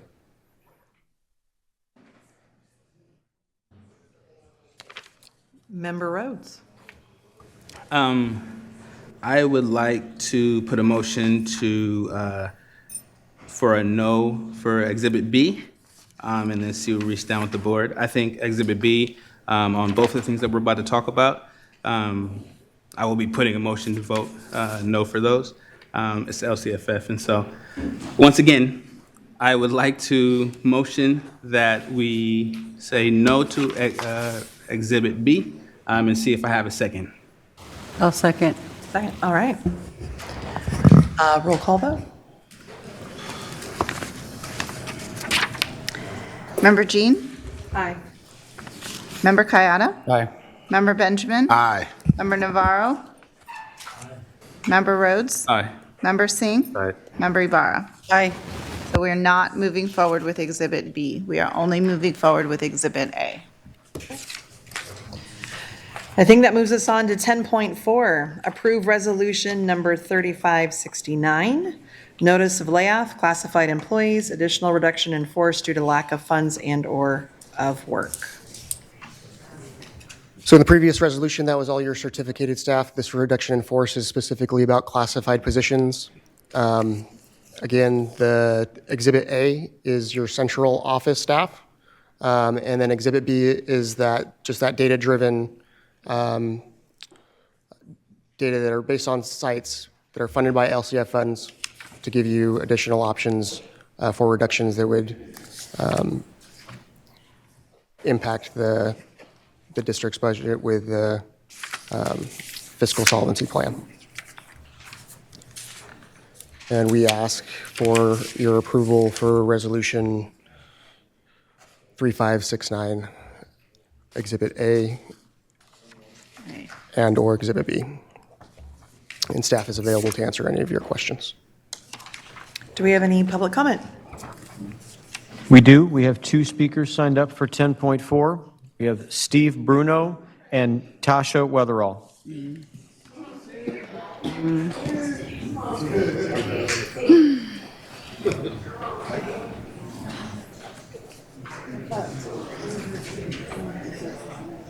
Good evening again.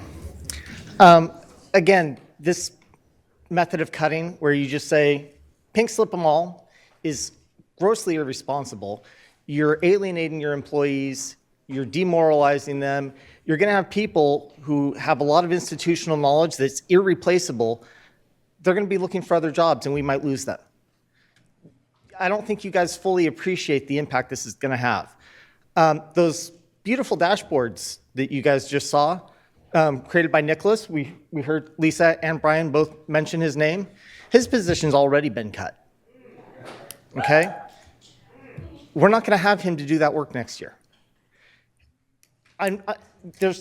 Looking at this, we cannot meet our obligations with these cuts. And I'm sure you're going, oh, well, we're not going to cut all those positions, but you're making the employees wonder, you didn't take the time in advance to do this, okay? So I do have a question for you. How long have you guys had this list? How much time have you spent going over it and understanding what each of these people whose jobs you're putting on the line do? Thank you.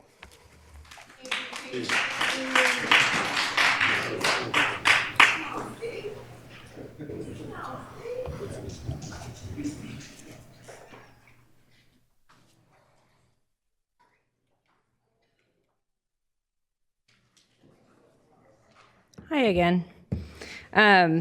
So I just wanted to make a brief statement about some positions that are on the list for central office pink slips. So every person in a position on the layoff list has value, but I would like to take a moment to talk about one of the departments being cut as part of the sweeping layoff notices sent out for central office staff. Library Textbook Services is a small team that includes myself and 3 full-time and 1 part-time classified employee. It is located off-site. It is not technically here at central office at Reading Avenue in Building C. If you don't know where that is, I would be happy to show you. The work that this team does is largely behind the scenes and invisible, but it is essential to the daily functioning of this district. Their work affects every student at every site, every single day.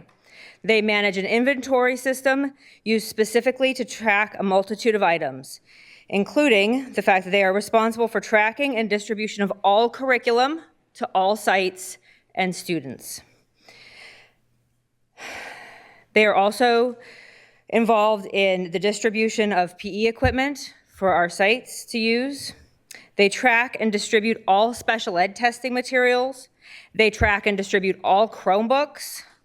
And the management and tracking of these resources helps save the district money every day. They also, along with myself, pack and unpack all library materials and books for all rebuilt libraries for our newly built schools, and the libraries that have moved within a site. We have several here that have moved several times, that we've packed and unpacked several times. This includes working to prepare libraries to open that haven't been open in many years. We also have some of those in here. We encourage you to visit to see what our work entails and the essential support we provide to the district. And if you'd like to come by and visit, we'd be happy to have you. Thank you for your time. Thank you.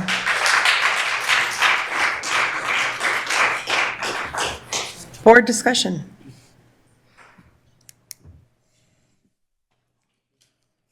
Member Rhodes. Once again, I don't think that Exhibit B should be up here at all. So that's the more LCFF stuff, but look forward to hearing from my colleagues.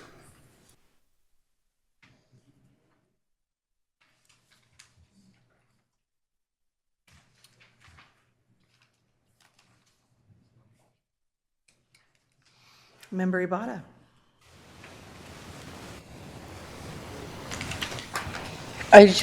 When I look at it, Exhibit B, it feels contradictory to keep it as far away from the classroom as possible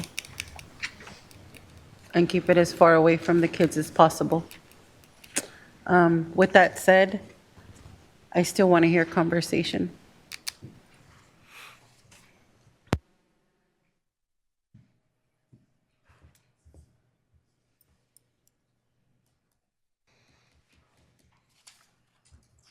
Member Kayada.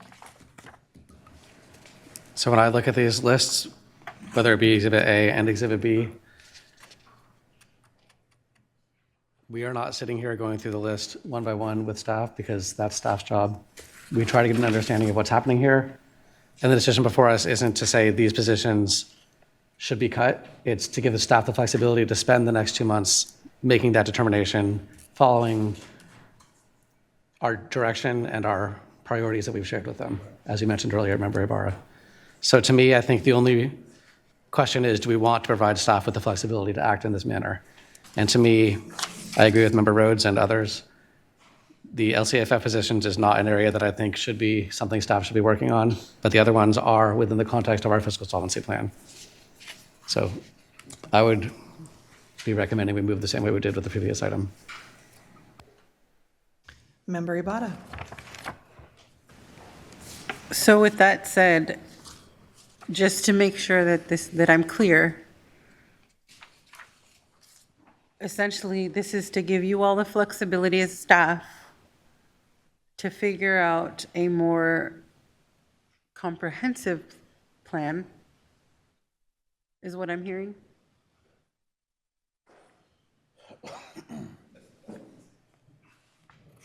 Is that to me? Yeah. I'm Yeah. trying to use less words and straight to the point so the message is clear. Yeah, I think this is a big action because we're up against a deadline, but we are asking that staff go and use the scalpel over the next 2 months.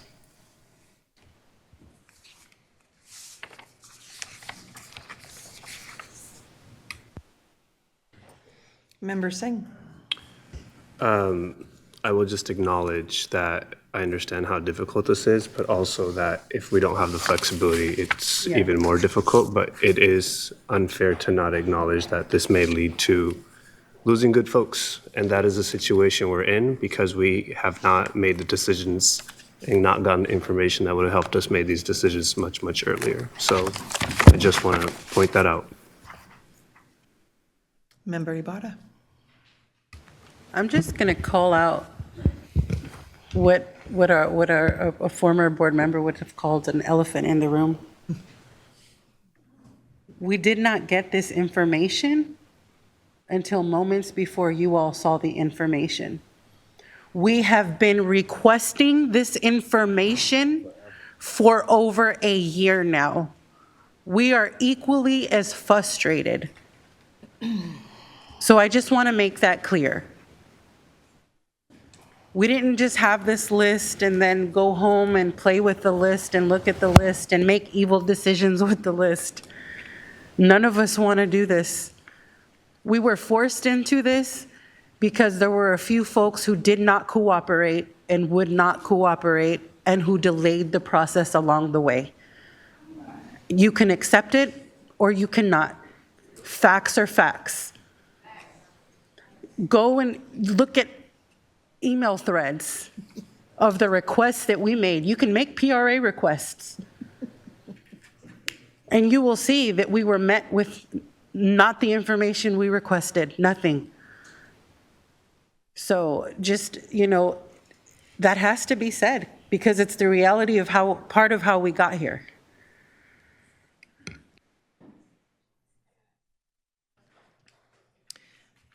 The one question I have, can we just clarify, when you say LCFF, are you talking supplemental and concentration monies? So LCFF, there's multiple different resource codes within the position control, anything from LCFF free reduced, maybe Lisa can break that down a little bit better for me.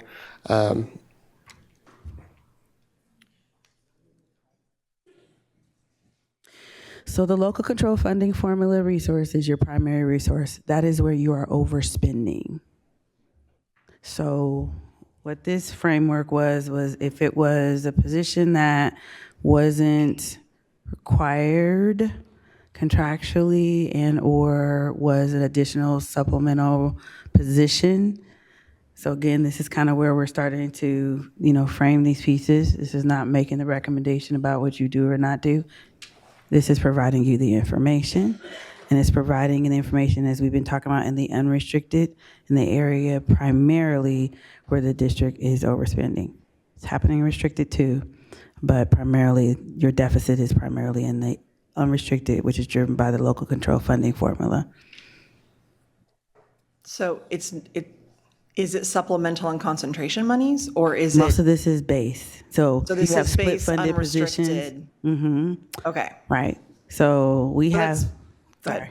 Go ahead. So it's base. Okay. So there's the base grant that we get for every single student. And then when students are identified as unduplicated pupils because they are foster youth, homeless youth, or EL students, we get additional funds for them.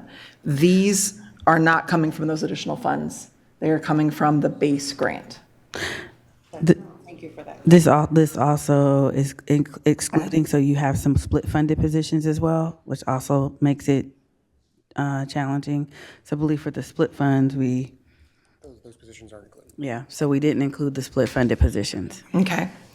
So this list was generated basically by going to our position control and finding all of the positions that are funded in this way, and then created this list? Yes, correct. Okay. Member Rhodes? Okay, I would like to make a motion to approve Exhibit A and no on Exhibit B. I want to see if I have a second.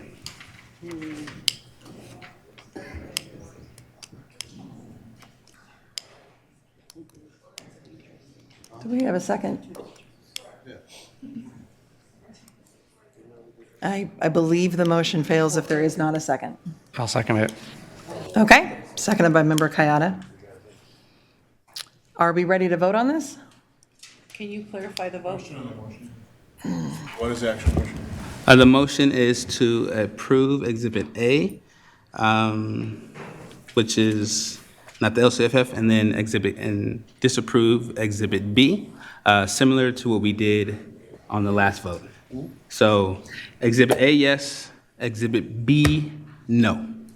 Can I request? I actually do want to ask, can we do a double like that, or do they need to be separate? That's what I was going to ask. Thank you. I think last time he said that we can separate them or we can join them together. It's our prerogative. Last time we split them and went one for one. But keeping through the logic of our last vote, it made sense to say no and yes on that collectively. If you guys would like to split them and have a vote on both, that's fine. But the challenge being, we're doing yes on one and no on another, and that's, like, if you're doing yes on both, I think you can combine them, but I don't know. Do we have?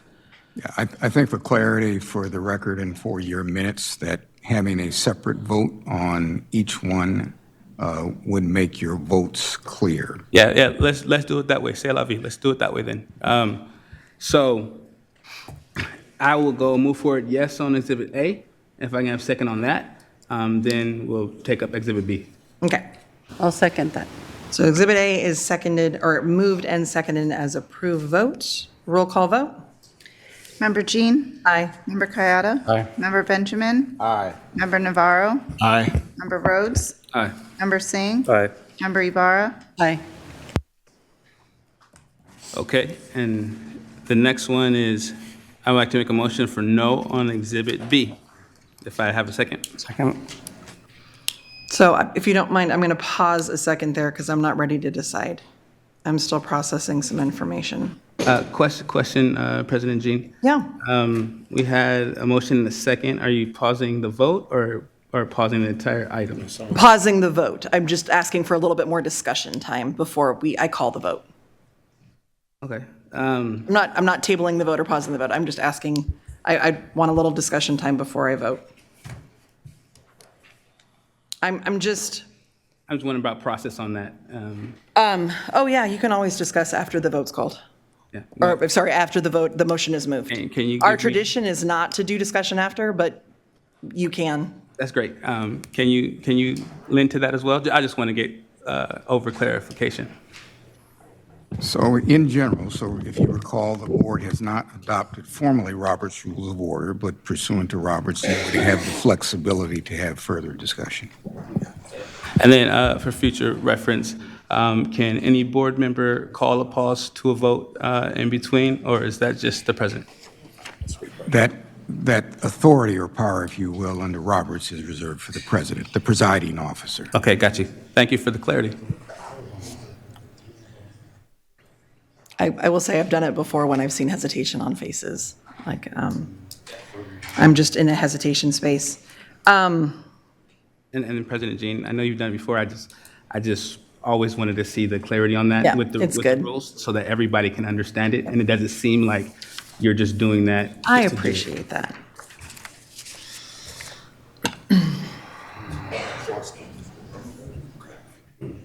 I think what's in my head right now is the reality that there is a person in every single one of these line items.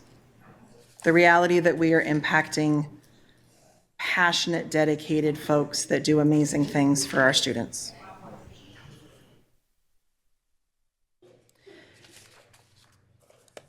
And the reality that, Member Ibarra, thank you. It was a year ago that we asked for staffing analysis. It was a year ago that we asked to start having these conversations because of what we had heard. And we still don't have that staffing analysis. And then the number wasn't solid until this week. And so staff has had to find a way to give us options, because we asked for that. Find a way to bring us lists.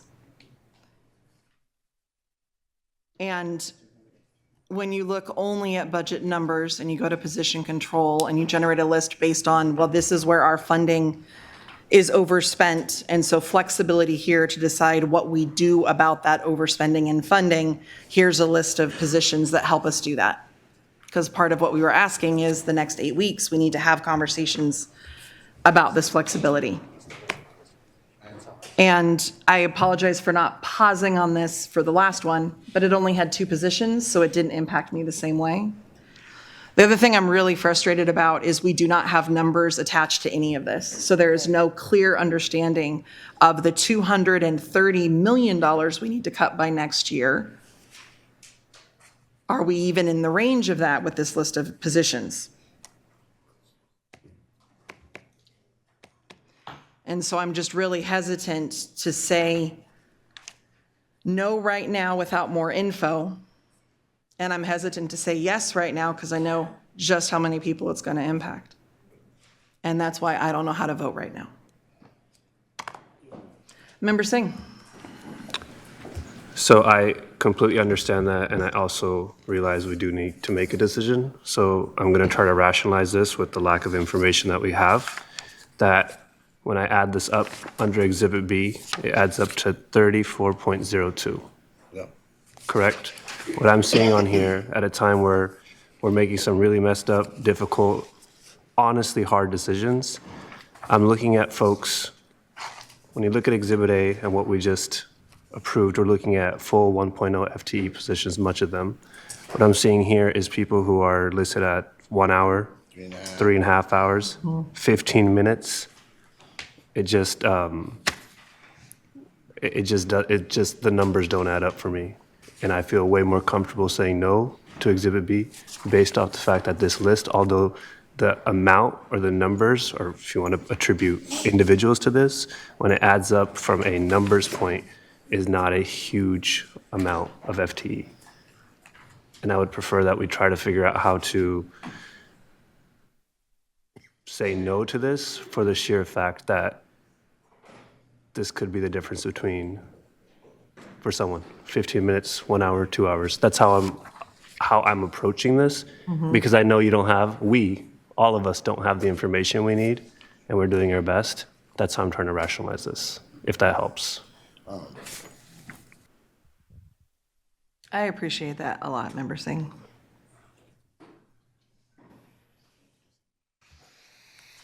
Is there any other discussion? Oh, do we have a comment? President Jean, do want to point out that the Exhibit A items, you do have the amount on the presentation. It's on slide 23.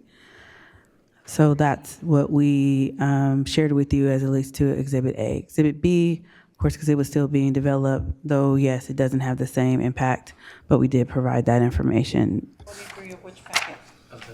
Of the presentation from the previous.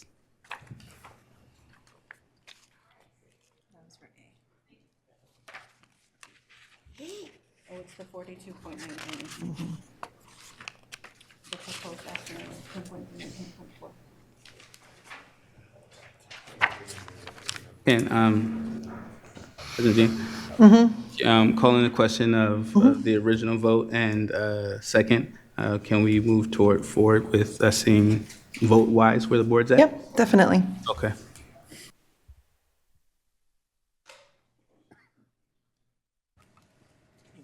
Can you clarify? Oh, yes. Clarifying no on Exhibit B. No on Exhibit B. Sorry.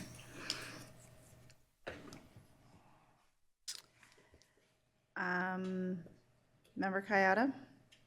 Aye. Member Benjamin? Aye. Member Navarro? Aye. Member Rhodes? Aye. Member Singh? Aye. Member Ibarra? Aye. Member Jean? Aye.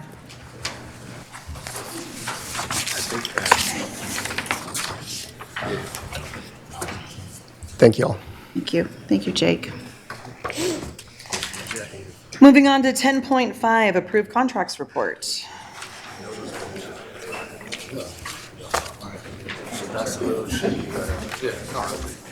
Plus it just wasn't enough. Resolution 3569. And look, here's what I worry about.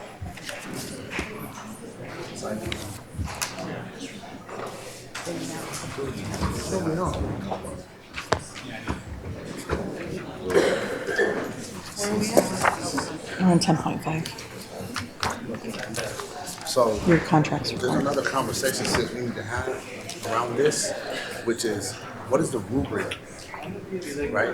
And how? No, I'm saying, we need to give direction. That there needs to be a rubric around how we look at what's the most important, right? School, there needs to be LCFF by this, so we can see that. That's what we've been asking.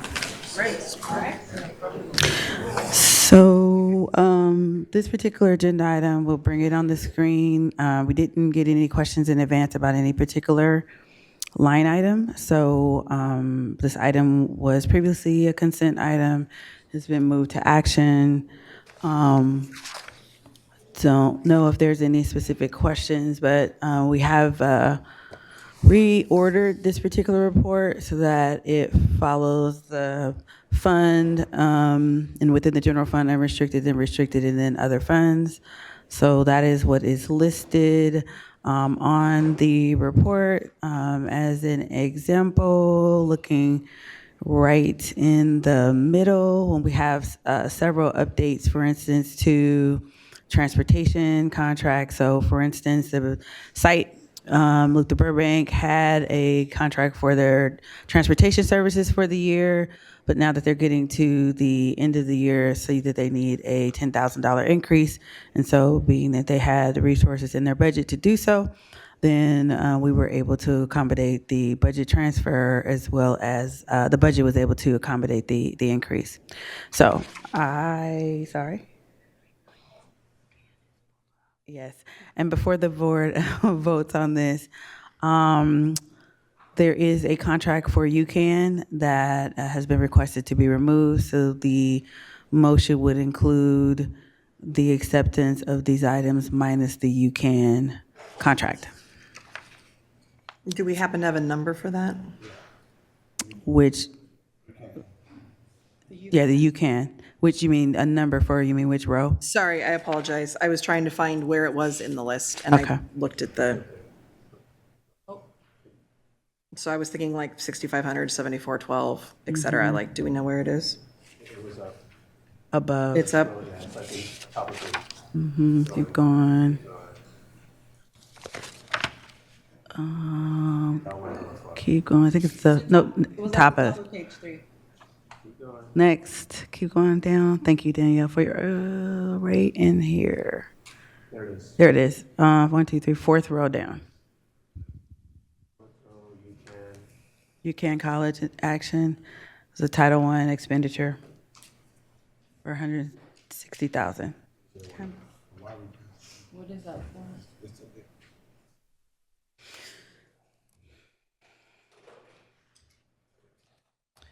Member Benjamin? And maybe I missed this. What is the reason that we're canceling UCAN? Mary, can you help support, Mary, can you help support the response of why we were pulling UCAN?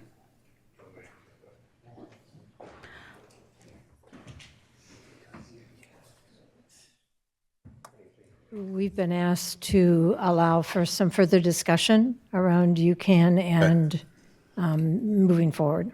Okay, so we won't take UCAN off right now. We'll have more discussion. Is that what you're saying? So it's going to be removed from we'll bring it back on the next board meeting. Okay, thank you. Okay. Any other questions or comments? Well, and I guess we should ask, was there any public comment? No? There is none. Okay. Any other questions or comments from the board?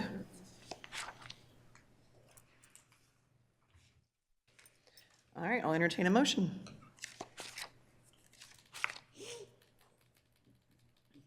I will move approval minus the UCAN contract. Do we have a second? And roll call vote? Member Jean? Aye. Member Kayada? Aye. Member Benjamin? Aye. Member Navarro? Aye. Member Rhodes? Aye. Member Singh? Oh, sorry, Member Ibarra? Aye. All right, moving on to, sorry, I got it back to my agenda. 11.1, recommendation for adoption, high school integrated math 1 through 3, including SCUSD instructional materials adoption process update. I'm sorry, it is so late. Okay, in my mind right now is what's good for students. That's what I keep thinking. So hi, Superintendent, members of the board. I am Mikila Fetzer, Sacramento City's Director of Professional Learning for Math, Science, Physical Education, and Instructional Technology. And tonight I have with me as well Susie Craig, who is Sac City's Math Coordinator. We would like to, let's see if I can make this go the right way. Great. Tonight we have an action item before you. And to do this, we'd like to take you through a review of the board policy, which is guiding the instructional materials evaluation process, some budgetary consideration for Sac City's high school math instructional materials, and the recommendation from the educators in this district involved in the process. Here we go. Okay, so let's take a look at the policy that guides Sac City's process for selecting new curricular instructional materials.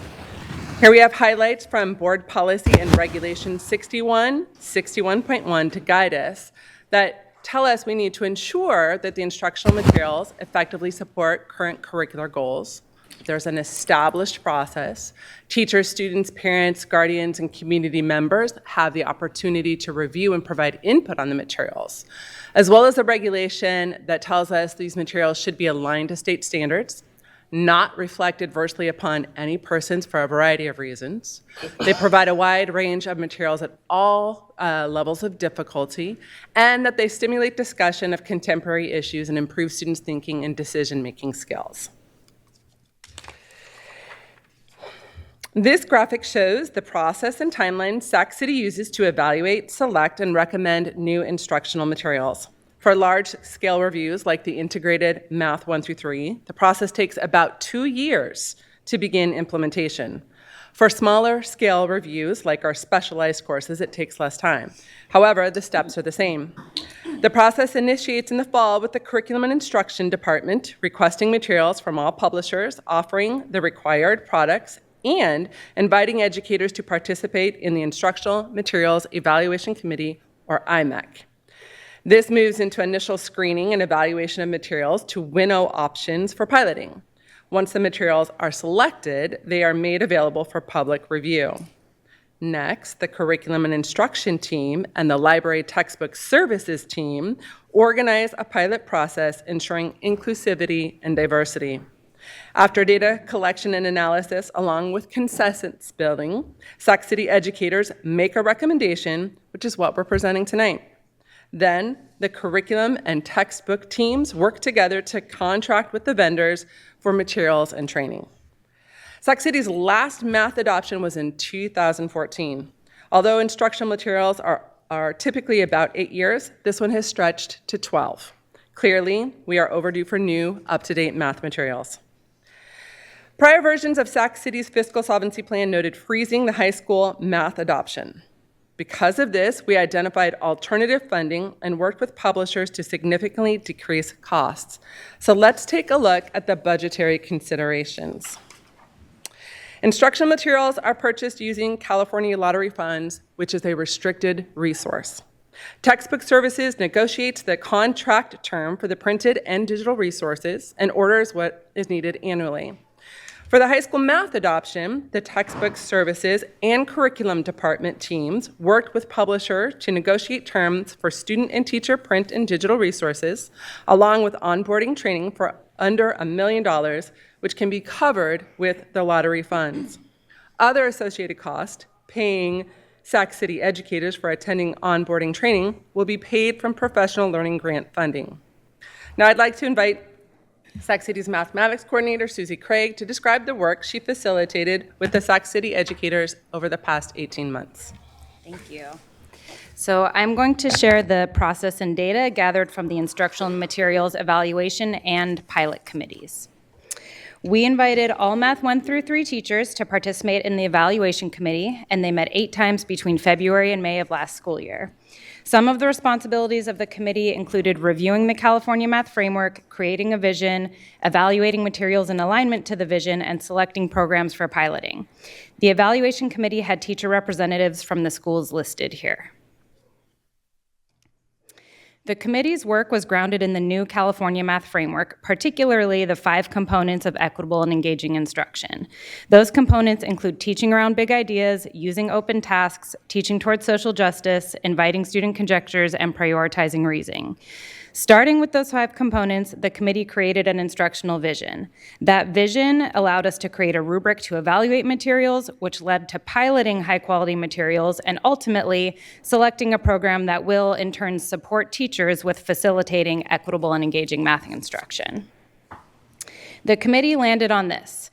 Our vision for math instruction is to build an inclusive community where students make connections between math concepts, feel confident, engage in meaningful tasks, and use math to make sense of the world.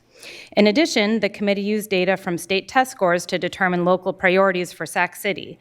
Ours is around improving outcomes for English learners and Black African American students. The committee started with 12 programs that they evaluated for alignment to the vision and local priorities. They narrowed that down to 4 publishers who presented to the committee, and ultimately, they selected 3 programs for piloting in the fall of 2025. The 3 programs selected for piloting are listed here. They were from the publishers Savas, Big Ideas Learning, and Carnegie Learning. So we again invited all Math 1 through 3 educators to serve on the pilot committee. Their responsibilities included utilizing all 3 pilot materials, providing weekly feedback, gathering feedback from student and family surveys, and coming to a consensus on 1 program to recommend for adoption. The pilot committee had teacher representatives from the schools listed here. This slide shows some of the data that was collected from teachers and students. For example, teachers provided weekly feedback on things like usability, accessibility, and whether or not the materials helped enact the vision. Students answered survey questions like, was the textbook easy to navigate, and did this program help you feel confident in your math skills? The highlighting here represents the program with the highest rating. We also gathered data from families and community members. A few highlights include from Clear Math, what stands out to me in this program is its emphasis on students making sense.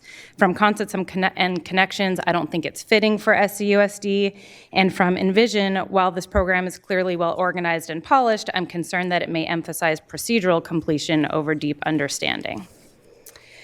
After a thorough data analysis and various consensus building activities, the pilot committee selected California Clear Math by Carnegie Learning for integrated Math 1, 2, and 3. So, on behalf of the educators, students, and community members who participated in the integrated Math 1 through 3 instructional materials review process, the Curriculum and Instruction Department recommends the board adopt for the 26-27 school year and beyond Carnegie Learning's California's Clear Math. That is our presentation, and we are open to any questions you may have. Thank you. Any public comment? No. Board discussion?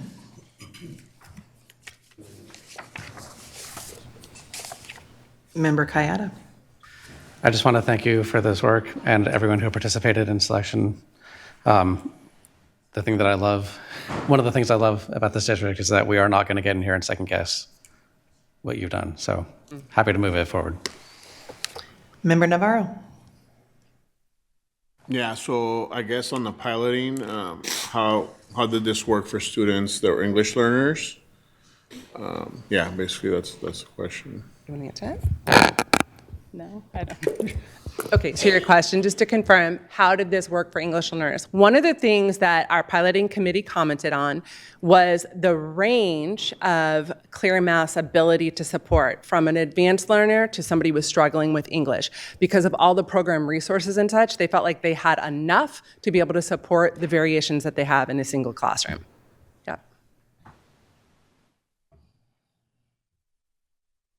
Anything else? I'll entertain a motion. I'll move. Excellent. Member Jean? Aye. Member Kayada? Aye. Member Benjamin? Aye. Member Navarro? Aye. Member Rhodes? Aye. Member Singh? Aye. Member Ibarra? Aye. And I did want to say thank you for anticipating the budget intensity of all that and making it very easy for us to make this decision. I really appreciate it. Good. Thank you so much. Thank you very much. Moving on to 11.2, first reading and action of Board Policy 1114, district-sponsored social media. Member Kayada. So this is an introduction, and I would recommend action to approve this policy for social media. This is a policy that CSBA has recommended since 2011. As you can see, if you look at it in the board packet, we actually don't have this policy yet, and we heavily engage in social media. If we don't have a social media policy, then we are unable to moderate comments. So this policy is necessary for us to moderate comments. And it also includes the other standard CSBA language. So I would urge that we move to action and approve this. Is there any public comment? There is none. Board discussion?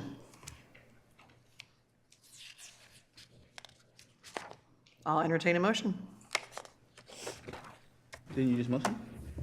Did you motion? Go for it. Yeah, I move approval. Do we have a second?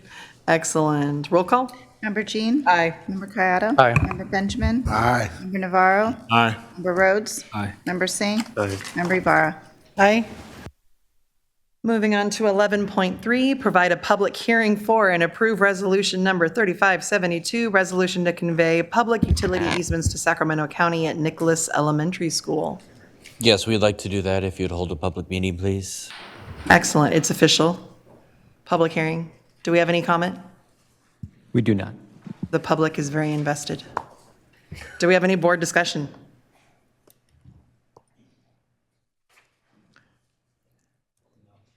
You want to move it? I'll move. Second? Roll call vote?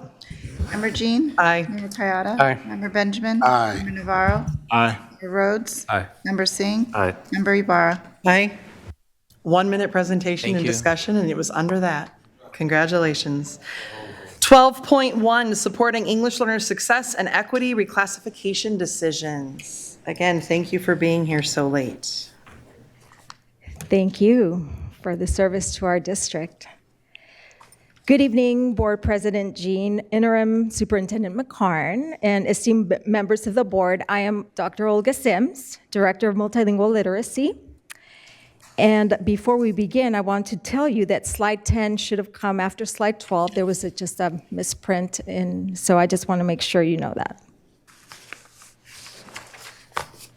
In alignment with our core value and our guiding principle, we are here to ensure that every eligible emergent bilingual student or English learner is afforded the full and timely opportunity to reclassify. EL reclassification recognizes English proficiency and academic readiness and also expands access to academic opportunities and courses beyond K-12. Here's your presentation outline. Today, I'm just going to get right down to what we need.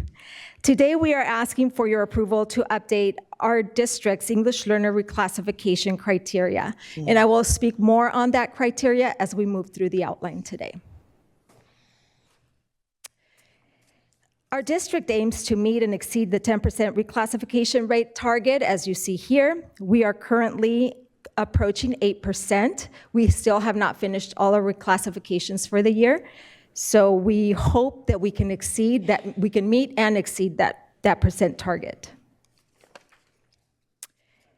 We serve about 6,884 emergent bilingual students. Here's the breakdown for your review. Our reclassification rate is here in our slide. Our current reclassification numbers are by grade level and year. Final totals are pending through end of the year. They're still processing. Our goal, again, is to meet or surpass the 10% annual target. This data is internal and it's not reflective. It's not reflecting CDE data quest. So I just want to make that clear. So this is what we record for the year, for that school year. So these, what I have here are the two policies that are federal and state mandates that supports English learner success. The first policy is the Every Student Succeeds Act of 2015, and this requires states to develop standardized exit criteria for EL students. This is why we have a reclassification criteria for all our school districts. The second one is the California Education Code EC section 313.3, and it directs CDE to establish the observation protocol for teachers of English learners, or the OPTEL. And moving forward, that's how I will refer to it. It will be the OPTEL.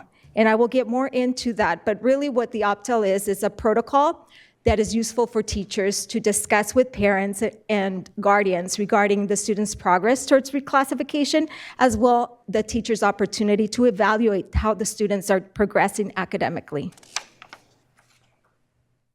Our current reclassification criteria for our district is here. This is very generally described here, but reclassification changes the student's status from English learner to fluent English proficient, and can occur at any time the student is meeting all criteria. That means all 4 criteria. Criteria include an objective language proficiency assessment, which we know as the LPAC, We have the summative LPAC, and we also have the summative alternate LPAC for our dually identified students. That means that students that are English learners that currently have an IEP. The criteria also includes 2, 3, and 4, numbers 2, 3, and 4, which are the criteria that we will be discussing today. Criteria 2 is the teacher evaluation, criteria 3 is the parent involvement piece, and criteria 4 is the basic skills requirement. So now we're going to get into the intended uses of the observation protocol, or the OPTEL. The intended use for the OPTEL is to support criterion 2, or the teacher evaluation of students. I want to be clear that it's not the teacher, that we're not evaluating the teacher, but we're really having the teachers evaluate the progress of students. So educators determine and document a student's English language proficiency via expressive skills. So they look at speaking, writing, and also the receptive skills, which are listening and reading. And also, the OPTEL supports the parent consultation piece, which means that the teacher has an opportunity, of course, to have conversations with the parent, guardian, to show how our English learners are doing, or that English learner is doing. This standardization and consistency with the OPTEL is supported by CDE, and this is precisely why we're looking at this in a way for us to be able to update our own practices and protocols, because it's a validated, standardized tool that objectively observes English learners. It's also a tool that creates equitable and consistent evaluations of our students, and it also helps us support criterion 2 and 3 more consistently across our district. There are additional benefits to the OPTEL. We can also use that or our teachers can use that as a formative assessment to support English learner progress monitoring, as well as informs effective language instructional practices that can support the teacher's planning and support of ELD instruction in the classroom. So this is the OPTEL tool design. So pages 1 and 2, if you see it, it is linked in, I linked it in the paperwork that was submitted. But the OPTEL tool design, pages 1 and 2, is for teachers to fill out and evaluate the students' language proficiency levels. And it's very much scripted, and it just walks the teachers through the process. Page 3 is the parent consultation component, which allows the teacher to have these wonderful conversations with the parents to let them know how their child is progressing. And page 4 is the glossary of terms. And you can also find that form in the CDE website. So the fourth criteria that I'm here to speak on today is regarding the basic skills requirement. And as it stands right now, we have the CASP ELA and the iReady ELA to support reclassification. But due to the fact that not many students are able to meet the CASP ELA or the iReady ELA, we would like to expand it. And so we've listed benchmark unit assessments to support kinder through 6th grade emergent bilingual students, as well as My Perspectives ELA unit assessments to support 7th through 12th grade. This allows consistency and support of the students, and it allows the maintenance of the rigor and equity. We're not right where we want this to be.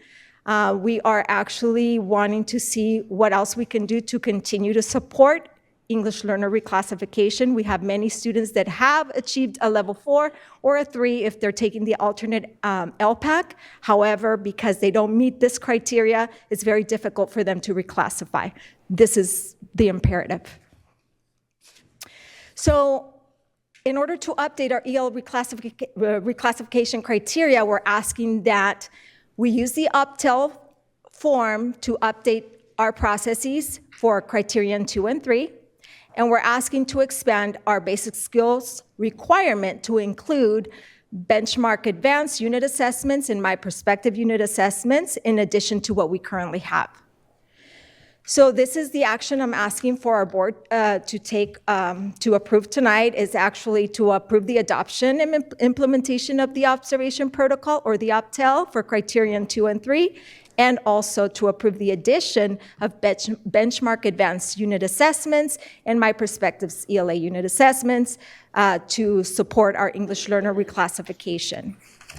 But before we go into that discussion part, I really wanted you to hear our wonderful and proud students at SUU. And, oh, wait, I don't know how to do this. How do we do this? Okay, there we go. Thank you. It's a 2-minute video. Hello, my name is Leonard. I am 5th grade. I speak English and Russian. This year, I'm being recognized as a fluent in English in reading, writing, listening, and speaking. I'm proud of this achievement. I'm proud of being bilingual because I can help other people that have problems with English. In the future, I'm interested in game designing. Hello, my name is Miguel Gomez, and I am in 5th grade, and I also speak Spanish and English. This year, I am being recognized as fluent in English, in writing, reading, and listening and speaking. I am proud of this achievement. I am proud of being bilingual because if anybody is speaking Spanish and somebody else doesn't know what they're saying, I could help them. In the future, I am interested in game designing. Hello, my name is Tim Hong. I am in 5th grade. I speak Chinese and English. This year, I am being recognized as fluent in English in reading, writing, listening, and speaking. I am proud of this achievement. I am proud of being bilingual because I can help translate and help other people. In the future, I am interested in playing basketball. Hello, my name is Jaden Peng. I am in 5th grade. I speak Chinese and English, and this year I am being recognized as fluent in English in reading, writing, listening, and speaking. I am proud of this achievement. I am proud of being bilingual because I can talk to Chinese and English people. In the future, I am interested in playing soccer, but most likely I'll be a doctor or a lawyer. I played soccer. So just to reiterate, these are our students that are recently reclassified. This is what makes our why so important. This is why we're here. This is why I'm here. And I have to tell you that they made sure that I put this in this presentation.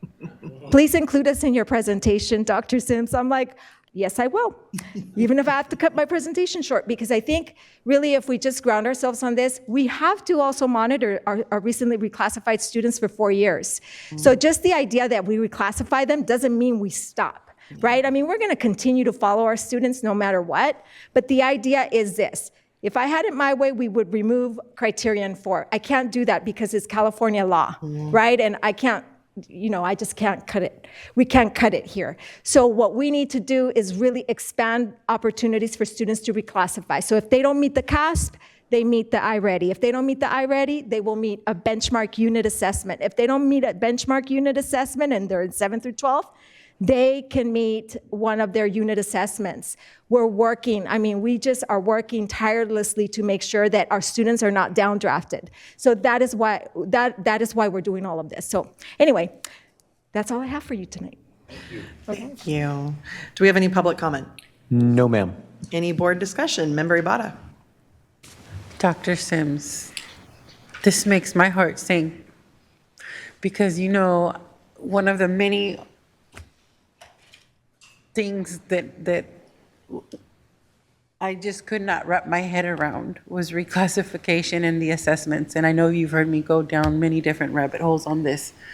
I really wish I had a copy of an example of the high school one so that you all can understand, even as English speaking folks, what it's like for the kids. So this is actually huge, I would say, for our district, given the large amount of English learners that we receive, not in the primary level.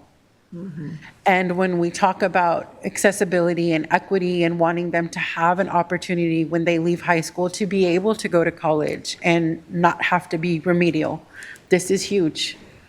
So thank you for your work. I am excited to see where this goes. I know that there will be questions of hesitation because it looks like we're giving more assessing, but I think that it's just a matter of us getting the messaging out there to clarify that that's not what this is. It's more options. So I just wanted to share that. This is, I think, what folks were advocating 10, 12 years ago for, and we're seeing that unfold now. So that's why I say it. It just makes me feel good after such a long and very hard meeting.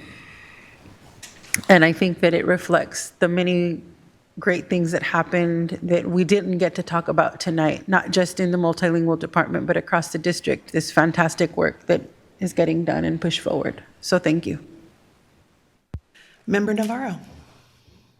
Hi, so I just want to say that I love the energy, I love your passion for this work, and we can totally tell. I know. I'm tickled. And as a previous English learner, I just brought back memories. So I actually didn't get tested until my senior year in high school, but I actually, all I remember is that they told me a joke, and I got it and I laughed, and that's why I was qualified or whatever. So that's all I remember, but it just brought back memories, but I don't remember the joke. I didn't know that I would be up here like talking about my experience in an educational setting in this format. So, well, thank you. And I love the fact that they have more options to test out. Thank you. I love your hat too. Oh, thank you. Thank you.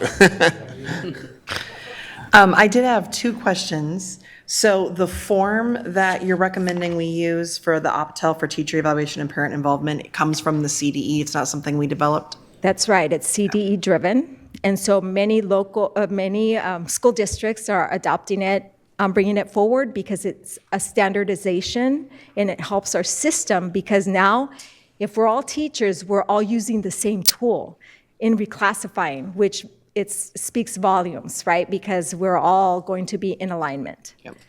No, I definitely agree. My question was like, where did it come from and how did we develop it? Are we going to test it to make sure it works? Sounds like a lot of that's already been done. Yes. So it's more getting the supports and the training so that everyone feels confident using it effectively. That is correct. And not only the supports and the training, but then it also allows us to replace our old framework, our old process and forms. This replaces and helps us lift up our students. Really, this is about our students. Yeah. And I just wanted to make sure it's not about evaluation of anyone, but our students' progress. Yep.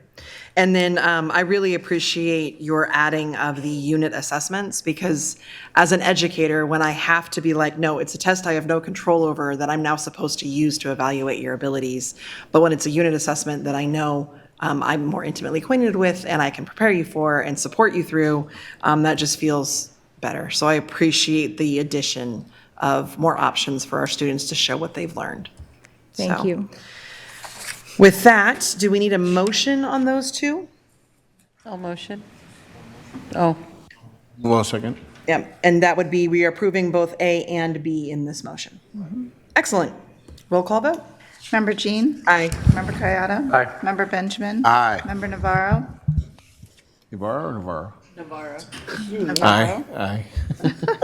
Member Rhodes? Aye. Member Singh? Aye. Member Ibarra? Aye. Thank you for such a wonderful way to end this meeting. Thank you. Thank Made my evening. All right. So 13.0, we have 2 future board meetings. I really do want to draw your attention. March 19th in 2 weeks. Then because of spring break, we essentially have a month break. The next meeting will then be April 16th.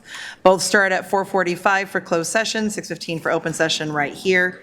And then as we adjourn, Member Benjamin? Yeah, I'd like to adjourn this meeting in the memory of our beloved lifetime SCUSD educator, Mr. Richard Owen.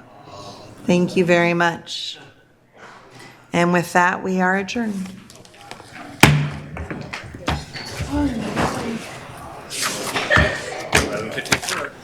Ave Maria Purísima. Yeah, you did a great job.